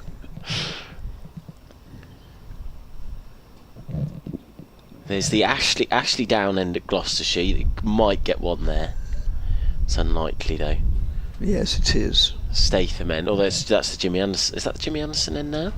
No, Statham end and Anderson end, isn't it? Yes. But Statham, it was certainly long after Statham packed up.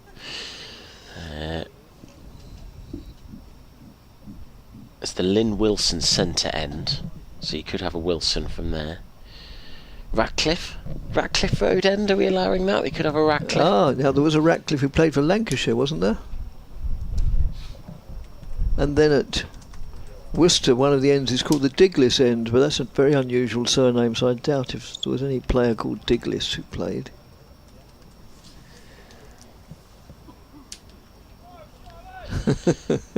Yeah, Bob Ratcliffe. These are the sort of, I'm tempted to say daft conundrums that keep keep cricket supporters generally going when there's rain-stop play or something. And they retire to the bar for a pint and discuss such things as Bennett moves in and bowls. Oh, and that reared, not quite as viciously as the one that disposed of Jordan Cox before lunch. But it was still not a pleasant delivery to receive. I'm going through my mind what the names are called of the ends, and I can't remember all of them by any means. I've got them up on my computer. Oh. I think you're right. I think that Radcliffe could be one from the Radcliffe Road Yes. end at Trent Bridge. He was a Lancashire bowler, so that could be a good one. Yeah. And it's been called the Radcliffe end for, well, donkey's years. Yeah. Well, yeah, I presume from the very start, I probably. would imagine so, yes, because the Radcliffe Road has always been there. Harmer to start a new over, bowling from the Pavilion end. There's been no cricketer called Steve Pavilion, otherwise we'd get one every week. So Everson yet to get off the mark from 4 deliveries. Kelly is on 23, 2 gorgeous shots in that previous over. Harmer bowls to Everson, who comes forward. There's a Cromwell Road end. You could have a Cromwell at Sussex. Yes, you could. But there again, all these examples which you've quoted. As Harmer comes in, bowls forward, comes Everson again and just plays it straight back to Harmer. Examples in which the names of the end contains the name of a player. It's not. It's unlike Bennett end, which is the whole of the description of the end. No, you are absolutely right that as Harmer comes in again, bowls that short of a leg that doesn't bounce at all. No, it doesn't. And Everson reads it and goes back and guides it away on the leg side.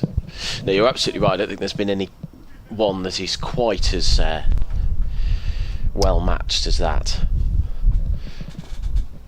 Harmer turns, moves away from us, tosses this one up again. Everson comes forward. He gets his overs quickly, doesn't he, Harmer? He does. Oh yes, he's a very busy cricketer. For those who don't know, tea. Well, for the benefit of those who do know, tea is being taken at 4 o'clock.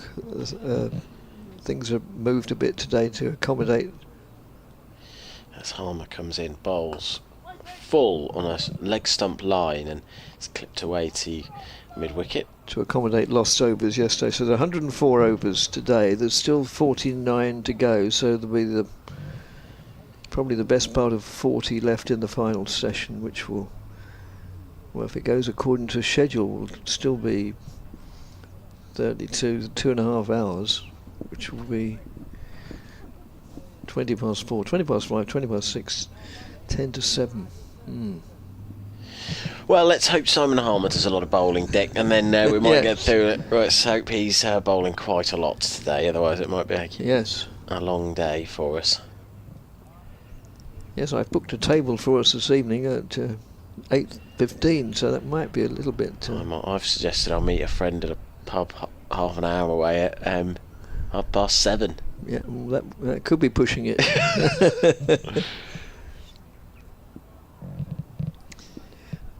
So a change of bowling at the far end sees Noah Thane come into the attack. Fair-haired young all-rounder of Essex. You see much of him? Yes, maybe he's one of those players that I think most counties have one who appears to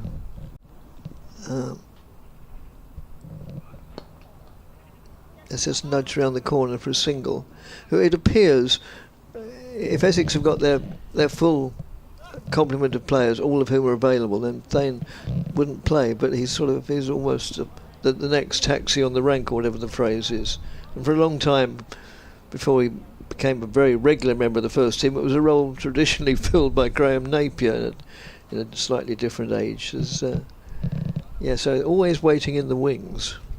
Always the understudy, but gets an opportunity to show what he's made of.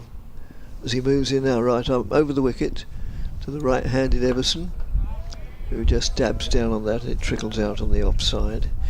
Very good action. Very nice, fluid run-up.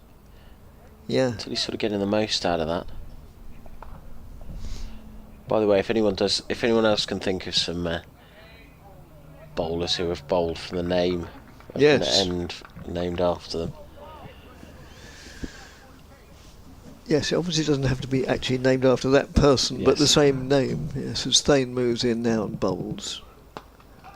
So again, that's played out into the covers. Fielded by Tom Wesley. Not usually to be found in the covers, more likely to be found at mid-on or mid-off. But rarely the slips. Captains usually go either in the slips or mid-off or mid-on. So they can either see exactly what their bowler is doing, or if they're at the other end, give him a little bit of encouragement or advice. As Thane moves in, bowls. You often see that in T20, and it brings a little smirk to my face. If a bowler's just, particularly in the T20 or version, if it's just in the last over of the day or something, we've just been hit for, 2 4s and 2 6s, and the captain will come up to the bowler and say something. You think, well, what can he say really? The batsman's going to take a swing whatever you bowl.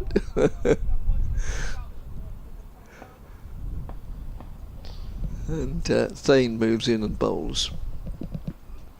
Has played very pleasantly for 4 runs, just to the onside of straight. Very pleasant shot indeed from Kelly. He looks in great touch, Kelly. It does look in good touch, yes. Some lovely strokes. I've had a few gorgeous cover drives or shots through the offside in that previous over, and that was only just over pitch, but he lent into it beautifully. It's the timing that's really striking me. We've got so many emails lined up. To be absolutely well, admittedly we've still got a whole long evening session, so I may be able to get through them. But if I can't, my colleague who's here for the remaining 2 days, Nick Gledhill, will, I know, be keen to answer them. But we've got best part of a dozen emails lined up.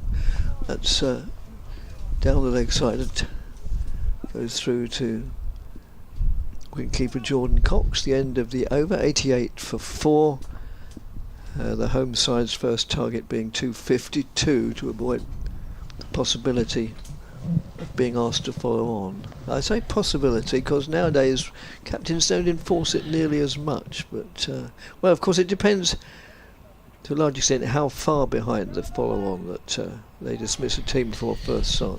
If they only just narrowly evade or avoid rather the 150, then often it won't be enforced, but if they're sort of 250 behind, then they may well. But I don't say that's Essex's position. Harmer to start a new over from the pavilion end into the leg side. It's played by Everson. There's no run. It's fielded by mid-wicket. I suspect, Dick, that is the change there, and I agree with you. I suspect the change there is how much cricket that everybody is playing, and therefore the level of tiredness that the bowlers have. Here's Harmer, comes in, it's played back to him. they've got such a load that they can't really. They need that break of a day or so, because they will have played possibly 2 T20s a few days before or something like that, or one day match. They're playing one day matches all the time, something like that, or very quickly another one. Harmer in, and again it's just gently played to short leg where there's no run. 88 for 4 is the score. This is the 32nd over.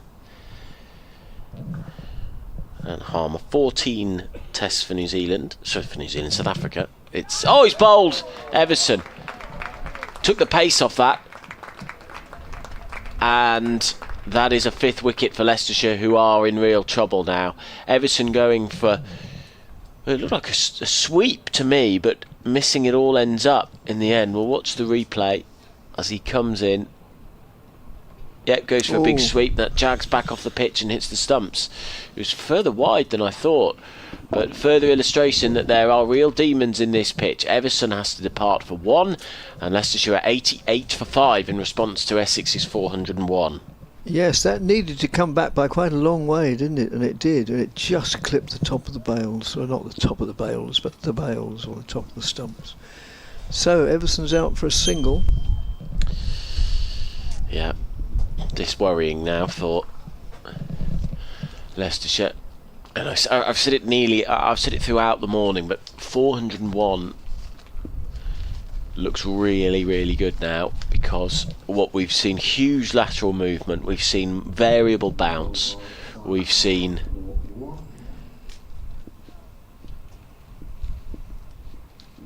we've seen quite a green pitch. It's going to be cloudy overhead over the next 2 days, so I don't think this is a great pitch to be batting on, and I think Essex have done extraordinarily well. It just highlights just how brilliant that innings from Jordan Cox was, doesn't it? Yes. And maybe that's the way to play. We've seen Kelly is batting like he watched Jordan Cox and went, that's how you got to play. He's been slightly less aggressive than Cox, but he's felt certainly that he has to be relatively aggressive and show plenty of intent in the way that he plays, but nobody else seems to have gone after it. And it also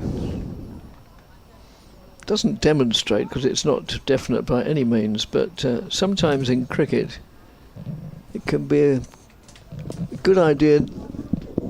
It sounds daft, and it probably doesn't apply in many sports. Come back to that at the end after this delivery, leave you all hanging in anticipation or boredom. People were going to get out of the car, Dick, but now they'll be staying in, sat in the driveway waiting. Yeah, that's right, yes. No, we can't go shopping yet, love. No. Ben Cox does his normal first ball routine. He's taken his guard. He now gets down almost on his knees with his shins flat on the turf and stretches and waits for Harmer to come in and bowl to him, and it's a full straight delivery tossed up by Harmer. 2 for 11 his figures. Is this the end of the 6th over? The end of his 6th over, I should say. Harmer moves in. That's flatter and quicker, and Cox plays it to mid-wicket. That is the end of another successful over from Harmer. Can't have been too many from it. It was a wicket maiden, in fact, from Simon Harmer. And 88 for 5 is the score after 32 overs. Leicestershire in a bit of bother here. Because they don't... Well, I was going to say, do they bat deep then? I suppose they do, in terms of Scriven and Green, who are very good batters. Those are the last two that you would say are registered batsmen, or recognised batsmen. And proper all-rounders, the pair of them are. Scriven is very capable of getting 70s and 80s, as is Green. But they're going to need that, I think, if they're going to get a competitive total here. Yeah, well, yes. Yeah, well, I was going to say, it's not a great pith and moment, it's not sort of Confucianism, but sometimes it can prove to be a good thing to lose the toss. As Noah Thane comes in and bowls, and that's just tucks him up slightly, but plays it in the end out to a short mid-wicket.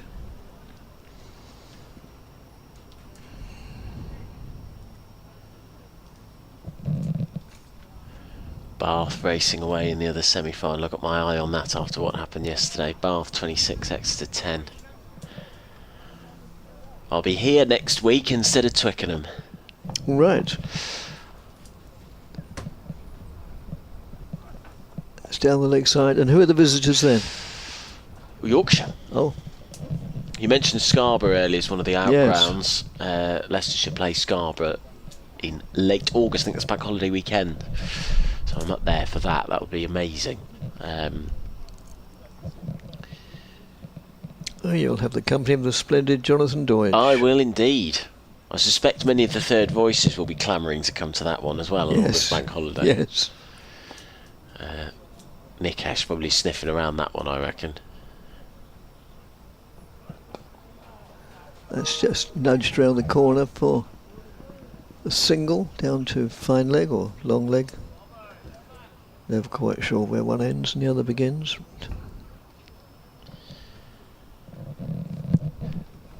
So yeah, Yorkshire next week. Who Essex got next week? I ought to know, and I confess ignorance. Here we go. Nottinghamshire. Oh yes, of course, yes. At Chelmsford. Chelmsford, yes. Yeah, Leicester have played a lot of their games at home. 4 of the first 6 were away. Sorry, yeah, a lot of Leicester's games have been away. 4 of the 6.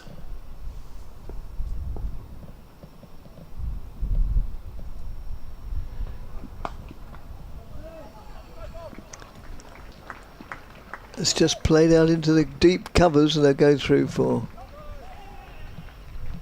2. I think they come back for a 3rd. I was watching the ball rather than the running between the wickets. How many did they take there? They took 3. Oh, 3, because yes, it says on Cox was it on says in front strike of and me, played yeah. the shot. Yeah, sorry, I'm probably blocking the screen a little bit. 3. Cox a very good batsman. He's been in good form this year, Ben Cox. He's really found a home at Leicestershire. As Kelly, it is, who faces up to the left-handed, faces up to Bennett. Bennett's been straying a little bit too much to the left-hander's leg side, paying the penalty a few times.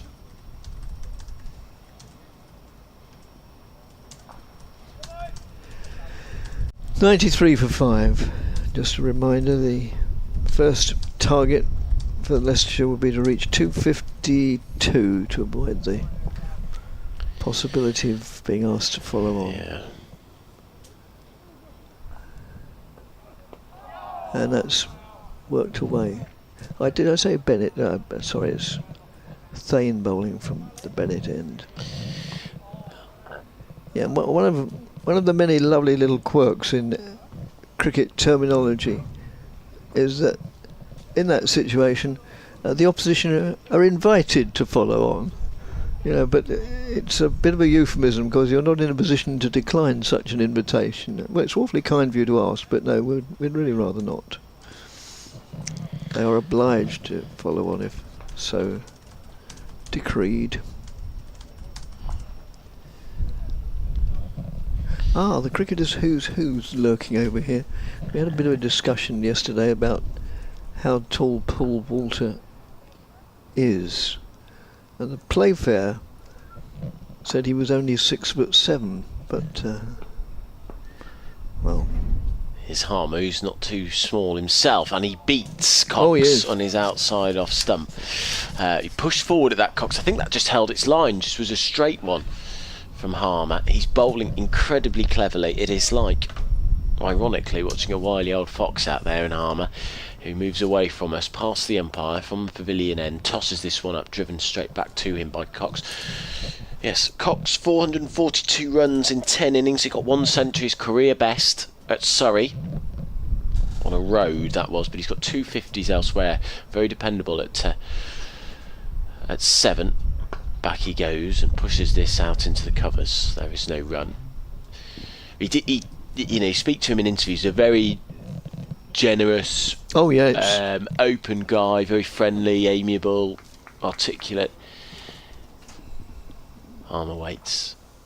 And now comes in. It's a beautiful leg before wicket now. Unless Cox has moved right across his stumps, then that is going down the leg side, and it is. Not out, says the umpire. And he said he wasn't really coached at Worcestershire in the way that he wanted to be. No. He had a lot of technical issues, but problems with his technique that James Taylor has ironed out for him. Here is Harmer. That spits up off the surface. And Cox drags it back, picks the ball up. I hope he asks permission. Otherwise, he might be in trouble there. Yes. I'm always incredibly nervous about picking it up.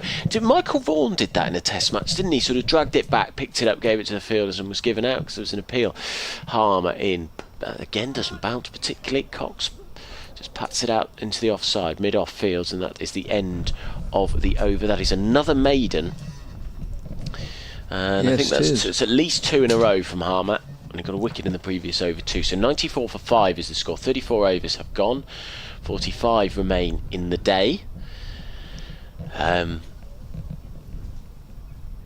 Yeah, so Ben Cox has come on leaps and bounds. He's a very good wicket keeper too. It's interesting you sort of talk. So we've seen the stuff talking about Keith Piper, who died this week. Yes, very sad. Half brother of our football summariser, Matt Piper, former Leicester City winger. And it's whipped away on the onside, but straight to the fielder. And Keith Piper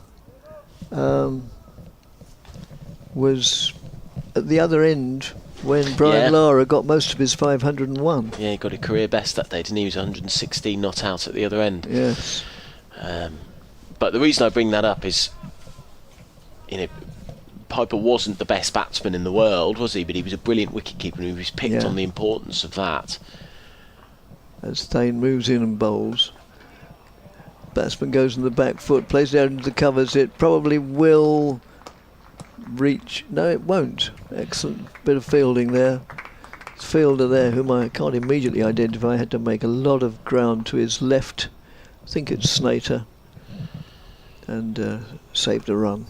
Yeah, it's a massive boundary out there. It That is, was a isn't 4 it? in Yes. most parts, most boundaries in the country. That. Good grief, yes, it would have been almost out of the ground at Chelmsford. Well, this is one of the biggest outfields in the country. It's one of the biggest sort of sites. If you compare it to somewhere like Chelmsford or Sussex as well, Yeah. that feels a lot more compact. Well, I thought it was the biggest. It is the biggest, I Yes. think. Yeah. Just didn't want to show off. I'll show off for you as Thane moves in and bowls, and doesn't play that entirely as desired. Just hit him on the front pad. Him being Ben Cox. I think the Oval almost rivalled it at one stage, but they've eaten into that at the Vauxhall end quite a bit to accommodate new developments. Which I think Leicestershire could do with doing at some stage. It's just easier said than done, that. Yes. Oh, that's clubbed away, square on the offside. From an Essex perspective, I suppose watching the bowling today, you've got Snater and Porter, who barely gave anything, did they? Kept it incredibly tight, put loads of pressure on the Leicestershire batters. Harmer has done the same from one end, but I just feel like the other two and the rest of the change bowlers have given some freebies away. They have. And that has allowed Kelly certainly to push into the 30s. 100 up for Leicestershire, excuse me. Yes, Thane moves in. That's out. Oh, is it? Well, having said that, from your point of view, I'm afraid you talked him out there. That's the second time I've done that today. That just hit the top of off. Cox is out, caught behind, I think, or was it LBW? I'm not very sure. Let's have a look.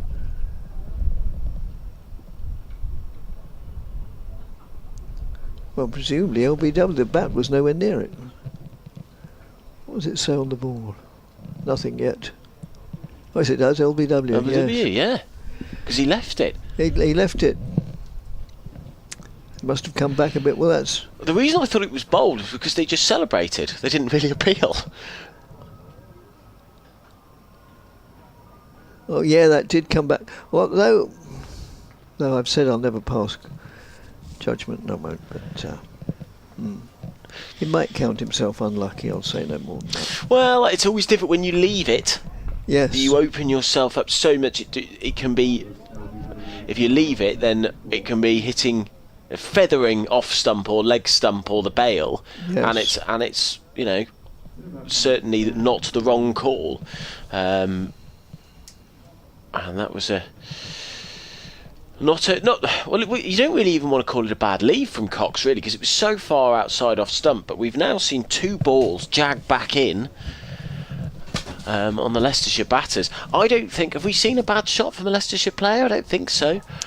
No. You'd say Gums was sort of out-thought, but the rest of them have been very unlucky. We've had 2 balls, Ahmed and... who was it? Ahmed and Hill, the ball just kept incredibly low. We've had Everson and Cox have the ball jagged right back in on them. Gums drove off a good ball from Harmer, and Patel was LBW, wasn't he? And I think he feels that was a harsh call, Rishi Patel. So they're in trouble now. 101 for 6. Kelly looks like he's playing on a different pitch and in a different game entirely. Yes.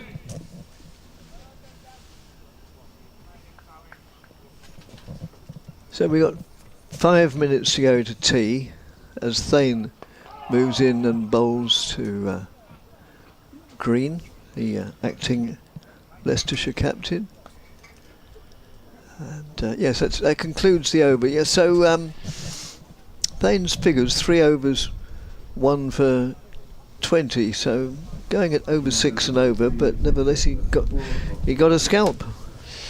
101 for 102 now for 6. I tossed a few outside off stump that were deliberately punished, but then the ball he bowled pitched well outside off stump, didn't It did. Where was the point of impact?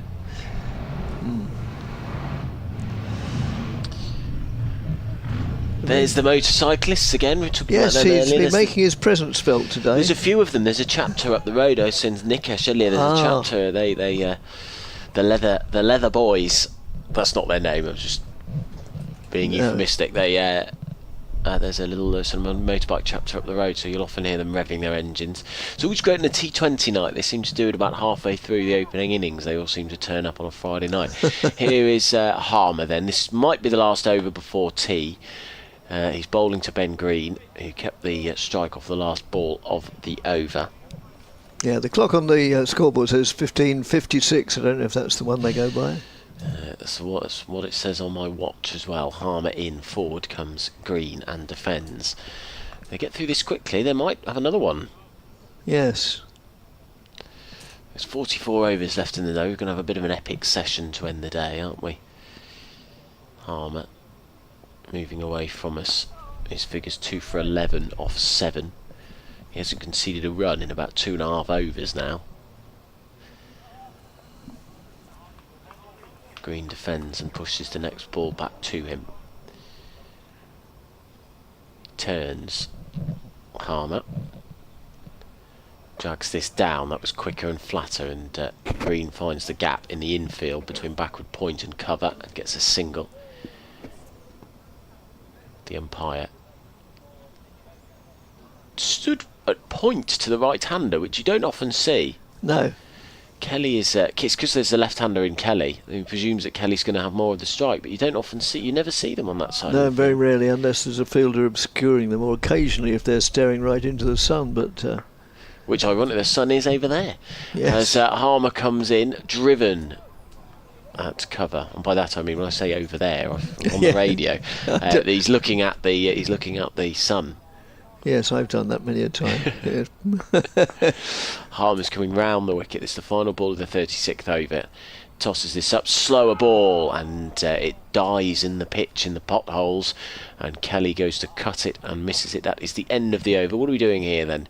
15:58. It's just clicked up. So yeah, I think the umpires have told them they're bowling another one. Thane's Yep. given his cap to the umpire. So 103 for 6 is the score. The Foxes in all sorts of bother. With Ben Green 2 not out, and Kelly, who will hold the key to Leicestershire getting any sort of total here, is 33 not out. So the final over before tea will be bowled by Thane. I wouldn't have been surprised if he'd come out of the attack after that last over, but he then got a wicket with the, I think it was the penultimate delivery, so that probably saved him slightly, gave him a reprieve. Means he's bowling at a new batsman with renewed confidence. All he's got to do now is bowl a more challenging line as he moves in now. And it gets a bit of lift, not causing the batsman great discomfort, but maybe went through a little bit higher than he'd expected, but sort of chest height. 103 for 6 on what's turning out to be weather-wise a glorious afternoon. Almost solid blue sunshine after what can best be described as a disappointing start to the day. As Thane moves in again.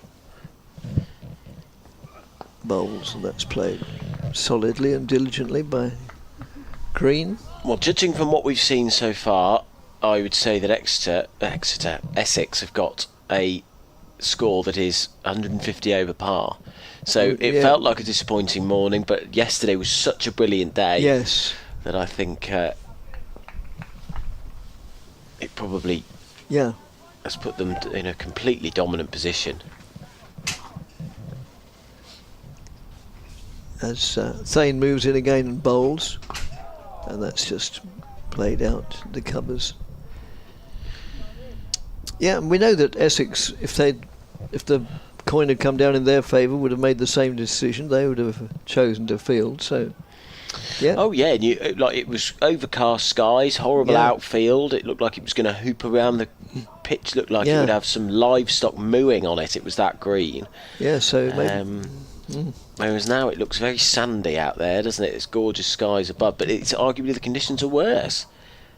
Thane moves in again and bowls, and that's just tucked around the corner, but only straight to Critchley, I think that is, at short leg. Well, leg slip really, which is rather an old-fashioned terminology.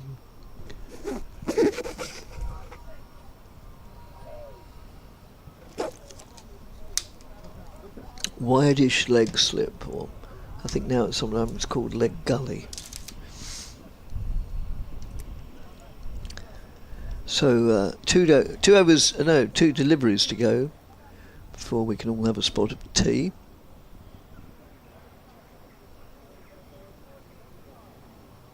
As Thane moves in and bowls now, and that's worked away for 1 run down to long leg, down to Snater, fielding just away down to our left. Score chugs on to 104. Well, I say chugs on. It's electronic. It's one of the best scoreboards in the country. I think it tells you everything you need to know to commentate from, and therefore to spectate from, and but isn't smothered with too much information. And is readable. Yeah, and it's readable. Yes. We were at Sussex the other day, and I found it very difficult to read from Sussex's scoreboard. Durham's is okay, but when we were there for a T20 earlier, it wasn't working. The digital scoreboard, you could literally see the desktop of the computer screen that they were using for it in the background. But you are right, and you've got, of course, got the manual scoreboard, one of 2 left in the country now. Kent's a manual scoreboard. Yeah. Big old beast. The opposite side of the ground from where we commentate. That goes through to the keeper, and that concludes the session's entertainment with Leicestershire 104 for 6 and Essex in certainly the stronger position. The 6 wickets to go. Patel for 4, Rehan Ahmed for 5, Lewis Hill.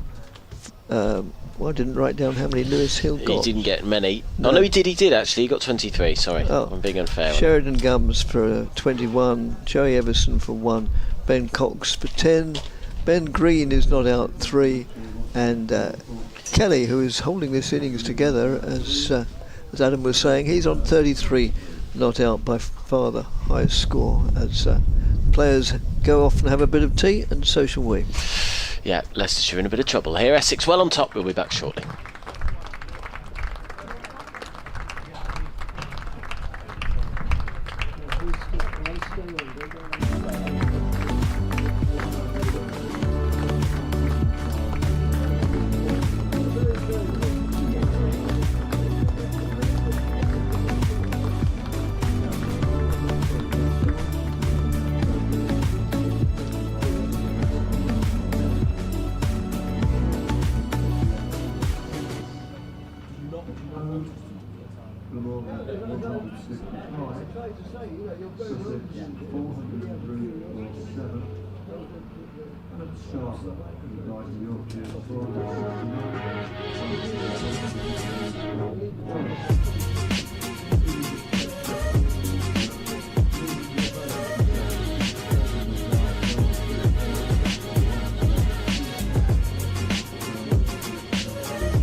Hello and welcome back to Grace Road for the start of the evening session. This match between Leicestershire and Essex.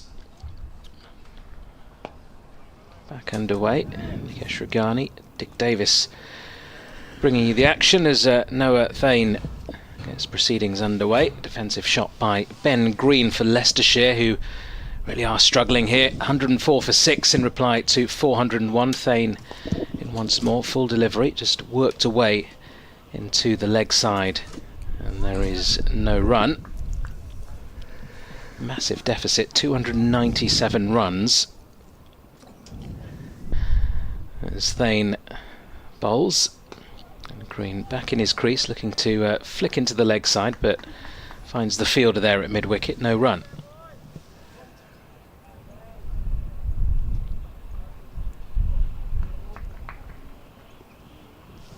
Thane rushing through this over, flights one up, but Green not interested, just defends into the offside for no run. Nick Kelly's looked busy at the other end. He's still there and beaten on 33. A lot of Leicestershire hopes, you feel, lie with him, getting them up to a respectable total in this first innings. Still a long way off though, as the final ball of the first over of this evening session is defended away by Ben Green. Maiden to get things underway from Noah Thane. And yeah, the follow on it kind of seems to have gone out of fashion a little bit, but in such a commanding position, and you know, with bowlers not having bowled too many overs in the first innings, you'd feel they'd still probably be fresh enough if they can dismiss Leicestershire in the next sort of 15-20 overs, they'd have another go. Yes, I would have thought so, particularly then, since they'd only have to play for another hour today, and then they've got another night to recover and build up the strength for tomorrow. So, but we've seen so many twists and turns in this game so far that who's to say that these two won't put on, you know, big score and lead the host side to safety. It's going to be Jamie Porter back in the attack from the far end. Round the wicket to Kelly, who goes on the back foot and plays it studiously with his head right over the ball, and it trickles out on the onside, picked up by Charlie Ellison.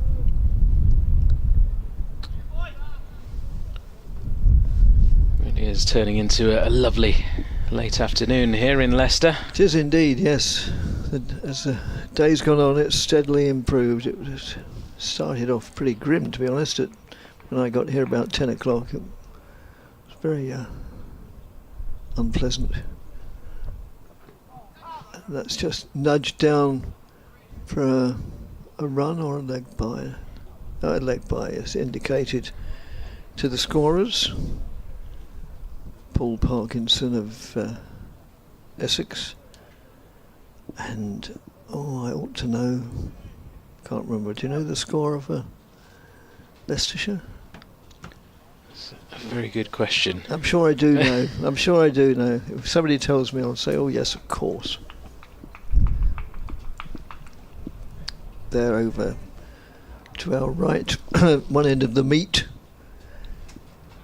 As Porter moves in, round the wicket, over the wicket now to the right-handed Ben Green, who plays that forward solidly. No addition to the score of 105 for 6. Still a deficit of 296.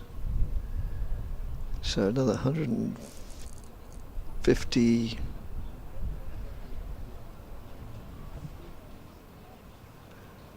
Oh, mental arithmetic on air. 252 they need to avoid being asked to follow on. That's outside the off stump. So 147 away, that shouldn't have been that difficult. It goes through as wicket-keeper.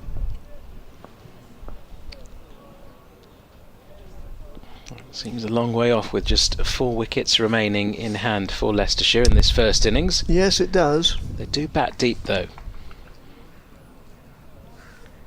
It's often Yes, been and the they may- lower order that's gotten them out of trouble. Yeah, they may well need to. As Porter moves in again and bowls, and that's just played solidly defensively. Some interesting cricket books on the shelf in this little box. I'm just looking at them out of interest. 105 for 6. Green not out 3. Kelly not out 33. You're a collector of cricket books? I yes, I suppose the easy answer is yes, but I'm more that's outside the office. I'm more a hoarder than a collector, in as much as I don't set out to buy them specifically. But if if there's anything I fancy the sound of, or somebody's got something, yes. I mean, most of our walls at home comprise bookshelves. Not all cricket books. A lot of books carrying all sorts of subjects and lots of literature as well. But I do have a lot of cricket books, and I find that for the most part, obviously there are exceptions. There are numerous exceptions, but most of the cricket books that I find the most interesting, and that's subjective, as with so much, are not written actually by professional players, but more observers of the game who maybe can take a more objective view of things. And there's quite a lot about the joys of playing club cricket with which I can identify. Saying then, it's Harmer in fact, into Oh, the attack, and that was a bit rash. it was Kelly looking to take him to the cleaners. Could have ended badly. As it is, it's a dot ball. Harmer in once more, and Kelly this time forward in defence.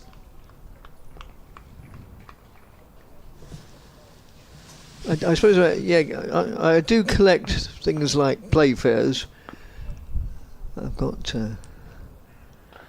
Harmer in, and that's left alone outside off stump. Wasn't too far away from the stumps, judging by a couple of the reactions of Essex players out there.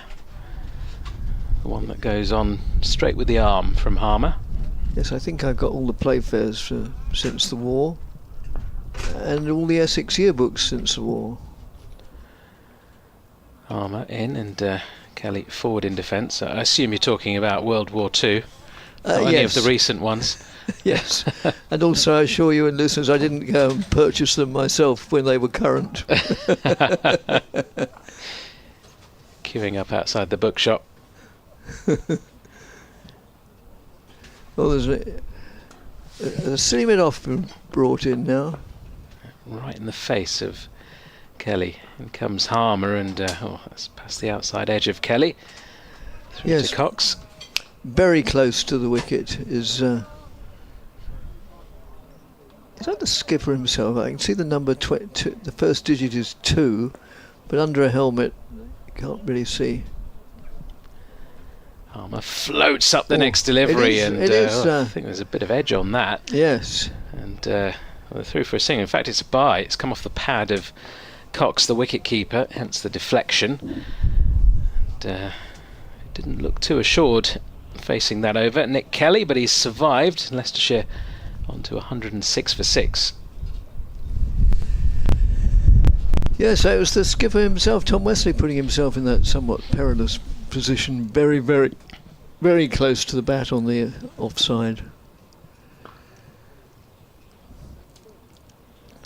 Are you a Wisden man?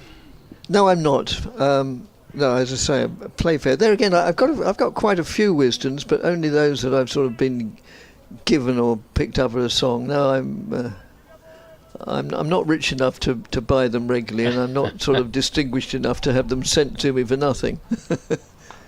As Porter moves in and bowls. So no, but I have got I've got a few of all sorts of eras. I suppose in total I may have, 20, 25, but no, I don't religiously collect them. Do you? No, not Wisden's. No. To be honest, in this day and age as well, the amount of interviews that people like Lawrence Booth do, you kind of know what's in the book anyway. Well, yes. That's just played totally defensively by Kelly. I interviewed him for I was presenting the BBC Stumped podcast Right.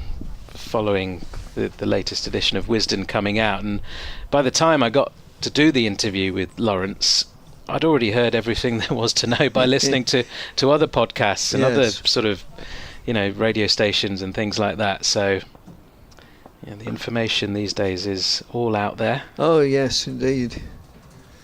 As Porter moves in again and bowls, and that's just played totally defensively by Kelly with a dead bat.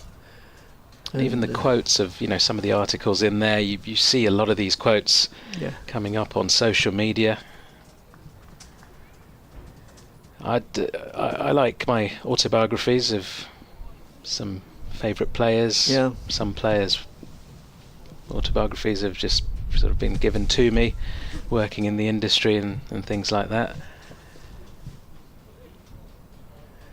As Porter moves in and bowls, and that's again played with studied defence. I do love the history of the game, though.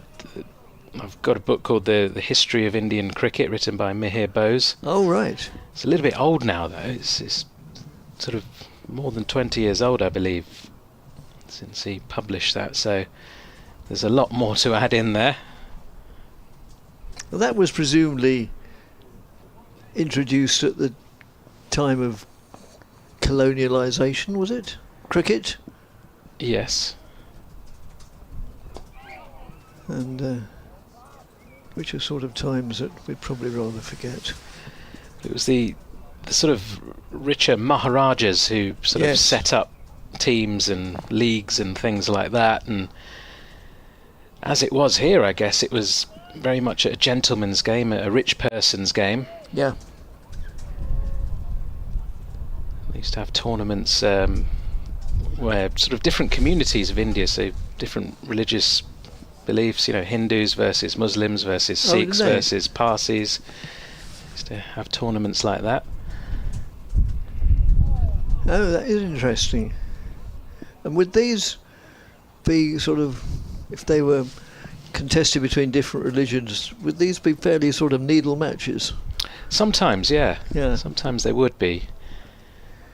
But it's good to see in this day and age, in modern times, a united India, people from all communities coming together, and the team's been very successful of late. Yes, certainly. Quite similar in the England team, if you look at, people from different communities, and not just different races, but, from different parts of the country, and, not necessarily privately educated, people like Ben Stokes, Heather Knight, of course. Oh, yes. 106 for 7. 107 for 6, rather. New over from Harmer, and Kelly's forward defending this one. I feel that's one area where cricket really has sort of set a standard. Harmer in, and it's been left alone by Kelly outside the off stump. Tom Wesley still in there, unusually at very short on the offside, sent him in off.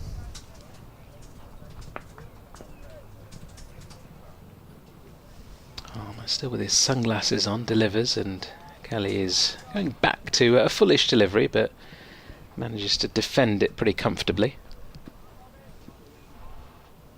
Kelly unbeaten on 34 from his 58 deliveries faced. Armour back in, and Kelly looks to turn the ball into the leg side. Does manage to do so, but straight to the fielder there at short mid-wicket.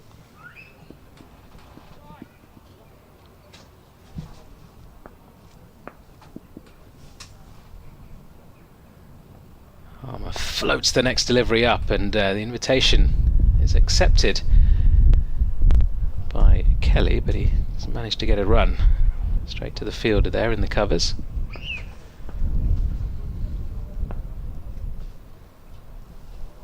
Final ball of the over is another floated delivery, and this time Kelly does find the gap there, out towards the extra cover boundary for 4. The invitation was there, and it was gleefully accepted on that occasion by Nick Kelly, who moves on to 38, end of the over. Leicestershire on to 111 for 6.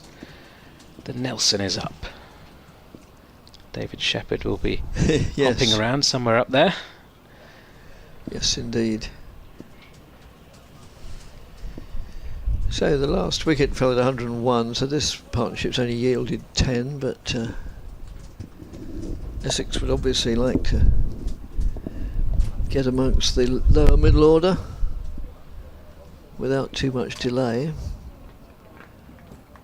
It's going to be Porter to continue from the Bennett end, right arm over the wicket to Green. Plays that out to the offside, no addition to the score. I've seen a couple of fans over the last couple of days with Essex caps on. Oh yes, there's a fair smattering of Essex supporters. There'll be probably more here today. It is the weekend after all, and yes, I saw quite a few people this morning that I got to know over the years, Essex supporters who came up this morning. It's not, if they leave early, you can get here in time for the start. Porter moves in and bowls, and that's played out in the offside as well. What is the home support like at Chelmsford these days? Oh, excellent! It really is. Yeah, brilliant. More often than not, one side of the ground, the sort of members' enclosure and where the pavilion is, looks, more or less full. Admittedly, in contrast, the other side, the opposite side, the public side, is more sparsely occupied. But yeah, I think Essex are. I think the statistics show, that's outside the off stump, that Essex are one of the better supported, maybe one of the best half dozen supported clubs. And although the membership numbers have dwindled a bit over the years, but I think they have in many clubs.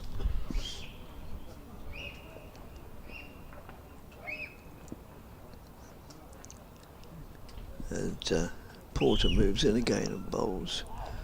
Very short of a length, and I was going to say Ben Green ducks under it, but he hardly needed to duck under it. Maybe just a slight inclination of the head, but yes, it was that much of a balloon ball. Wouldn't have been surprised if he'd been called a wide.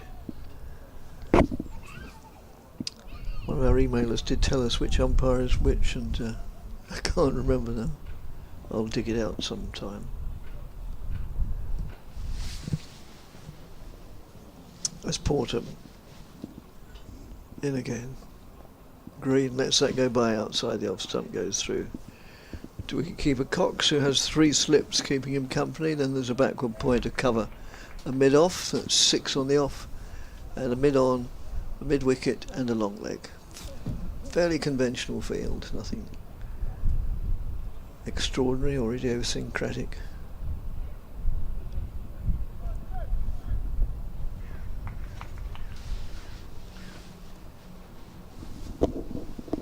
As the next delivery comes in from Porter. Played pleasantly, but won't produce a run as it's straight to Wesley at mid-off. And who now again replaces his cap with, I was going to say with a helmet, because he was fielding silly mid-off, but he's no longer doing that. He's just having a word with his bowler now, with Porter. Oh yes, he's about to, yes, because the helmet's lying on the floor, so he'll go back to that position and put his helmet on. No, he won't. He's sticking it, keeping his helmet on, but going short on the leg side instead of on the off side to Kelly. Just thrown his cap like a frisbee to the square leg umpire. Yes. Harmer then round the wicket, floats up another delivery to Kelly, which is defended back down the track. You can see what he's doing here. Harmer is trying to tempt Kelly into playing a big shot down the ground. Successfully did manage a couple of boundaries in the previous over. Next ball is defended back down the track. In fact, it was a one boundary, wasn't it? Through extra cover. Previous one he hit straight to the fielder.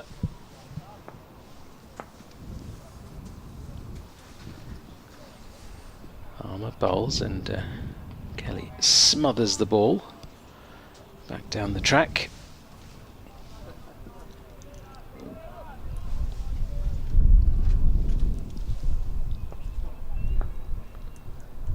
Kelly playing his 71st first-class game, defends the next ball from the crease.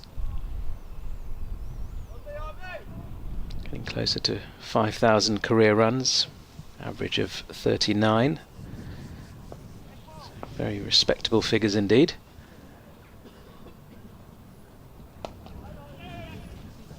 And he does move on to 39 with a push into the offside. Takes the single.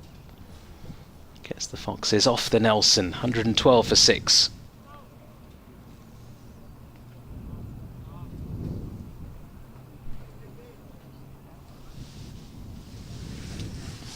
Need to be better at that, Leicestershire. They can't let bowlers settle into a rhythm against any particular batter. They need to rotate the strike as Green is down the track and uses his feet to get to the pitch of the ball. Flicks it to deep mid-wicket for a single. End of the over, and although they did get a couple of singles towards the end, it's going to be Green back on strike facing Porter.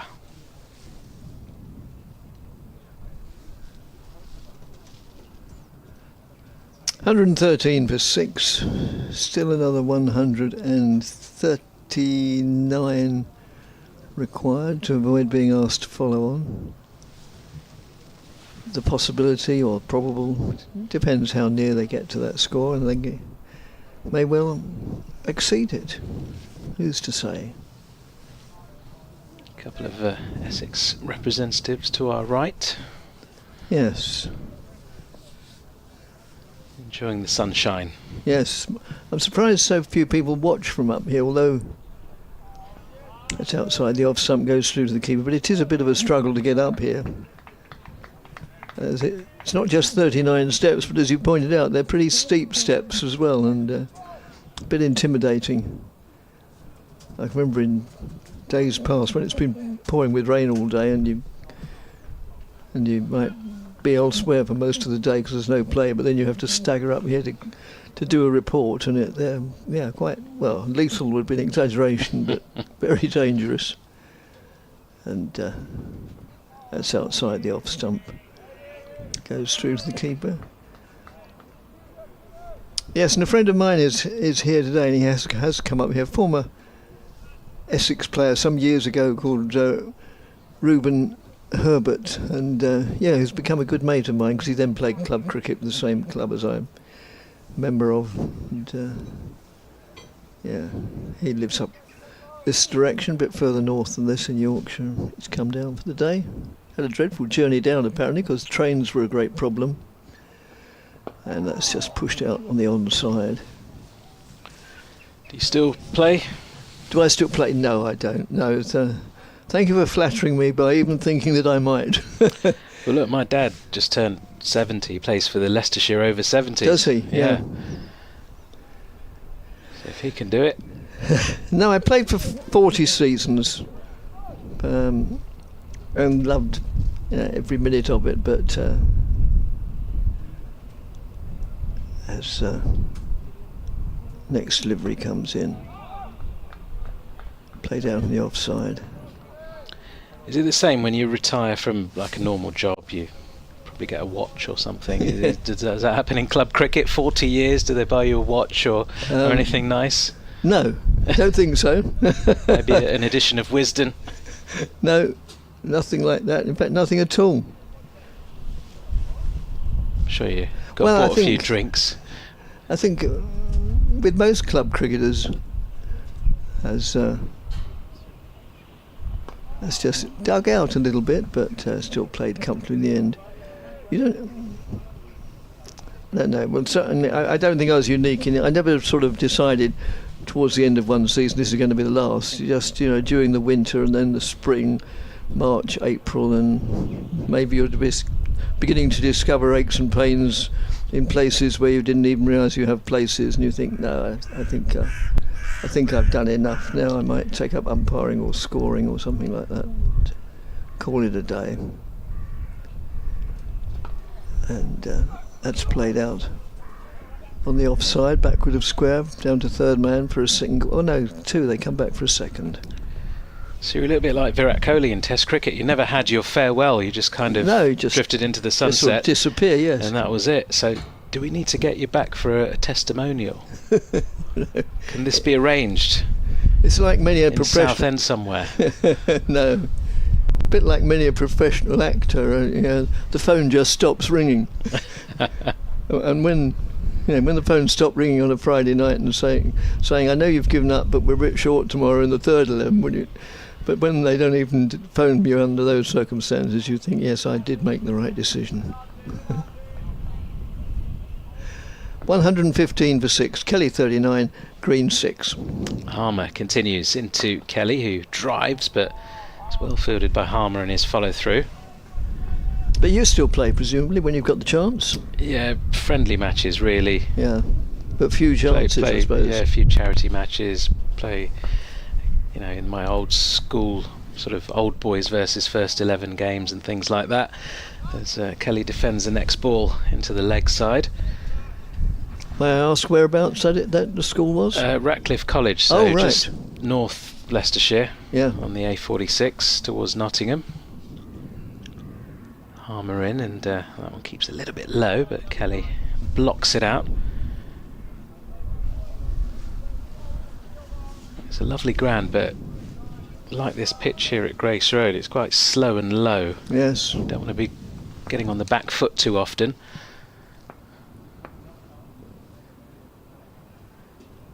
Harmer bowls again, slightly shorter, and Kelly punches off the back foot, but can only find the fielder there at cover. Well, one of the ends at Trent Bridge, the end sort of near the football stadium, is called the Ratcliffe Road end, isn't it? Is that related? No, that's it's named after a sort of different. The road obviously is named after Ratcliffe on Trent. That's a lovely shot. It is a lovely shot, yes. 6 over long on from Kelly, over pitched again from Harmer. He's been trying to tempt Kelly into playing one of those shots down the ground. There was that drive through extra cover. This time Kelly just takes a slight shimmy down the track, just a couple of small steps, gets right to the pitch of the ball and hammers it. Super shot. The boundary just in front of us. He moves into the 40s now, 45 from 71. Harmer completes the over with a slightly shorter delivery, well defended by Kelly. 121 for 6 then, Leicestershire. Yeah, the Ratcliffe I went to, Ratcliffe on the Reek. Right.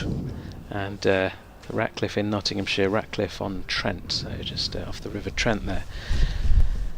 Thank you. But yeah, not as good a batting track as Oakham School, like I mentioned. We used to play them away every year. And as a top order bat, I used to look forward to it. Always got runs there. It's one of those surfaces where it's like a sort of thin layer of carpet. It's beautiful. If you're a batsman. If you're a batter, yeah. Not if you're a fast bowler. As speaking of fast bowlers, Jamie Porter into the attack from the Bennett end. Bowls now, and it trickles out just backward of square on the offside.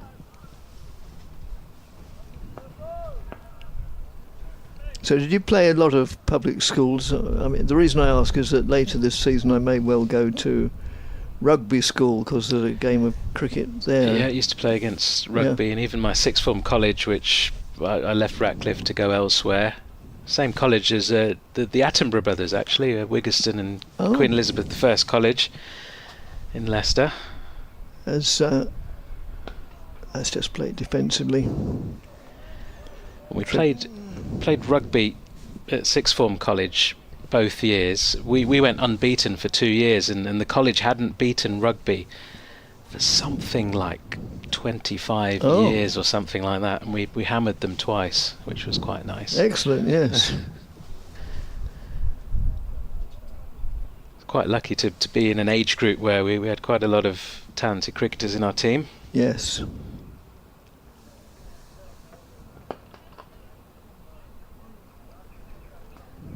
Played against Uppingham a few times. Just played out in the offside, no addition to the score.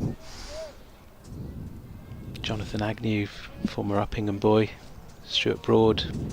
Shiv Thakur, who played for Leicestershire and Derbyshire as well, went to Uppingham.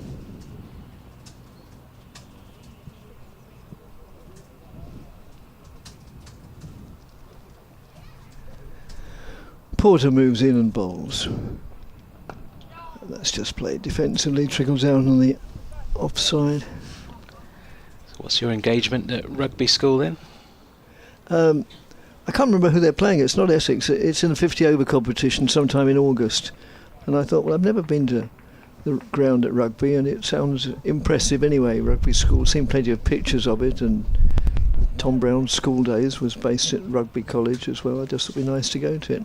I presume I won't be disappointed when I go. No. Unless the weather's dreadful, Certainly in which case I won't go anyway. As I dab down backward of square on the offside. Critchley picks it up. I may well not, as I say, I'm not obliged to go. Essex aren't playing. I just thought it might be interesting, but well worth the trip if the weather's nice. Yeah, yes, quite. Yes, I'd go by train, not too far from London. I know it's a train from Euston, get there in about 50 odd minutes. Yeah, which is pretty good. It's on a Sunday, so it might be a bit longer. It might be going bar everywhere and stopping everywhere, or bus replacement or something like that. That's just played out on the onside, no addition to the score. A maiden over from Porter. Porter's now taken 1 for 25 in 13 overs, which is distinctly useful. Just under 2 and over. Just. And more importantly, the hosts are 121 for 6. Still needing another 131 to avoid the follow-on. There's going to be Harmer to continue. A couple of wickets for him so far, 2 for 24. Into his 14th over it will be.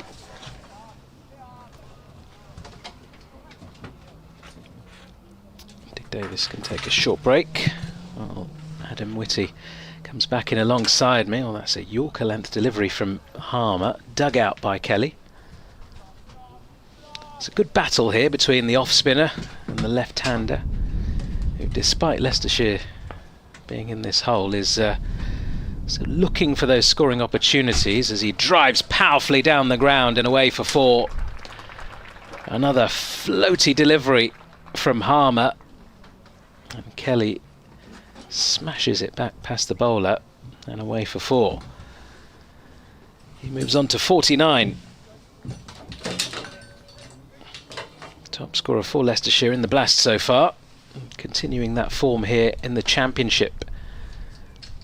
It's been a lovely little knock from the little left-hander.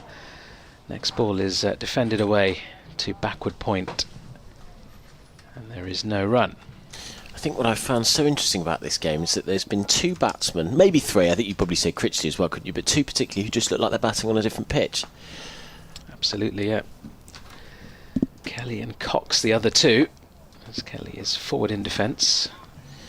Which is funny, isn't it? There's, you know, it felt like a pitch that's got, where there's a ball with a name on it, and yet there's 2 players who have been able to just sort of bat unhindered. And Armour bowls, and this one fired in a bit quicker. Kelly defends pretty comfortably. I won't say who it was, but I was. Well, in fact, I'll tell you after this ball. Harmer to complete the over, goes slightly shorter, and Kelly just knocks the ball away. Too long on, takes the single, which brings up his half century. Really well played 50 off just 78 balls. 6 fours, or 7 fours in fact, and a 6 in that innings. Partnership 25 between himself and Ben Green. Green making just 6 of those. They need a few more, but he's doing his bit, Nick Kelly. Yeah, he's batted wonderfully. It's really crisp timing throughout the innings. He's played with intent. You wouldn't quite call it aggressive, would you? But he's played with plenty of intent. He's been forceful in his shots. He's gone for them. It was like he sort of watched Jordan Cox and said, well, I'm not that aggressive naturally, but clearly I need to go for it.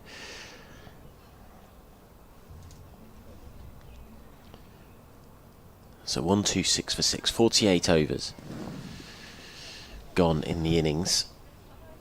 So what they need, another. Slater comes in, bowls defended, so they need 126. another 126 to avoid the follow-on. There you go, they're halfway. What I was going to say was I was walking around the ground. Someone who I see on a regular basis here at Grace Road saw me and went, Monday off. Well, I've got Monday off. I'm here for the first 3 days. Hopefully I'll be tuning in. Slater coming in, and that's played late by Kelly. It's a thick outside edge and ball dribbles out into the offside. I don't think you will be listening unless something miraculous happens. Weirder things have happened in this game of cricket, but I don't think. Well, Essex are so far ahead of the game at the moment, but you never know. As long as Nick Kelly is there, they will have some hope. Slater bowling from the Bennett end. He's running in towards us now. He's up to the wicket. He bowls. That's a great shot, and it's through for 4. Came sort of charging down the track a little bit, maybe 2 steps down, did Nick Kelly. And on the half volley, it's somewhat aerially, whacked it down the ground past mid-off for 4 runs. And there's 54. And that's another example of what I'm talking about. He's the only person in the Leicestershire innings who's played a shot like that, really, isn't he? Yeah. And has been able to connect with it and get runs from it. Everybody else has seemed to really struggle with the pitch. Very pleasant afternoon, early 20s temperature-wise, and Slater moves in now. Bowls outside off stump with Jordan Cox up to the stumps. Both very, very tight, both Slater and Porter earlier on. It was Slater bowling from the pavilion end earlier. But his figures, 1 for 18 off 10, 3 maidens in that. Score 130 for 6. Slater bounces as he runs in, and Kelly defends. And there's 1 ball left in the over. 30 left in the day after this. Jordan Cox, if you've noticed, standing up to the stumps after that boundary from Nick Kelly, where he came down the track to get to the pitch of the ball. Just trying to make sure the left-hander doesn't leave his crease again, or if he does, create that stumping opportunity. Slater bowling right arm round the wicket, and that is a gorgeous cover drive from Nick Kelly. Leant into it, blasted it through the infield. It races away to the long boundary on the offside to the left-hander from the Bennett end, and that is one of the best shots of the day. Slightly put in the slot by Slater, but he's just leant into that, and he's played that cover drive all day. And I've noticed, if you look at how he snaps his wrist back over his shoulder to get the most of the follow through, to time it as well as he can, that illustrates just how much of a good player he is and how much of a good knock this is. He's 58 not out. Leicestershire 134 for 6 at the end of the 49th over, and they still have a tiny bit of hope as long as Kelly and Green, who's 6 from 40, are together. Yeah, it's been a solid effort from Kelly. As you say, looks like he's batting on a different surface to the rest of these Leicestershire batters, making things look easy, but he'll know as well, in this situation there's still a long way to go. His wicket now so key for Essex.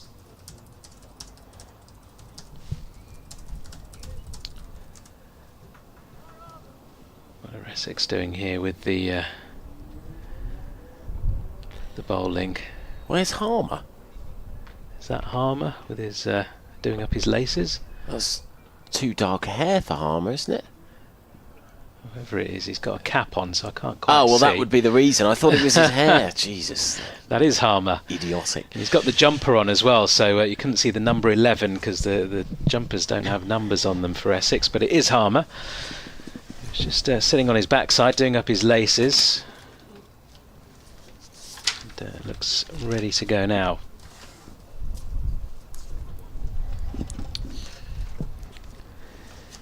Here he is, Harmer, coming over the wicket to Green. He comfortably knocks the ball into the leg side, no run.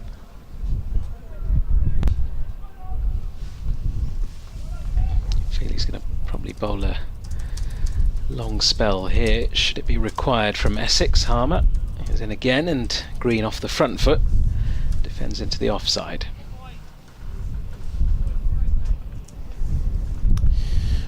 If you want an early finish, this is quite nice, isn't it? Harmer bowling to Green, because Green's just going to shut him out. Oh. Harmer in again, and it's edged and taken by Jordan Cox. Adam Whitty, go and hang your head in shame. You've done it again. Oh no. Ben Green on his way back for 6. That's a clever bit of bowling, and a really sharp catch there by Jordan Cox. Just a thin feather. Slight deflection. The partnership is broken, and the Leicestershire captain on his way back. Leicestershire 134 for 7. Yeah, that's a nice bit of bowling.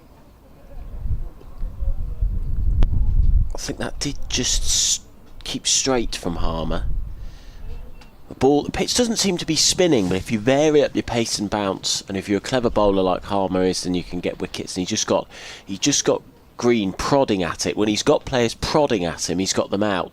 So he got Gums out, and Green has to go. He's used up plenty of balls, Green. What's that run rate? 2.71. They've used up a lot of time, Leicestershire. And Scriven now. Look, Scriven is a very, very good bat. Not quite sure of his average, Scriven, but it won't be too bad. 10 first-class 50s, his best of 99. Just back from injury. He hasn't had a lot of cricket, Scriven. He had a nightmare T20 against Sussex where he didn't bat and he didn't bowl. And he dropped 2 catches on the boundary. But he's a very nice lad, a very good player, Scriven, very underrated, and he's a good bat, average of 28. 28 would be very handy indeed, but Leicestershire are looking set for the follow-on. We were talking earlier, I'm not sure if you were in the back of the box actually, but we were talking earlier, me and Dick, about teams not enforcing the follow-on quite as much as they used to. But I think Essex will enforce the follow-on, particularly as if things carry on going the same as they are, 1, 3, 4 for 7, they'll be able to put Leicestershire in for an hour, probably. They would hope in an ideal world. I think that not enforcing the follow-on kind of became a bit of a trend following 2001. I'll give you some more details on that for those not in the know, as Harmer in, and that's full and driven nicely away out to the cover boundary, and it's just going to get there. Yep, 4 runs to get Tom Scriven off the mark. Lovely start.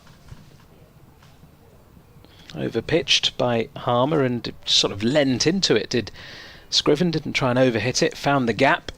Good timing. Perfect start. 138 for 7. Harmer won't mind too much though. Enjoy the batter coming at him. Next ball is a bit of a tighter line into the stumps, defended by Scriven, who now has 3 for 33 off his 14.5 overs.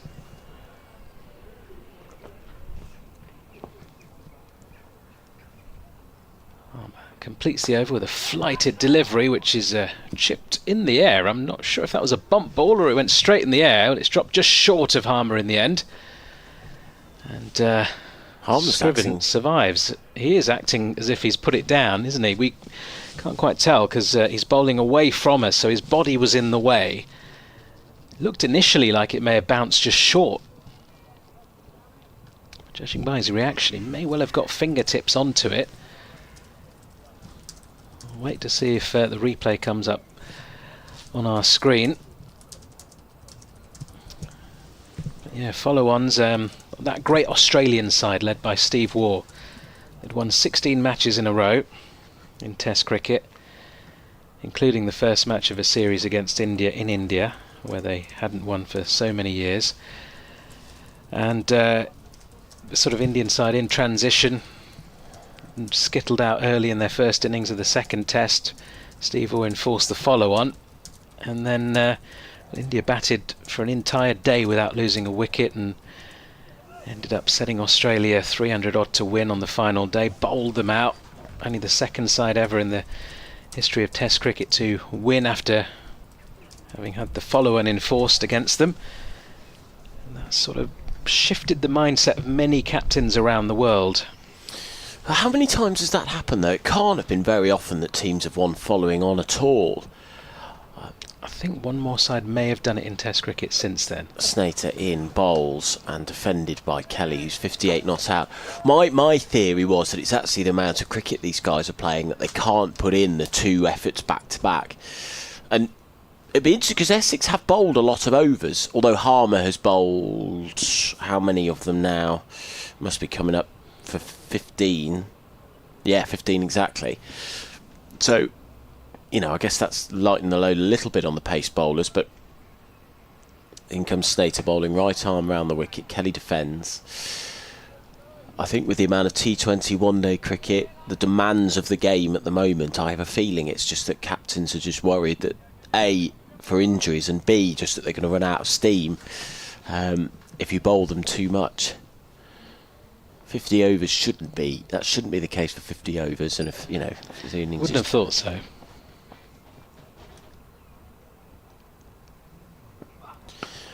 As Kelly drives at this. So only 3 teams have ever done it. England have done it twice, once in 1894, I don't remember that one. They beat Australia by 10 runs. Of course, that famous Test match, again before our time, but we know about it.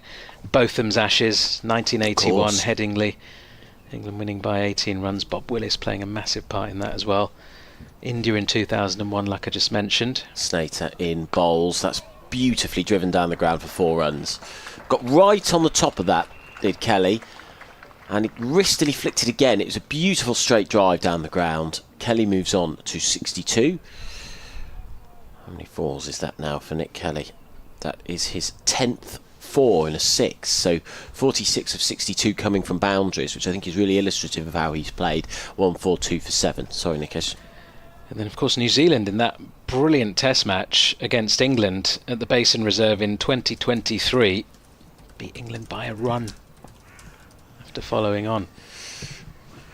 In comes Snater, bowls full. That's a more risky shot, and he's got away with that. Kelly was basically going for the same shot, but I think he just dragged the line back, maybe, but took a bit of pace off it. Snater, full, and this time it is glanced into the leg side, fielded its square leg, and that is the end of the over.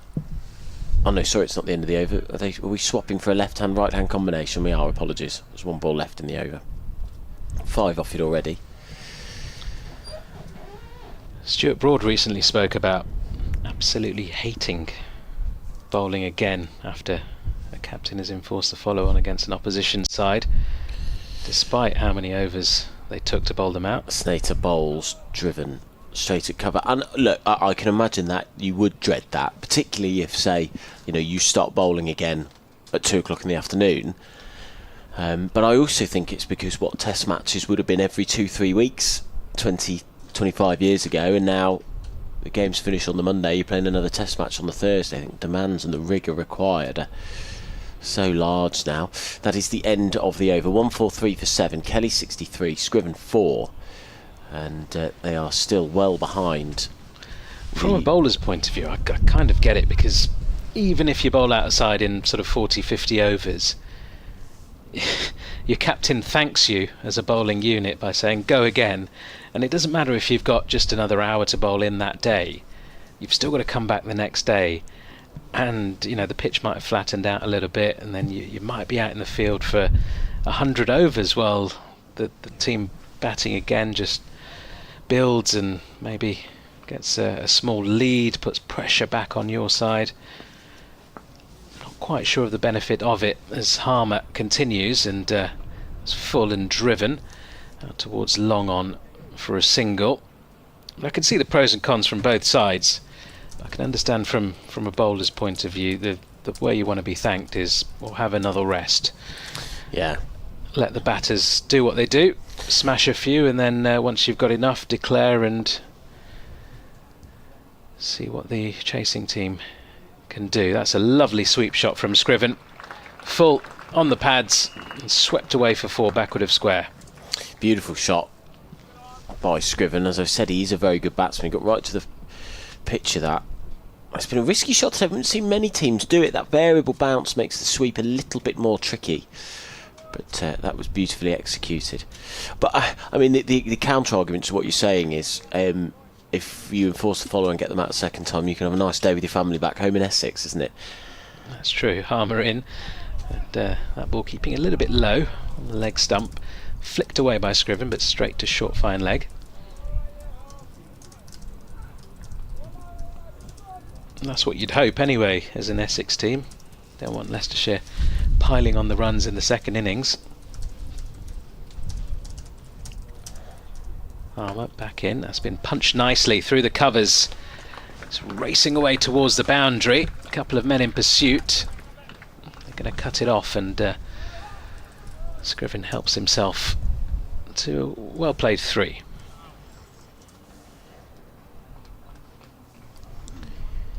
.150 up.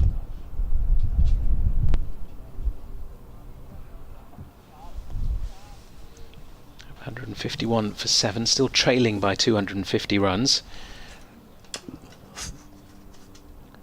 101 more required with 3 wickets in hand as Kelly defends back down the track.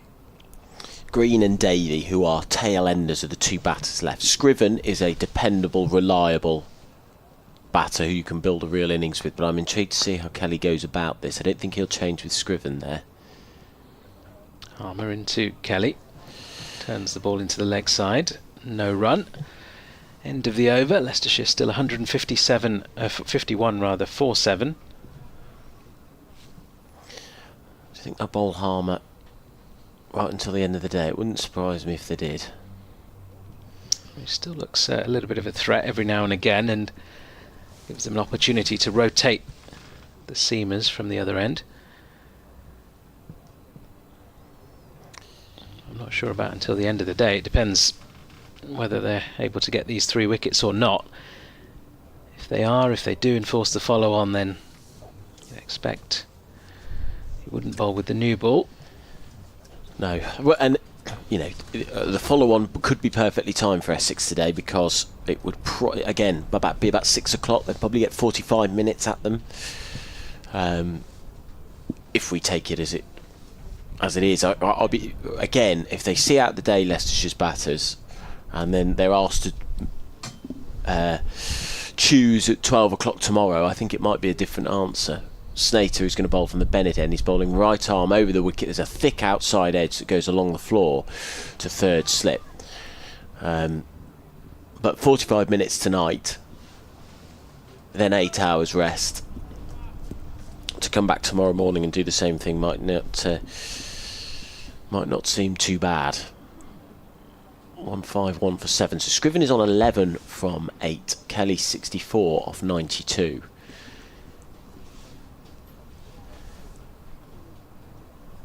Still quite windy out there as Snater bowls another thick outside edge, but this one races away through the slip cord, and there's 3 slips in a gully, and it beats the 2 of them, and they pick up a single.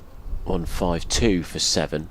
See the hospitality tent on the far side, the roof of it blowing quite a lot in the breeze, as are the trees that surround Grace Road.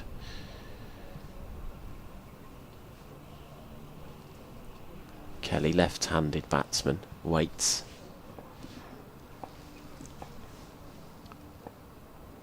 Four taps of the bat on the ground. Snater in. Back goes Kelly. Didn't time that properly. It was a very thick outside edge that goes to cover. No run. You ever watched from the hospitality suite here I during haven't. T20s and things like that? I haven't. No, I've only ever been working. It's a funny thing that you get so used to this at working games. You know, I do every Tigers game as well for Radio Leicester, and pretty much every Leicestershire game. Snater moves in towards us now, up to the wicket. He bowls, back goes Kelly in defence. I actually don't know how I'd feel if I was watching Leicestershire or watching Tigers. It'd be very strange not being here working. So no, I haven't done much hospitality either. I find it a bit strange. It's pretty good when you get into it, Adam. I'm sure it is. I've not done it here. I've not done it here. I've done it at a few places. Snater in, clipped off the pads by Kelly, down to fine leg. He'll get a single. He's on to 64. One of my school friends is his sort of company is one of the shirt sponsors at Trent Bridge for Nottinghamshire. Really? So whether it's England playing there or a World Cup game involving two other sides, or whether it's Notts on a blast night, whenever I'm commentating, he'll say, just come down a couple of floors, say hello. Yeah. Snater in, bowls, edged and along the floor. There's a couple of times that's happened to Scriven in this over, and that is the end of it. 2 off it. 1 for 29, Snater's figures. Leicestershire are 153 for 7. It's a bit different when you're working, though, and then you go in the hospitality. You can't enjoy the experience fully.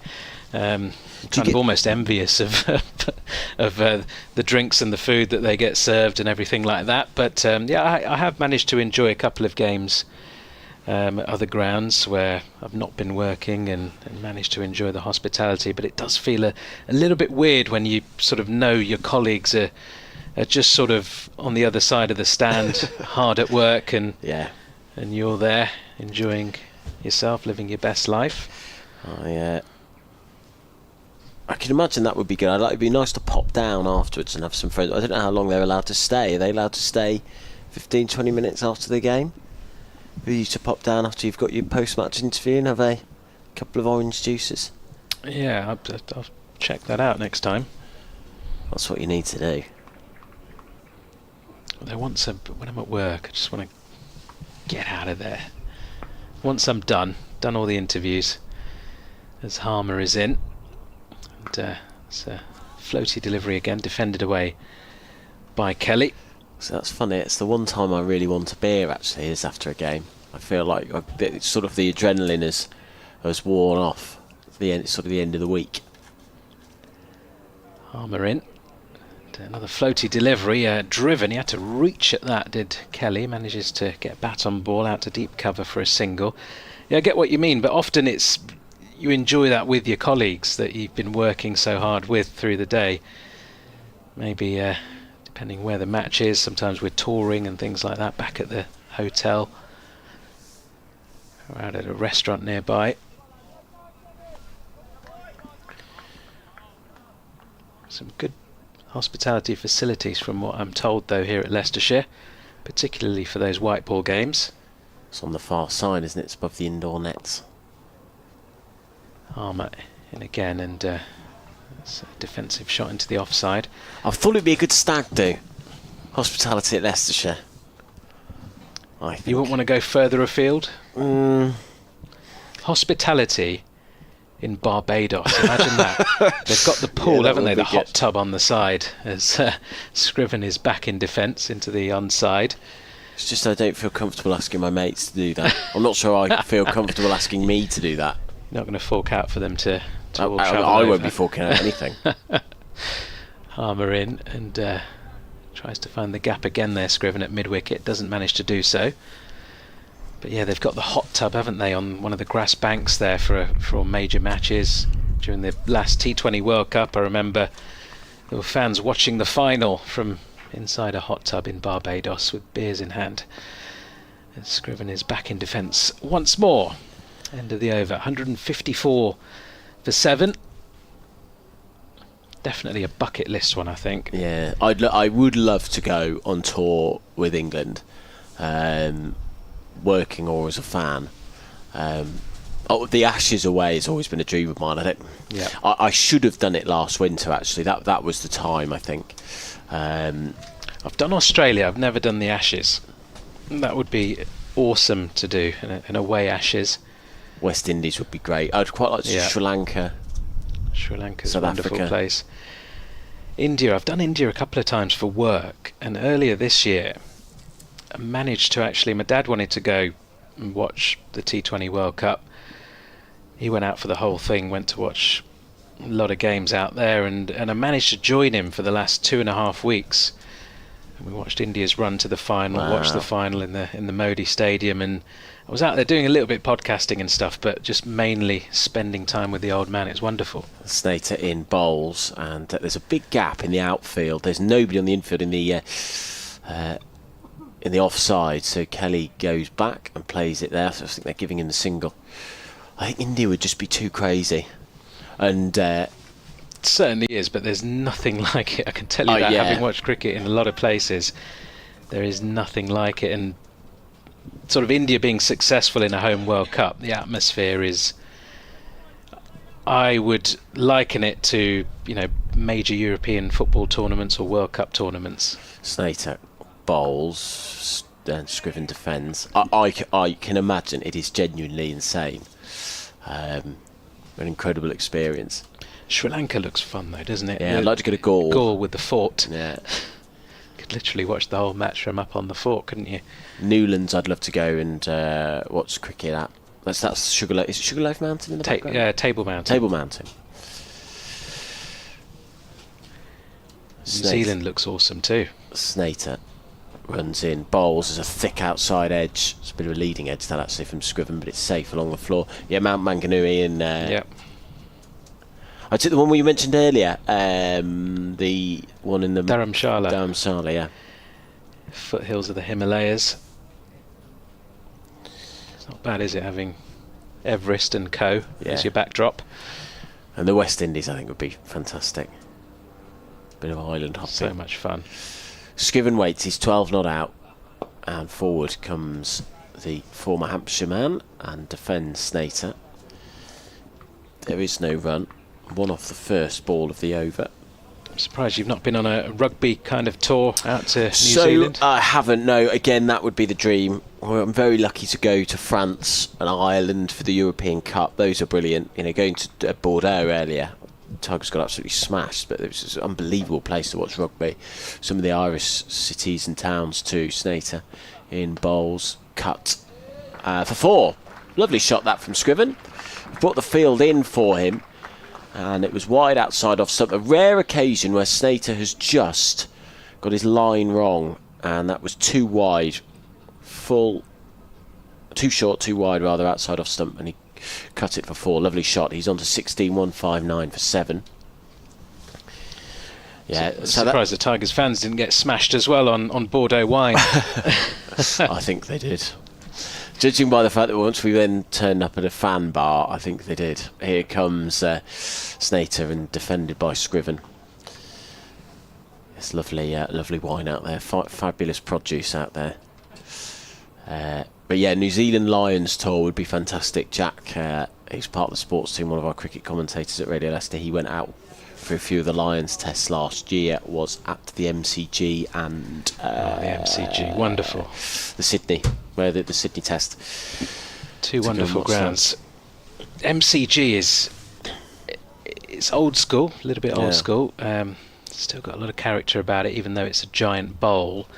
If you go up to the sort of highest point where the highest seats are, you can honestly barely make it out. I had a little trip up there and you just could not see what was going on. It's basically a mile away, isn't it? It's like ants. Insane. So Harmer is in once more, in the middle of a big spell here, coming round the wicket to Kelly, who's back and gets an inside edge to backward square leg. Didn't know too much about that. It's the one that just skidded on with the arm there from Harmer. Kelly survives though. He's still there on 67. About to face his 100th ball of the innings. In comes Harmer, and Kelly slashes away off a thick outside edge. It bounces away to backward point. and is fielded. Slightly aerial there, just stretching for it a little bit.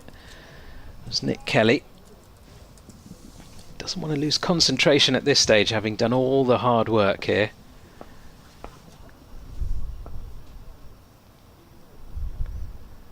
Harmer bowls, and it's more assured from Kelly. Forward defence, back down the pitch. Yeah, that was one of the few that he's taken a risk on, Kelly. It's always felt like he's picked the bad ball, and so that was one from Harmer. He nearly didn't get away with it.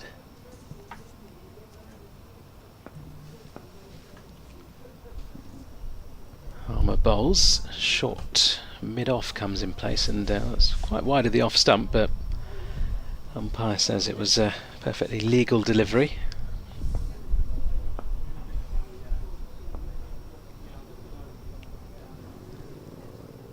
Harmer bowls, and another one just left alone outside off stump by Kelly. Interesting tactics, tossing it out outside off stump. Trying to get him to play, I think. Kelly's got having nothing to do with it. Well, he's hit a couple through that region. Not quite pitching it full enough on those two occasions was Harmer, and same again there, just a gentle push into the covers to finish off the over. Leicestershire 159 for 7, still trailing by 242 runs. Another maiden over there from Simon Harmer. It's 8th of the innings, 3 for 42 are his figures. So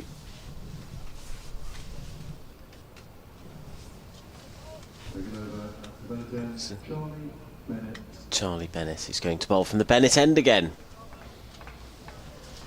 Did we get any more emails, Dick, about whether there were any people playing the name? I don't think. I think this is a rare occasion. We were chatting about whether someone has ever bowled a name named after them. Anderson's a fairly common name there, so I bet in years to come Yes. it's got to be an Anderson that bowls from the Anderson end. The one we ironically came up with, I'll come to that in a second. Here is Bennett bowling right arm over the wicket to Scriven, and they're celebrating Essex, and he's gone, has Scriven. He went to drive that outside off stump. He got an outside edge. It's a wonderful take from Jordan Cox, diving to his right, and there is the 8th wicket to fall. Another big one for Leicestershire, and a big scalp for Essex. They are fully into the tail now. Scriven has to go for 16 off 19. 159 for 7 the score. It's a good bit of bowling. Just drew Scriven into the shot. A very good low catch to his right there by Cox. So first, or second wicket rather, for Charlie Bennett from the Bennett end. And now this will be interesting to see how Nick Kelly approaches the rest of the innings, because Josh Davey strides out to the crease at number 10. Alex Green still to come, both you could say genuine tail-enders. Yeah, the examples that we gave for players bowling at their own or an end named after them would be people often bowling at their own end, which would be Jimmy Anderson. But then Sam Cook, Alistair Cook at Essex was one that we came to. Well, that's not, again, if it was the Cook end, that would be a bit more. And we had a Lancashire Radcliffe, didn't we, bowling at the Radcliffe Road end. My wife did wonder about Botham at the Botham end at Taunton. Yeah. Which is a good one. So 8 down, Leicestershire in a lot of trouble now. Davey is no mug with the bat, but that's not what he's in the team for. He's listed as the number 11, with Alex Green sort of a proper number 11 at the moment.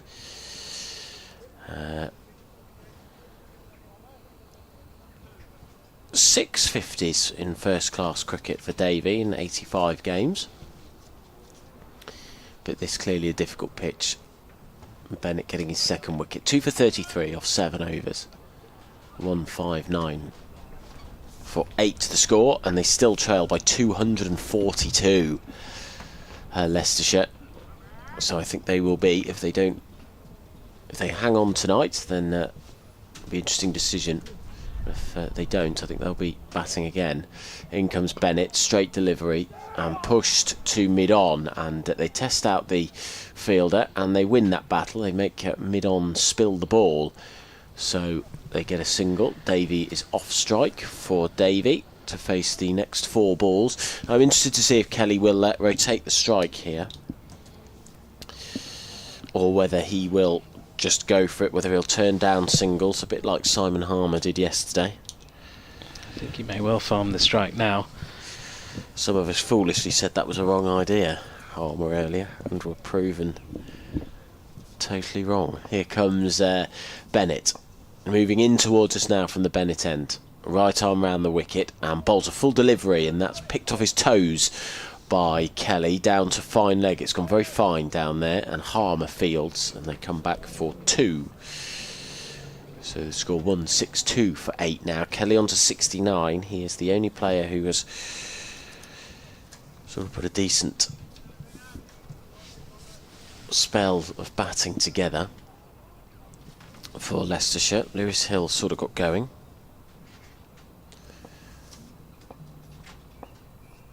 Bennett, long run up. He's starting on the advertising, which he's laying on the pitch towards the end of the ground. Comes in, bowls, beautiful straight drive from Kelly. He's only going to get a single from it, didn't time it perfectly. And so he moves on to 70. That run rate 2.87. 22 overs left in the day. So I suspect we'll be here getting close to 7 o'clock. I'm just begging for Simon Harmer to bowl quite a lot of overs.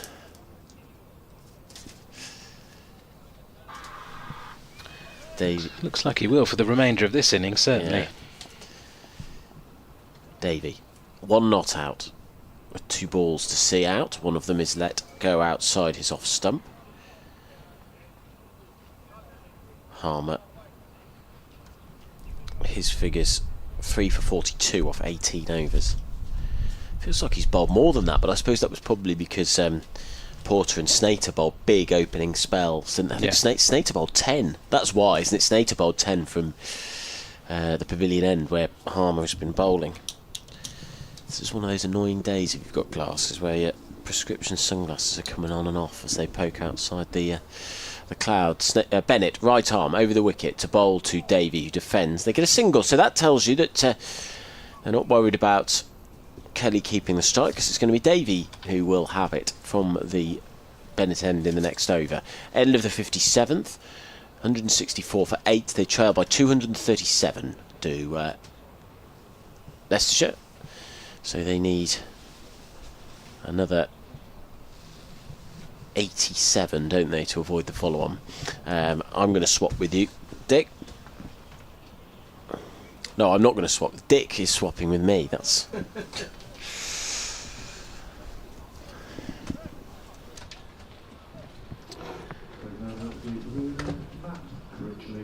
So Matt Critchley into the attack then from the pavilion end. So with Adam Whitty goes Simon Harmer too, to have a little bit of a rest.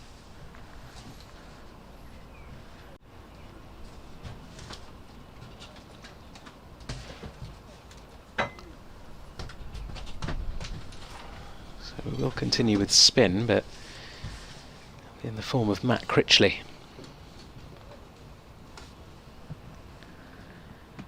Kind of field have we got here then? We've got a slip in place, short leg still. Critchley up against Josh Davey. And he comes, and Davey is forward in defence.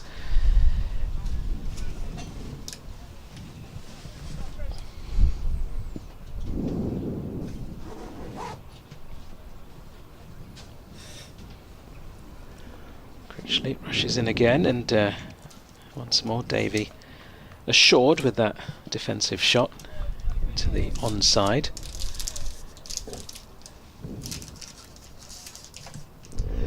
Remember, Leicestershire still trailing by 237 runs here. Critchley bowls. It's a very quick delivery, slightly short, and turned around the corner towards fine leg by Davey, who's rushing back through for 2. Good running.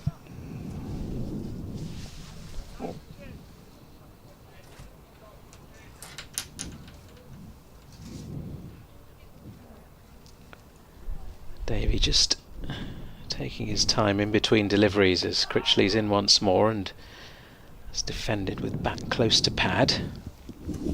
Sort of half shout of LBW from some of the Essex players, but plenty of bat involved in it. Critchley bowls and Davey again just happy to defend.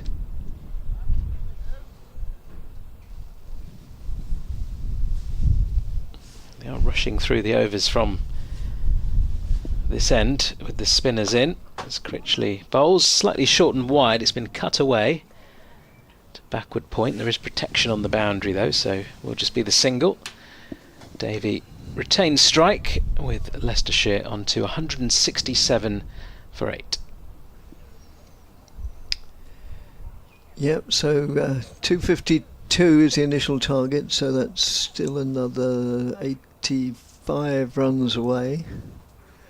That being the follow-on figure. So can these last 2 wickets add 85 runs? Time will tell. Seems a long way off right now. It certainly looks it at the moment, but yeah, who knows. Right, Charlie Bennett from, here we go again, from the Bennett end, moves in now. And bowls to Davey, who plays it into the air and is out. Yeah, I mean there was a sort of pregnant pause there because it was, you know, it seemed such a dolly catch. Everybody just stood there. I wondered for a moment if it was a bump ball, but no, I think Davey just thought, oh, I've done rather a silly thing there, and yeah, just look at the replay. Low full toss, wasn't it? I think. Yep. Yeah, no suggestion of it being a bump ball, particularly since it was a full toss. No, so yeah, so it's almost embarrassed, isn't he, Bennett, to take that wicket? Yes, 167 for 9. For 9. 167 for 9. Alex Green, the final batter for Leicestershire. Yes, it was the simplest possible catch to Snater in the covers, as those who are watching the live stream will endorse, I'm sure. It was just, well, it was straight to him at a pleasant height, and Snater could probably hardly believe it, and Davey certainly couldn't. He just stood there, astonished at his own indiscretion. He was out for 5. Josh Davey. So, well, yes, you would think. Even I, who's not pessimistic, but you know, I've watched Essex ever since my dad first took me to watch when I was about 8 or 9 years of age. So I've known they're capable of letting situations slip, but you wouldn't have thought they could let this situation slip. As Alex Green, the tall figure of Alex Green, as I said earlier in the day, I think when the roles were reversed, it's 2 up-and-coming, young, tall, fast bowlers. As Bennett moves in and bowls. Whoa! And that was a nasty delivery, and well, with all due respect to Alex Green, he knew nothing about it and was sort of partly taking evasive action, but left his bat in the air, and the ball ballooned up but landed safely, very safely, in no man's land, well short of the nearest fielder.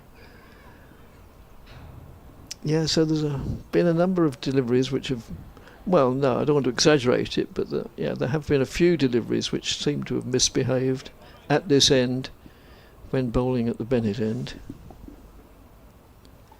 And that, as I've said many times, not just in this match but over the years, that sows seeds of concern in the batsman's mind. And that's a good looking shot, and it goes for, no, it doesn't go for 4, it goes for just the 1 backward of square. Kelly decides to stay down this end since there are 4, or the business end, since there are still 4 deliveries to go.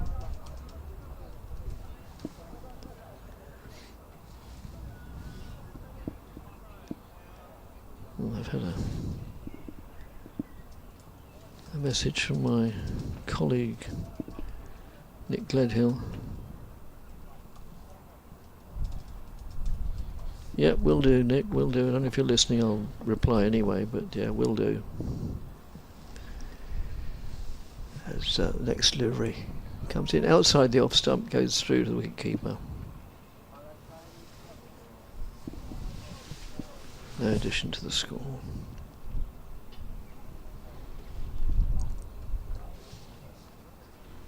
He's played really well, Kelly, but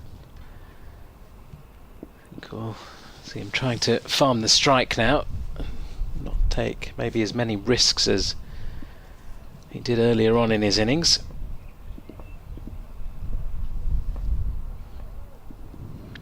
.70 from 107.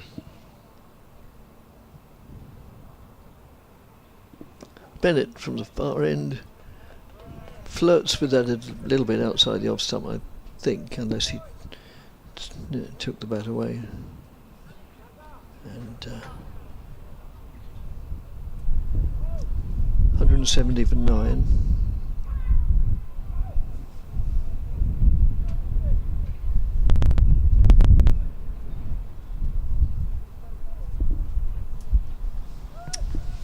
Sun just gone behind a cloud, probably temporarily, but generally speaking, it's still a blue sky. As Green backs away a little bit to make room for the shot, but can still only play it straight to the fielder in the covers.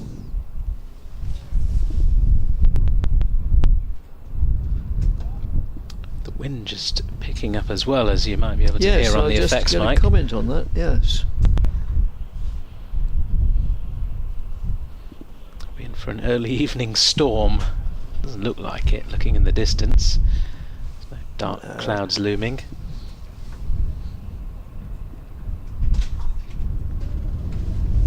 Yes, the wind really is getting up. Perhaps we'll turn our effects mic down a little bit, and don't want to ruin your enjoyment, which we hope you're getting from this commentary.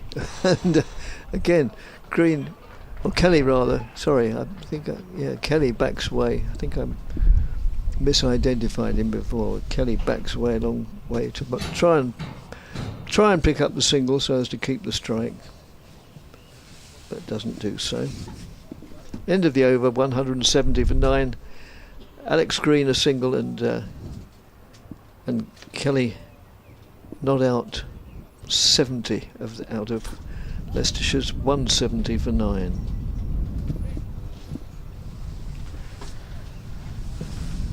It's going to be Critchley to continue then. 3 from his first over. He's bowling here to Alex Green.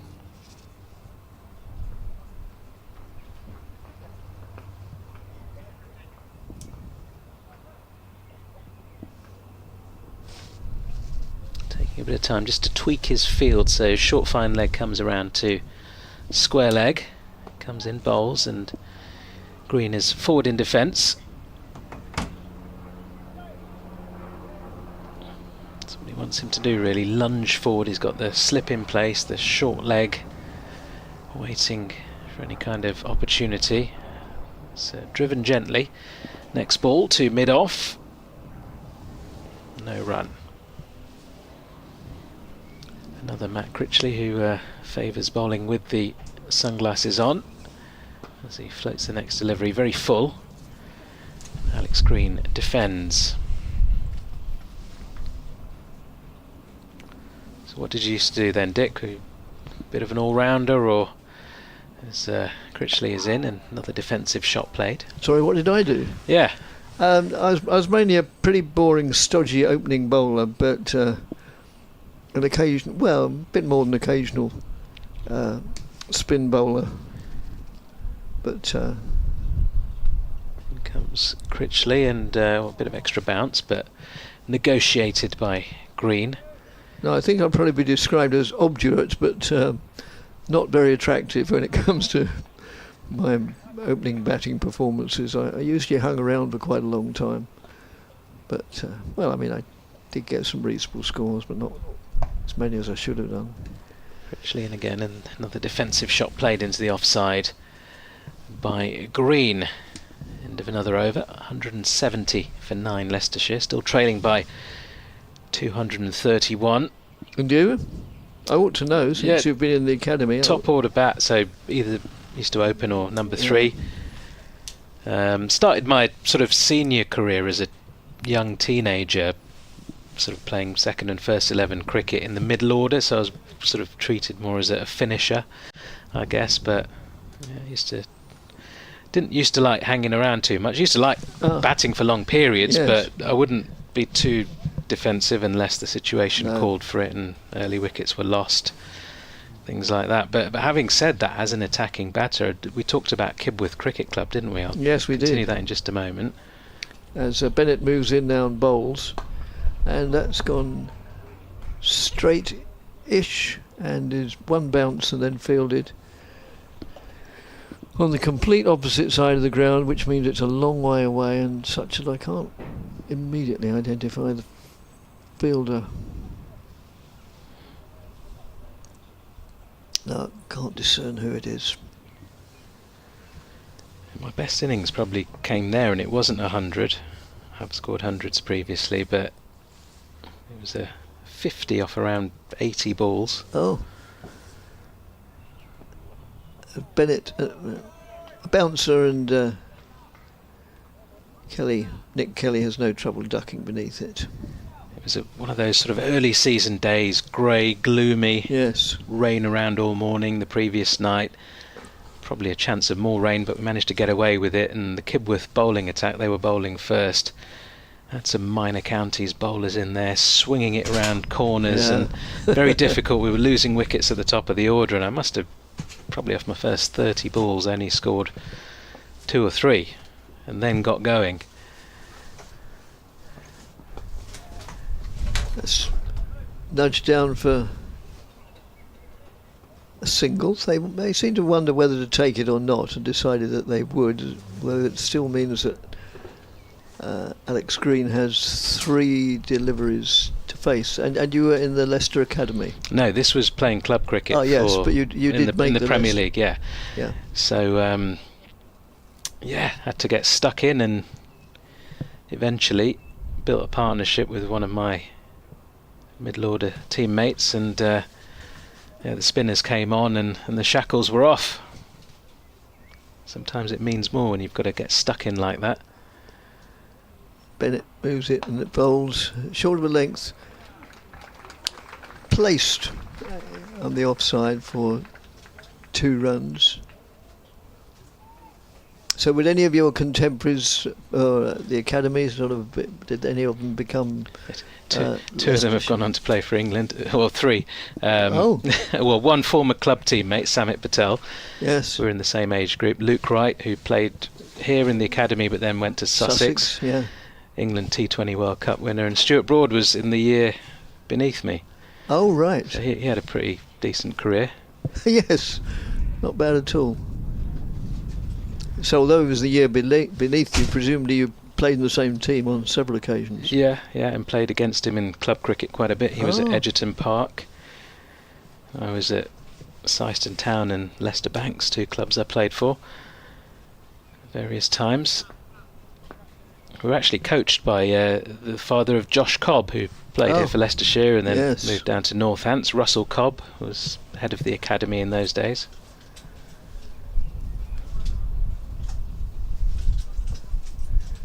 Yes, I was coached by a former, even then it was former, Essex opening bat called Gordon Barker, who that's just played defensively, who became the coach for people like John Stevenson, I think, Nick Knight, several players who went on to make certainly county sides and England sides, and then he also coached me. So, but yes, he was a lovely fella,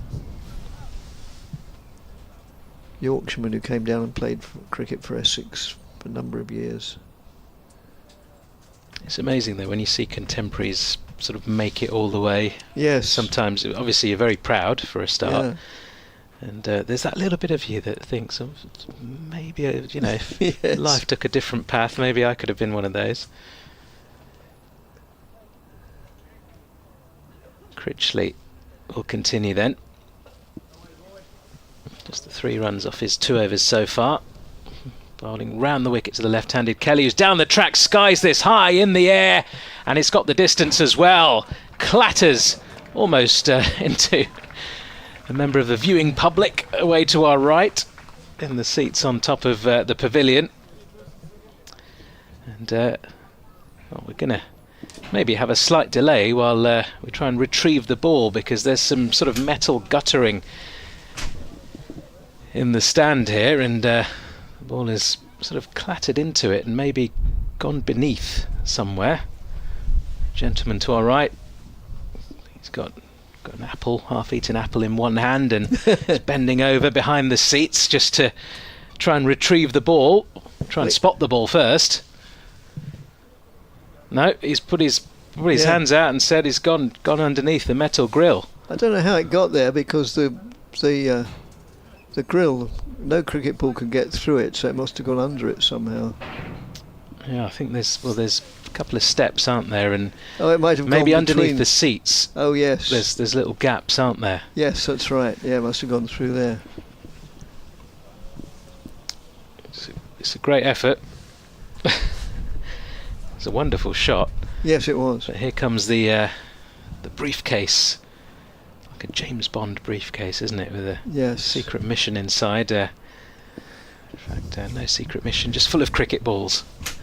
No, the grid just away to our right has little square, well not squares, rectangles, probably about 2 inches by 6 or 7, so a cricket ball couldn't get through it.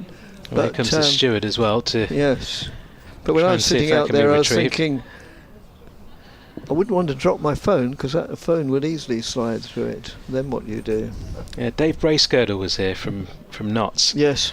And his wife made him a packed lunch with a sort of metal spoon from home. I think this cutlery obviously has got sentimental value. Yeah. And he dropped it down there, but thankfully Richard Ray was able to rescue it the following day. Oh. Well, that's a slog sweep attempted by Kelly. Next ball, misses it completely, but he was looking to hit that into the Milligan Road. Search for the ball continues, but we've got the replacement out there at the moment. Critchley in, and that's full and driven powerfully out to the deep extra cover boundary by Kelly. Will settle for the single.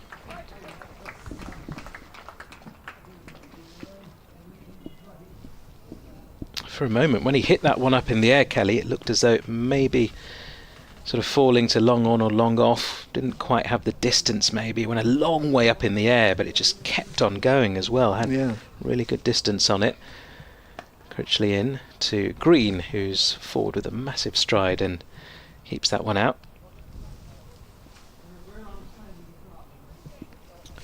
Not sure if the ball has been spotted by the steward and the supporter to our right.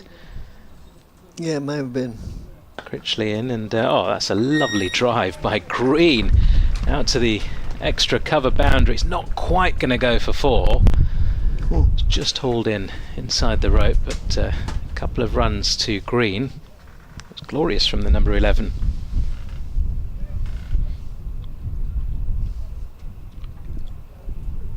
Wonder if Critchley will get another over after this, or they decide to bring Harmer back. 12 conceded in 1 ball short of 3 overs, so 4 and over more or less, maybe a bit more. It depends what happens to this one.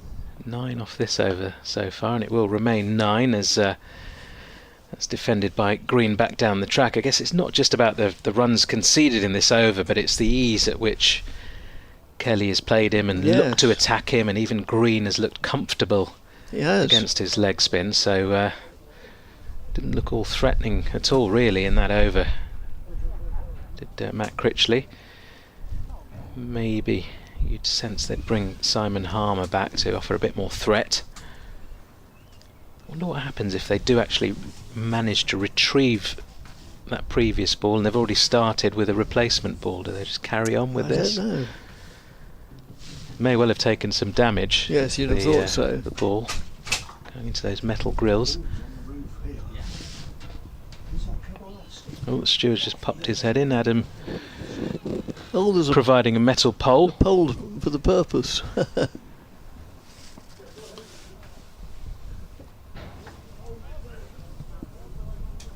Played down to fine leg by Kelly, but he refuses the single.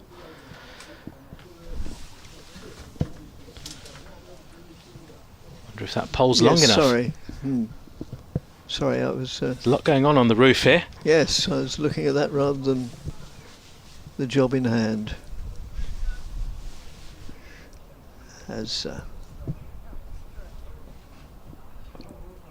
Bennett moves in to bowl to Nick Kelly. Charlie Bennett to Nick Kelly, who has played that deep mid-wicket right on the boundary, but they don't go for the single. Although the way Alex Green has played, he's quite capable. In fact, he's been going at,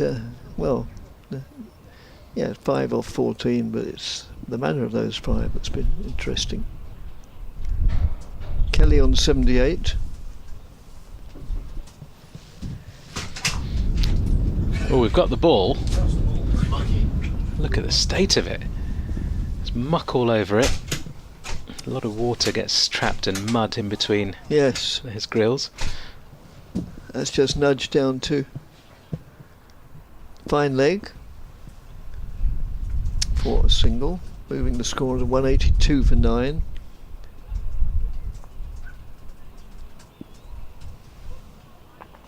I wasn't nudged, sorry, it was a leg by.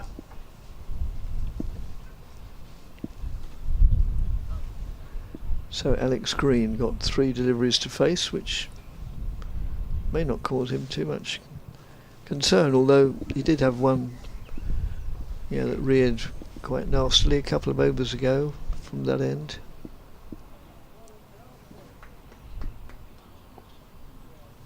As Bennett moves in now. Bowls. Oh, and another lovely shot there. That'll be 4 through mid-on, and he didn't really put much effort into that. He just leant into it, and it sped away, or had enough legs on it to reach the boundary. Yeah, lovely bit of timing there from Green. Yes, so this last wicket has put on 20 runs already.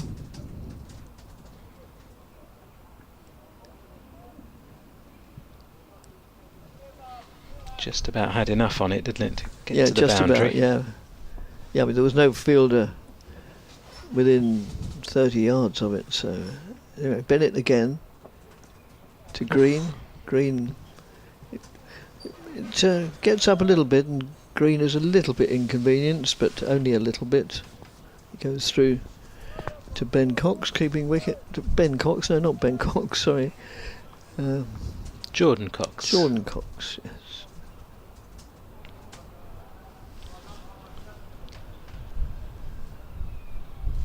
No relation. No, probably not.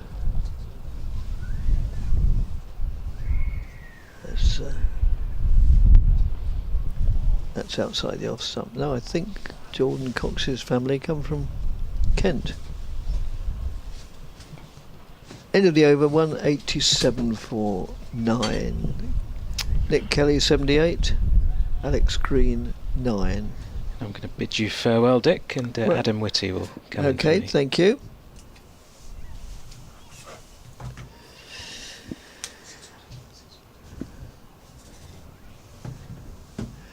So 16 overs of the day remain. So we'll divide those up equally between us, and I'll be here for the first 8. And no doubt Nikesh will return for the final 8.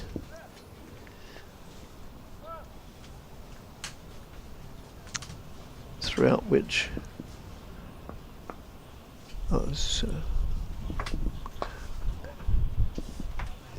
that's just played defensively. Still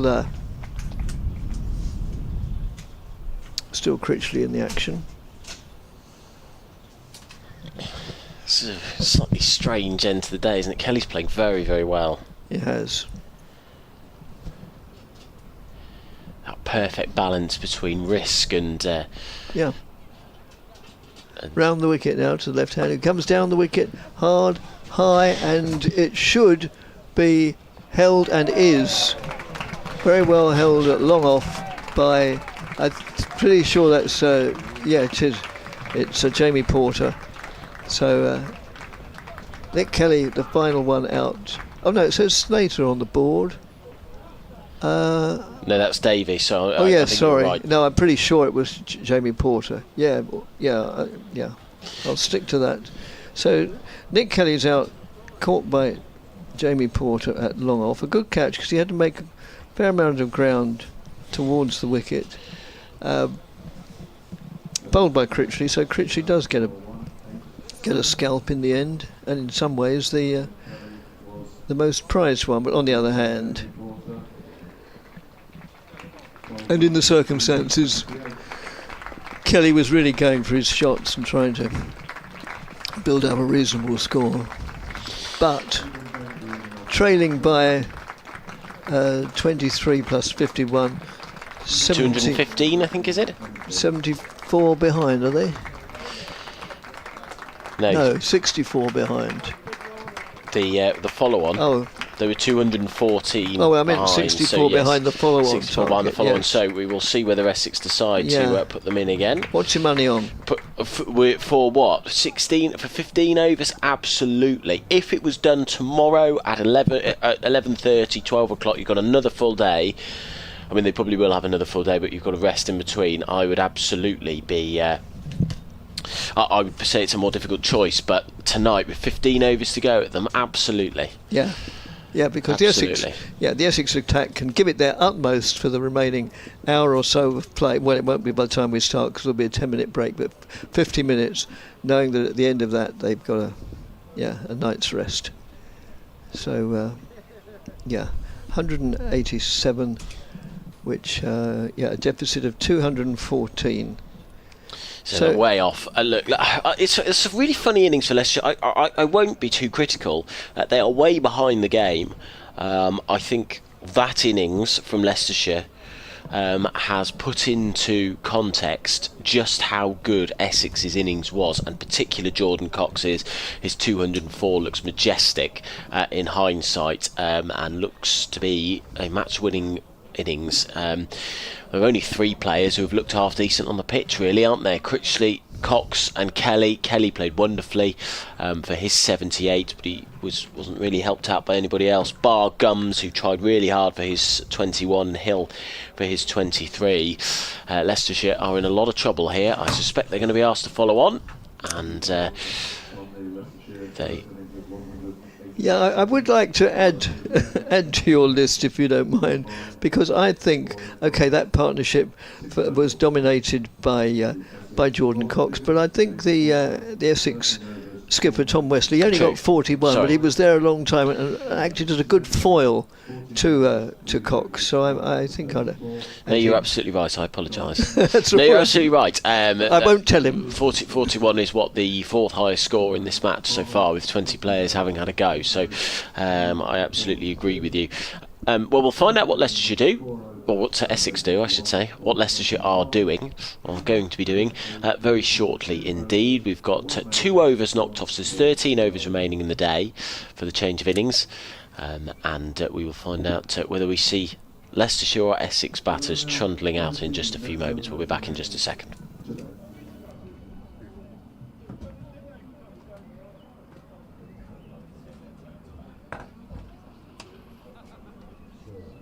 Well, yes, I will.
Well, hello there, and welcome back to the stream. Just a very brief break. The umpire's heading straight back out here at Uptonsteel, Grace Road, on the BBC Sport website and app, on BBC Radio Leicester, BBC Essex, and the Leicestershire stream on YouTube. The umpires are heading back out into the middle, and I can tell you that I can see Rishi Patel and Sheridan Gums with their pads, helmets and bats on, and the Essex fielders out on the field getting ready to come back on. So, excuse me, I think that pretty much tells you.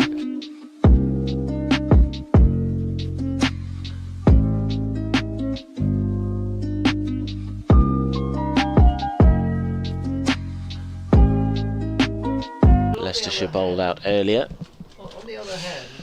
just a few moments ago, for 187 in reply to 401 from Essex, whose first innings knock looks brilliant in hindsight. And they've got a tricky 13 over spell now, the openers, to see out. A couple gone early doors, and you can see this game being over by tomorrow tea time. But Essex well on top, and Leicestershire came into this game needing form, really. They are yet to win in 6 county championship games, are now looking down the barrel of a 4th county championship defeat in a row. Shadows lengthening around us. It's a very pleasant evening in Aylestone in Leicester, but it's still bright and light, and Porter is going to bowl the first over of the second innings. 1 for 25 off 13 overs with a brand new ball. Patel and Gums to face. Now how late do we often go? Will we go past 7 o'clock, do you reckon? Sorry. 12 overs to go. 12 overs to go. 49. We may well do. Yeah, may well do. Porter, to start us off then, he bowls and it's down the leg side, and Patel lifts his leg up as he tries to flick it down the leg side and try to tickle that fine on the leg side. Patel with 4 earlier. I think he felt harshly done by with his LBW. But he's facing right-handed batsman with 462 runs in 11 innings in the county championship for Leicestershire, and with Porter charging in towards him from the Bennett end, he bowls, and that's a pleasant drive down the ground, straight drive to mid-on. There is no run, and this is a horrible period to come in and bat. Yes, it is. I was almost expecting a night watchman, you know, but What, with 13 overs to go? yeah. I reckon if it was probably under 10, you would have seen a night watchman come in. Yeah, I agree. Yeah. So it's borderline, isn't it? Porter bustles in, he bowls, straight delivery, played back by Patel. They're just going to try and see this out, our Leicestershire, I think, without any damage done, and try and rebuild. Wonder one. I'm going to check the last time a team in the county championship won following on.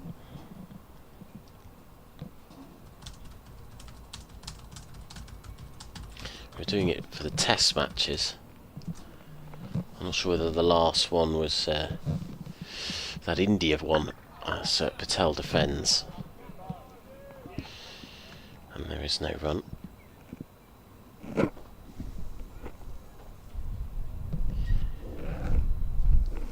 Oh, it involves Leicestershire. 7th of May 2018, when Durham beat Leicestershire at Chester Street. Oh dear. 256 runs they were behind by Durham, as Patel waits Porter in to bowl to him, and he's forward in defence and plays it to cover. The largest first innings deficit overcome by a team to win in the county championship, so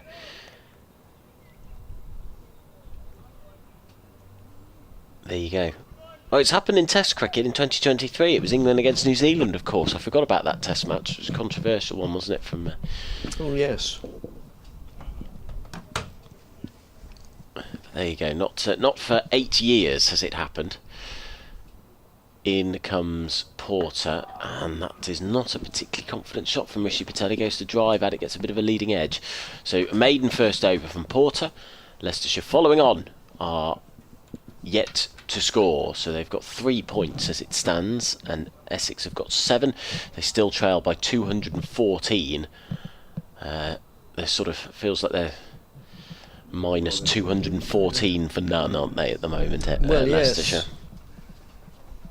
Yes, it's a tall order, certainly.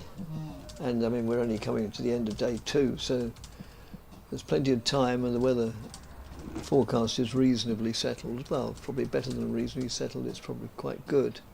We're going to see Snater, Shane Snater, opening from the pavilion end. He'll be bowling to Sheridan Gums. Round the wicket now to the left-handed Gums, and who just lays bat on ball, and it trickles down towards the main scoreboard at wide third man, and they go through for a couple of runs. There is another scoreboard here, but it's the lesser of the two, in a fairly ancient sort of building. It's one of the things that makes non-test grounds more interesting to my mind, and a bit quirky. It's a little. The soul has remained, hasn't it? Sorry? The soul has remained. You sometimes feel the big test match grounds are a bit soulless. Yeah, quite, yes. Trent Bridge is the one exception to that, I'd say. That's still retained quite a lot of its character. Everybody agrees with that, and I do as well, yes. Yes, it's a little, well, yeah, you've probably seen, even if you haven't been here, you've probably seen it on television. It's a little building with a clock on top. And that's just played quietly. And I haven't looked at that scoreboard much, but I think it looks as if it's a manual scoreboard. So this one over here, yeah? Yeah, I was going to say I'll have a look next time there's any need to change the score, but it doesn't look an electronic bit of wizardry.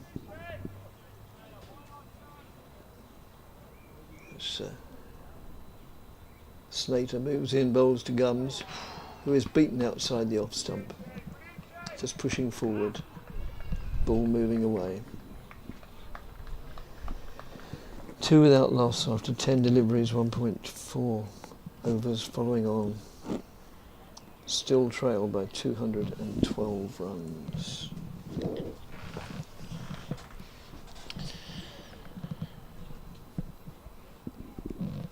Snater in again, and this time Gums goes forward but lifts the bat out of the way. These two bowled well in both innings. They have. Just forced Leicester to get off to such a slow start that they were under pressure from the very off. I think they were going at about 2.5 and over, weren't they, in that first innings? Yes, Snater again. Let's just play defensively, trips out the onside.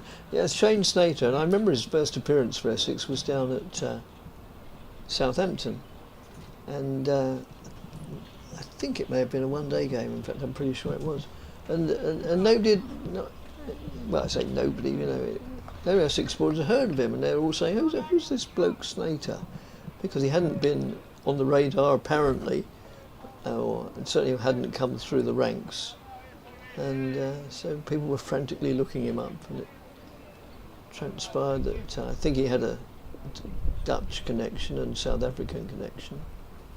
Porter runs in, bowls, defended by Patel. He worried for a second because it started to dribble back towards his crease, but it was wide of the stumps. And quite a bit of experience, I think, in the famous Lancashire League setup. So anyway, one of the scouts saw something in him and thought, yes, we'll have a look at him. And he's really come on superbly. Yeah, 19 wickets at 19 this season, and he's gone at 3 and over, which is just as important. Yes. That was what really struck me about that first innings too. I can't remember what his figures were, but he bowled a 10 over spell, didn't he, at the start of the day? Going at 2 and over, Porter in bowls, and that's 2 full and 2 straight, and it's a gorgeous shot from Patel. He's off the mark by whipping it off his heels for 4 down the ground. Maybe a little straighter than he would have liked it, but he pierced the gap either way. Forceful shot that from Patel, pleasing on the eye too. Leicestershire up to 6 for no loss. Another former Essex player is somewhat similar as Ryan Tender-Scarter, who just suddenly appeared. And there again, supporters. Well, I think the first question they were asking was, how do you pronounce his name? But after that, they were, where did he come from? And it transpired. As Porter's in, defended by Patel to a straight delivery on a good length, no run. I think Essex were on a pre-season short tour in South Africa, and they played at some equivalent of outground, and he was playing against them, and I think it was Graham Gooch who was on with the touring party of Essex. He just saw something in him. In comes Porter.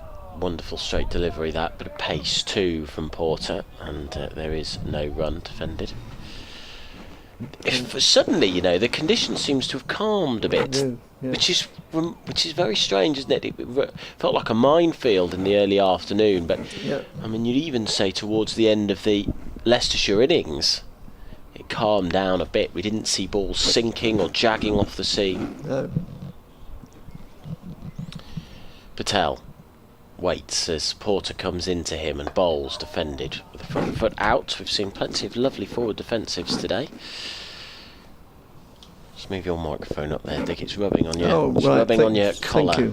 Thank you. Porter turns, fair-haired. Fantastic campaigner for Essex over the years. And yes. Rubs the ball on his outer thigh. Starts with a skip as he moves past the umpire now. Bowls to Patel, who drives down the ground, and I don't think that's going to go for 4. It's not been perfectly timed. It went a bit squarer than he intended, but it has beaten mid-on, and they've got 2 there, surely, haven't they? To add to the total. Yes, 8 for no loss is the score. Patel is on 6, Gums is on 2. That is the end of the 3rd over of Leicestershire's 2nd innings, and they still trail by 206 if they want to catch up to force Essex to bat again. Got 10 overs left in the day. And it'll be Snater to continue from this, the pavilion end, unsurprisingly. His first over conceded 2. And the field he's bowling to is comprises 3 slips and a backward point. Come back to the rest of that after this delivery to Gums, who plays solidly. It trickles out to mid-on. 3 slips, backward point. Well, where are they all on the offside? Must be more than 4 off. Oh, a mid-off. Yeah, so that's the 5 on the offside. Mid-on, a mid-wicket, and a long leg. Yeah, very conventional. No, there must be somebody else that doesn't add up right. The Snater moves in and bowls, and that's just played. Nice crack off the bat. Oh, and there's a short leg, or shortish leg, yes, as well, I hadn't seen. So that accounts for the 9 fielders.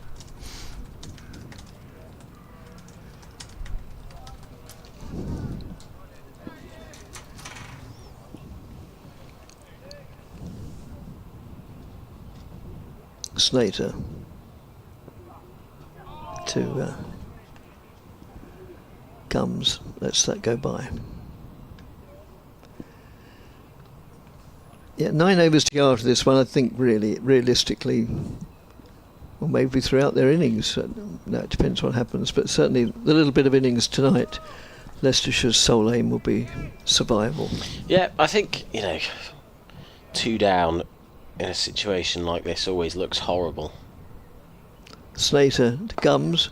Gums plays pleasantly, very pleasantly indeed, on the onside, and it goes away for 4 runs towards, in fact almost reaches that little box with the sort of the subsidiary scoreboard on it that I'd mentioned 10 minutes ago. Yes, and now it does click up manually. And click, click, click. 6 to Patel. Gums had already... Oh no, 6 to... 6 to Gums, 6 to Patel. Gums, yes. Beg your pardon. He's moved across his stumps really well today. He's taken the LBW out, but of course it creates space on the leg side. I'd probably put a mid-wicket in for him because he's doing that. They've only got a mid-wicket inside the ring. It's the only fielder from fine leg right on the boundary to mid-on. Oh no, and there's a short leg there as well, but...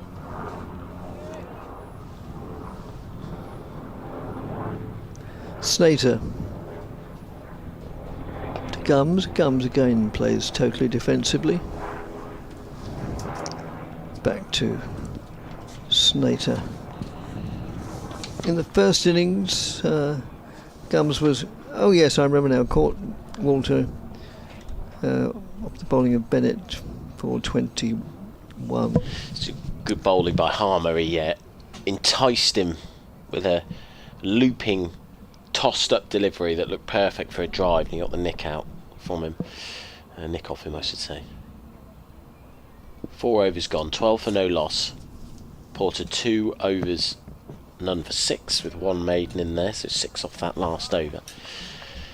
We've got 9 overs left in the day. Porter to bowl.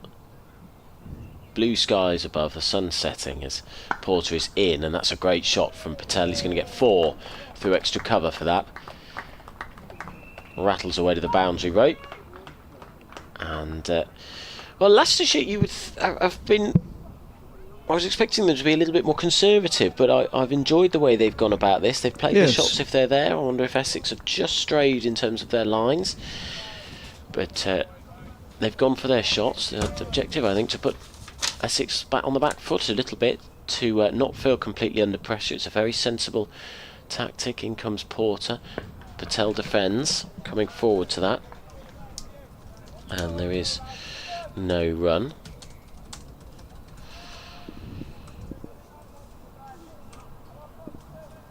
Yes, you very politely pointed out that I'd got Sheridan's Gums dismissal wrong in the first innings. He was, yes, of course, it was Harmer who was bowling from this end, and it was a good low catch to Paul Walter. Yeah, good slip catch. So it's Porter then from the Bennett end. He's running in towards us. Broad-shouldered chap, moves in, bowls, and Patel glides this to mid-wicket where it's fielded. Well, the fielder close in there. Charlie Allison is the man who is surveying that particular area. 18 for no loss is the score.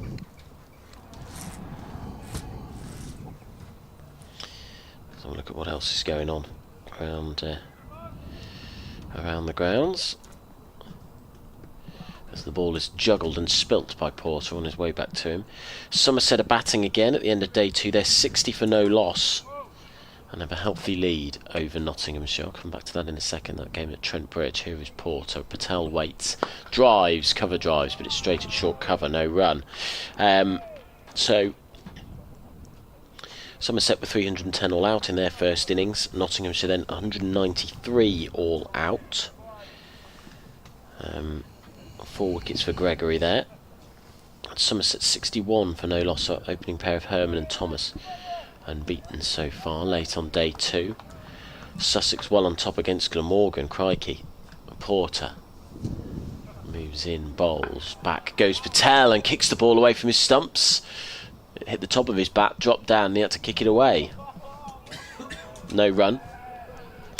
So Glamorgan were 155 all out in their first innings, with Unad Kat getting 4 wickets, and then Sussex piled on the runs, 521 all out in the end.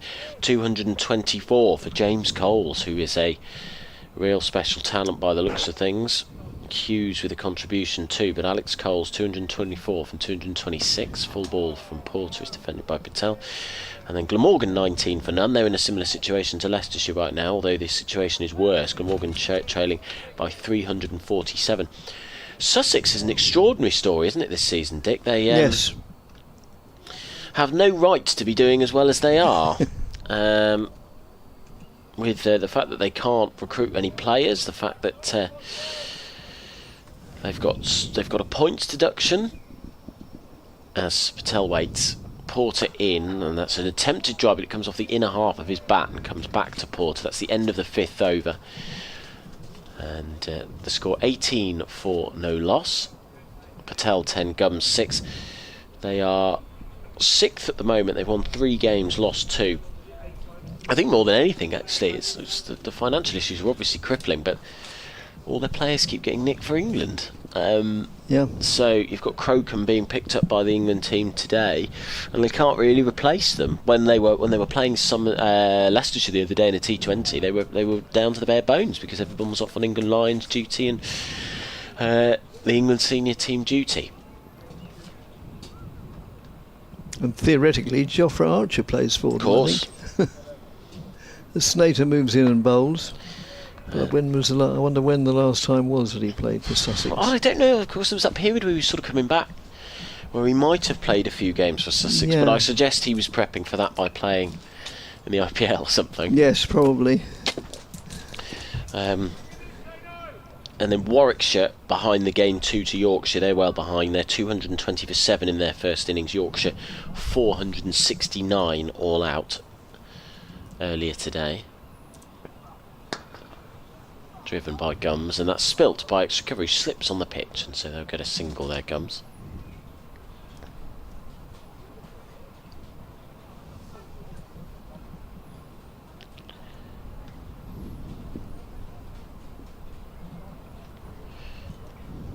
Those are the first division scores. Derbyshire in trouble against Durham. They're 93 for 3 batting again. They trail by 166 with 7 wickets remaining. Very low scoring game at Old Trafford. Lancashire bowled out for 87 today.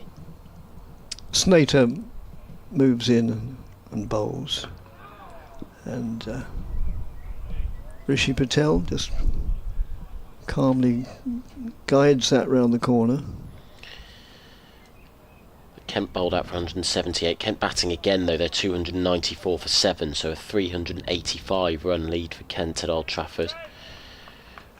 Gloucestershire 230 for 5, 235 behind Northamptonshire, who were 465 all out, and Worcestershire 264 for 9. Slater in again, and Gums just plays solidly. Neither of these batsmen has given any semblance of a chance so far. They've both played very, very well, and they got up to 20 without loss midway through the 8th over of their innings, with Patel on 11, Gums on 7. And Worcestershire 264 for 9, Middlesex 339 all out in reply. Snater again. Oh. Well, it still wasn't a semblance of a chance, but it was a play and a miss. It was a prod forward from Gums, and the ball beat the outside edge of his blade and went through to the wicket-keeper. Yeah, you're right. They batted very, very well. As we've mentioned before, that the changing conditions is remarkable. Yes. We had all sorts of problems earlier on in the day, and they've completely gone away, it seems. Oh, and again, that's beaten outside the off stump, more or less a carbon copy of the delivery which preceded it. The end of the over. 7 overs to go. Is Nick Ash still around? He's gone home. Oh. So it's me and you to the end. Oh.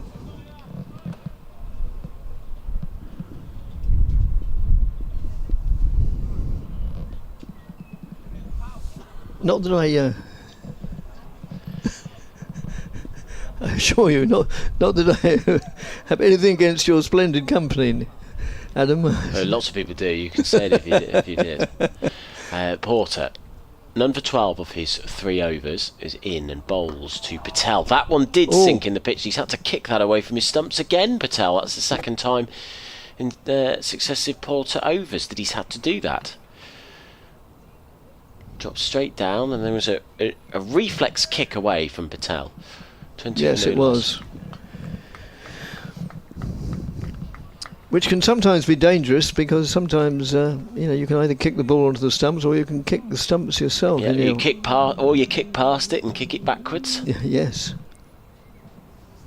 Patel is 11 not out. He waits as Porter is in and he defends. Patel right-handed batter. Porter bowling right arm over the wicket. You can hear the tweet of the birds in the background. Very pleasant evening song from them. It's still quite windy out there. You can really see the trees swaying in the breeze. Yes.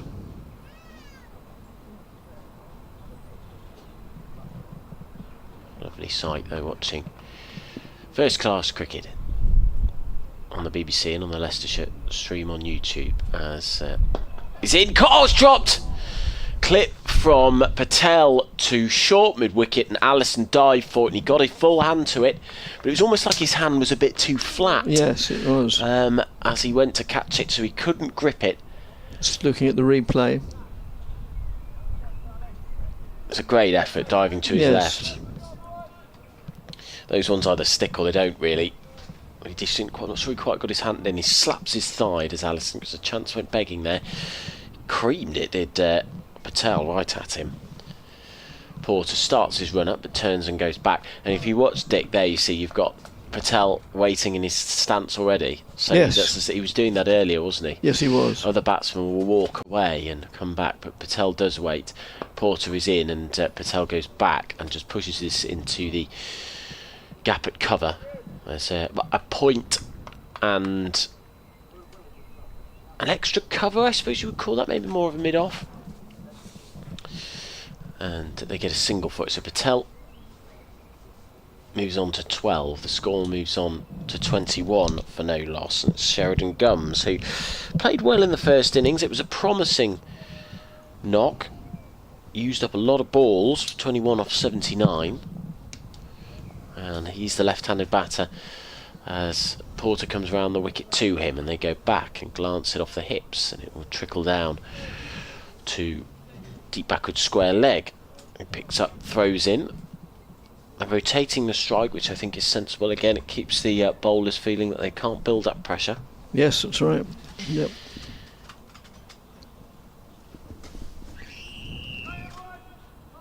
I was telling listeners when I saw Dick the other day that he did my first game with me when I was 21 years old. And I'm now 64, so that really was a long time ago. In comes Porter, comes in, bowls, and that's whipped away on the leg side for 4 runs. Perfectly timed, 2 straight, 2 full from Porter.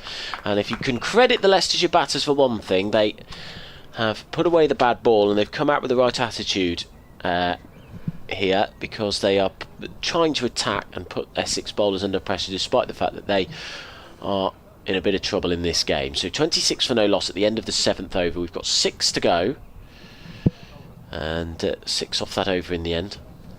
Yes, it was Gloucestershire against Essex at the county ground down there. I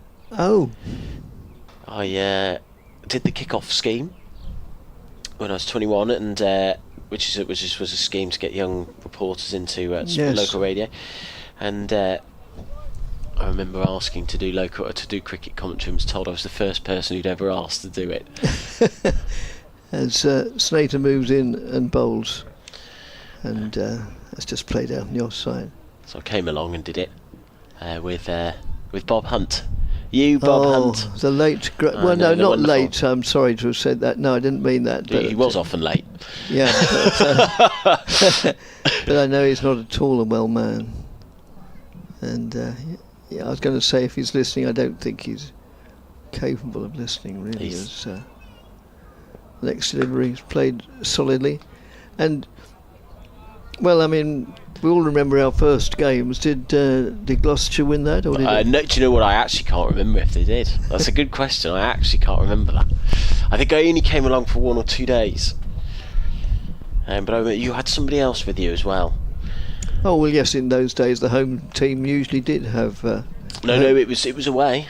They were splashing the cash. Oh, it was at Gloucester? Yeah. Yes, I think in those days. I don't think so. No. That's an LBW shout. Yeah, he's getting right across his stump scums. In those days, Essex sent two reporters, commentators to every match, and yeah, very different days. Yeah, I remember my first match I ever commentated on was 18. That was obviously 19 something or other, I don't know what. And a one-day game at Derby, and Snater moves in and bowls, and that's just played defensively. And I remember I was terrified. I was with Paul Newton and Nick Gledhill, and yeah, and it was at Derby. And with all due respect to Derbyshire, it's a lovely county as a county. I like their ground as well. Another quirky non-test match playing ground. But yeah, somewhat unsurprisingly, the match was abandoned after one innings. Ooh, and that's a play and a miss outside the off stump. I think it probably did move away quite a lot. And yes, I've had some strange days at Derby of all places. I can remember one match. It was a championship match, and it must have been in presumably 2021, I suppose, for reasons which will become obvious as Snater moves in and bowls, and it's just worked away on the onside end of the over. And I turned up on the second day, I think, or maybe even the third. I know it was the Monday. No, the second day. And the ground, well, the weather was fine, but the ground was deserted, and there were no spectators. There were no players to be seen. They weren't out practicing, and it was only about 3/4 of an hour before the start of play. No umpires, no ground staff, nobody. It was like, well, as I think I likened it at the time, to the Murray Celeste. It was just deserted. And I went round to the commentary box. I said, "What on earth has happened? What's going on?" And somebody said, "Oh, one of the players, I don't know which side, it doesn't matter, has been tested positive for COVID. And God. And the game has been abandoned. But you can't say that because it hasn't been released officially." And I said, "Well, I'm about to an 11 o'clock report." As Bennett is going to bowl from the Bennett end. There's an appeal for leg before wicket, but it was hopeful. It's a full delivery that took Patel up a bit there. Yeah, a preview, and as I went on air, I said more or less what I just said to you, Adam. But I don't know why. There's nobody here. There's no this, that, and the other. And then just as I was on air, in the 30 seconds or minute I got, somebody shoved a press release in front, and there it all was. So I read that out, and yeah, the game was abandoned. Wow. The whole match was abandoned. Yeah, it was a very strange time that was, wasn't yes, it? It was. It was a very strange time, but. As Bennett is in, and it's defended back to the bowler, no run. But looking at the broader picture, which I always try and do, the effect that it had on county cricket was of nothing compared with the effect it had on the population generally. Oh, absolutely. It fades into almost total insignificance. Okay, so you cancelled a few cricket matches, so what, and yeah. Oh yeah, they were dreadful times. Bennett running in towards us. This is his first over of the second innings. He's in now, he bowls, and that's whipped around the leg side. That's two straight, and he's timed that wonderfully. It's racing away for four. No, and save though on the boundary. And was that Shane Snater over there who saved that? Wonderful chase from him. It's a big long boundary out there, so they've only got 30 for no loss. Dived just before the boundary rope to put it back in. Snater's figures 1 for 34. Sorry, Bennett's figures. I'm supposed to be giving you Bennett's figures. 3 for 48.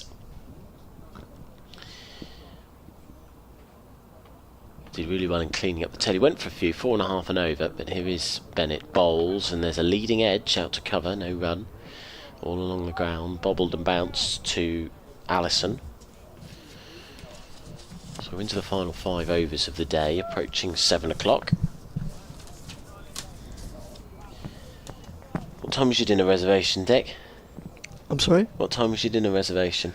I'm not asking to come, don't worry. Well, you're very welcome. 8:15.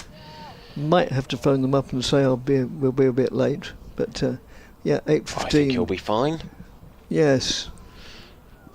As Bennett bounds in, big long strides, and bowls to Patel, who defends. And it's kicked back to mid-on by Bennett. No run. Yes, 8:15 at a pub cum restaurant in Great Glen. Lovely. You may or may not know it, but I can't mention. You can mention it. Can I? Yeah. Oh, well, you say so. It's on my head, be it. It's called the Yews. Yeah, YEWS. I don't think I've been there, but I know of it. Bennett in, back goes Patel and crunches this for 4 through cover point. And he moves on to 23 now, Patel, from 34. He's played with real intent in this innings, and so that is the end of the 9th over. We've got 4 left in the day. 34 for no loss is the score. Yes. It's been a dramatic day in the rugby union. Have you been watching that, Dick? Exeter won away in the semi-final. They were 26-10 down at half-time, won 27-26. Oh. So the final next week is Northampton against Exeter. We're on BBC Sports Extra 2, I'm told, until the close. So a very good evening to all of you on Sports Extra 2 joining us, where Leicestershire following on a 34 for no loss. They were earlier bowled out for 187, so they trail Essex's first innings total by 180. Slater bowls, just played defensively by Gums. So, yeah, the other semi-final was a local derby as well, so that would have been as keenly contested as last night. Well, I'm not sure I count Bath and Exeter as a local derby. It's too far away. Anywhere west of Hounslow is all the same to me. So, yeah, Leicestershire well behind the game today. 401, Essex's first innings total. Were bowled out earlier. As Shane Slater moves in bowls. An appeal for LBW. Quite a... I was going to say convincing, not as much convincing, but convinced himself, Slater. He seemed fairly confident. We'll look at the replay now and see what that tells us. Looked quizzically back at the umpire, did Slater, as if to say, now how is that not out? And that is a good shout on the replay. It's come back in, and Gums has been moving across his stumps. In a sense, he's right across it, but he's trying to negate the angle from the right-arm bowlers coming around the wicket. But that looked like it hit him plumb in front. As Slater moves in again and bowls to the rather splendidly named Sheridan Gums, and he plays that down to third, just in front of the scoreboard. And now the ball, as we predicted earlier on, has gone under the... Oh, no, it hasn't. It must have bounced off the covers back into play. But the number of times the ball does... Yes, it did. It bounced off the covers. But the number of times the ball seems to finish up under covers at various grounds all over the country. So 38 without loss, still trailed by 176. Slater round the wicket to the left-handed Gums, who plays solidly, defensively, correctly, obdurately. I should explain to listeners who've just joined us too that Leicestershire were bowled out and they didn't really play too many bad shots. The pitch just seemed like a minefield. There were 2 that were P rollers. There were 2 that jagged right back in off the seam and off the pitch. And yet the conditions seem to have completely mellowed as we've headed towards the end. Slater again to Gums. And again, he just prods that out on the onside, no addition to the score. Yes, I'd imagine Essex would be a little bit disappointed that they haven't taken at least 1 wicket of the Leicestershire second innings. Admittedly, there's 3.5, well, no, just over 3 overs to go. And they could do, but... they'll now be hoping that in the morning that the conditions are totally different, and suddenly the demons of yesterday early morning return, and that's trickles down off the pad, I think, into the It's an slips. edge, I think. It's an edge. Genuine edge, but he did Oh, well. it was took a his, genuine took edge, his, but it was still along the ground. yes, took his hands off it. Yeah. Did Gums and played it down along the floor. Not a bad shot that in the end to sort of save himself. 38 for no loss is the score then. Leicestershire in their second innings, they are 176 behind Essex's. Behind Essex as it stands. Leicestershire with 3 points, Essex with 7 from this game so far. Leicestershire again for a national audience have lost their last 3. This would be 4 in a row, and they really are under the pump. With Rishi Patel 23 not out, and Sheridan Gums on his first class debut on 12 not out, but it is Patel who will wait for Bennett at the far end to run in towards us. He bowls, that's driven down to mid-off. There is no run. And suddenly it's got appreciably duller, nowhere near stopping play, and probably not even near putting the lights on. But yeah, don't think we're going to see much more sunshine today as the clouds sweep in from the west. Yeah, it's just darkened a tad. Yes, it We've has. had lovely sunshine across the day. I think it's supposed to be a bit cloudier tomorrow and Monday, with Essex well ahead of the game. Bennett in to bowl and defended by Patel. We've been having some fun today with the fact that Bennett is bowling from the Bennett end. Yes.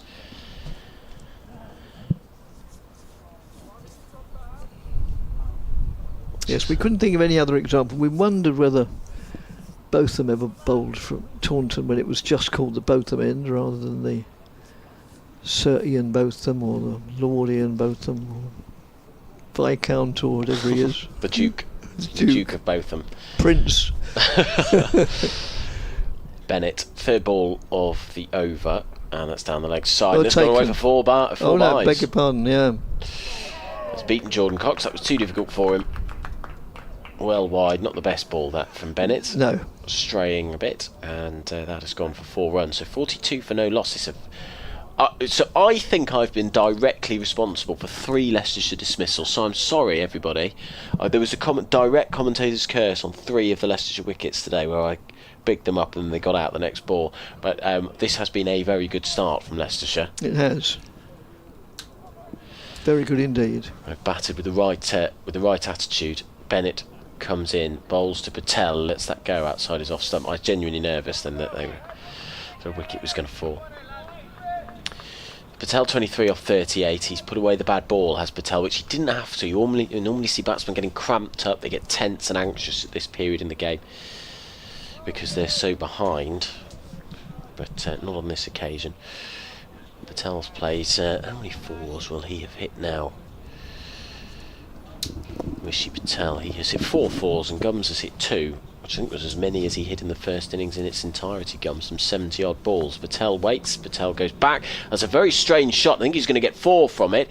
Shall I give him the benefit of the doubt and say he meant that? I think he probably did. I think so, yes. Let's say it's a late cut that went in between first and second slip. I don't know whether he sort of meant to back out of it or meant to leave it and then play it. So we're watching the replay now. No.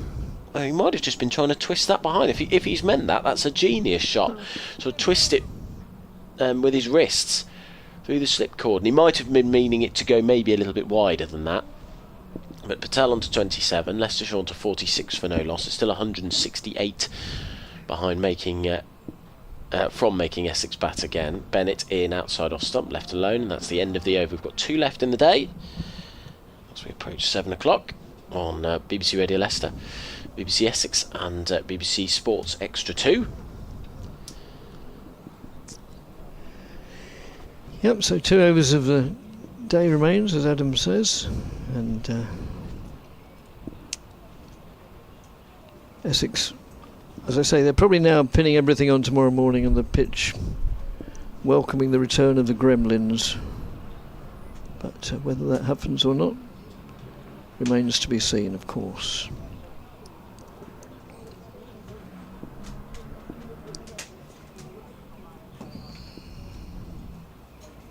As Snater moves in, bowls, and that's just worked away on the onside.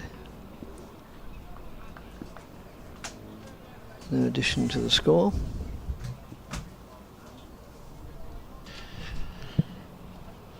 It's been a long day, hasn't it? We've had 104 overs bowled. It has. We've had Kevin Howells has said Anderson from the Anderson end. I should say we did think of Anderson from the Anderson end, and we also had a Lancashire player called Radcliffe bowling from the Radcliffe end. Yes. Radcliffe Road end. That's met with stern defence as well by Gums. I suppose the fun of this particular one that we're trying to find is people where it's a coincidence, where it's not. Oh yes. Named after. It's not that player bowling No. at their end. No, because that's more likely to happen. As Snater moves into bowl. And that's just nudged round the corner for. Is that a good bit of fielding? Before, or is it, the way he stopped on the floor would suggest that's gone to the boundary yeah, rope. valiant attempt, but it still went through for 4 runs down to fine leg. Just looking at the replay, and yeah, it evaded the fielder. Just sort of leans on his haunches afterwards. So halfway through the penultimate over of the day,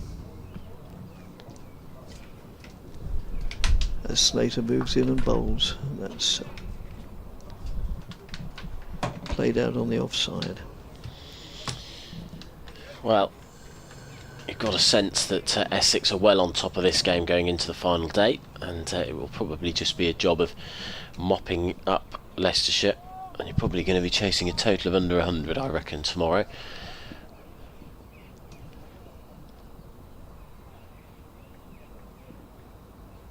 Slater in again, met with again solid stern defence. But this will give Leicestershire a bit of hope. They are touching to James Taylor after the game, going to interview him. I suspect he will be happy with how his team has finished the day, 50 for no loss, but they still trail by 164. This is pretty much as good as it could go post being asked to follow on. Slater in again met with stern defence. Sheridan Gums then, who I suspect many of you won't have heard. If you're a Surrey fan listening to this, you might have done. He got 21 from 79 in his first innings. This is the first class debut for him. He came through the Surrey system, but has been with Leicestershire for about 18 months before getting his first game. And what he's shown is resolute defence, shown character and guts, certainly. He's batted much better in this innings already. I think they've maybe learnt the lessons from the pitch. Nick Kelly with 78 not out, the only person to get above 23 in the Leicestershire innings, whereas for Essex we had the incredible double century scored earlier today by Jordan Cox, who will have grabbed the attention with the England selectors, no doubt about that. He's in the squad for the second test against New Zealand for England. This is the final over of the day. It's going to be bowled by Bennett. The first ball is defended by Patel,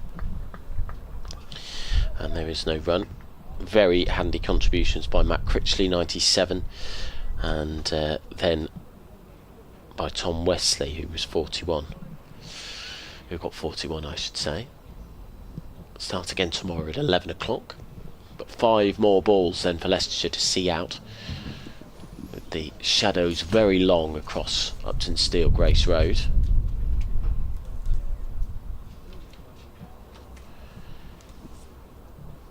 Bennett moves in towards as he bowls that side off stump. That's left alone by Patel.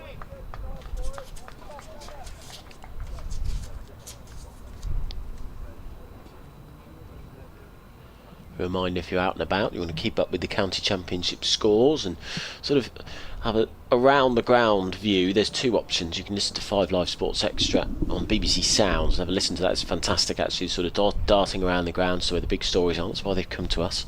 That's where the big stories are. The sexy commentators as well. As Bennett moves in towards us. He's up to the wicket, he bowls. Defended by Patel, but that spits up at him and he gets the top of his bat on it and he glances it away into the leg side. That's his job done for the day, he will hope, as he gets a single and leaves Sheridan Gums to bat out the final few balls of the day. And then there's also the BBC Sport website. There's a county championship feed on there.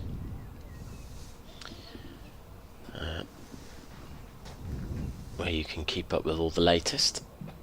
But if you've got one particular team you want to listen to that, then you've got a mix, haven't you? You've got BBC Sport website and app for every ball of every game, as well as the individual club streams. The Leicestershire one is very good, and that's not just because we're commentating. There's a helmet coming onto the pitch for Allison, is that, who's got his who's going to put that on. Is he going to go, where's he going to go? Short leg, I think. Short leg, I think, yes. He's certainly wandering over that side of the wicket. So he will stand there. They've had that in for quite a lot of the day. About 8 or 10 yards from the bat. 3 balls left as the clock turns to 7 o'clock. Bennett in. Gums plays that down. Stopped by the wicketkeeper brilliantly. And sorry, we've got a balcony in front of us, and and a few pillars. I just didn't spot that, but it was well stopped by Jordan Cox. So dot ball, 2 balls left in the day. 163 the deficit, but Leicestershire 51 for no loss.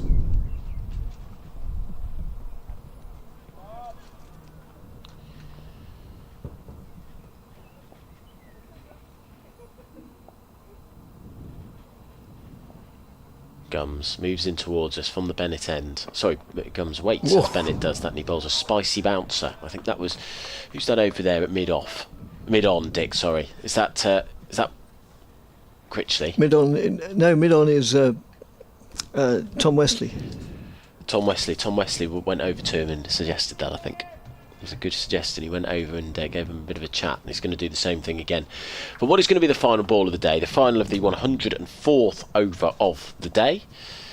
Can Leicestershire survive, even though they have a massive deficit? It's to Gums, who plays this to short leg, and that is the end of the day's play. And it's been a fascinating day's play. We've seen plenty of wickets fall, 15 in the end.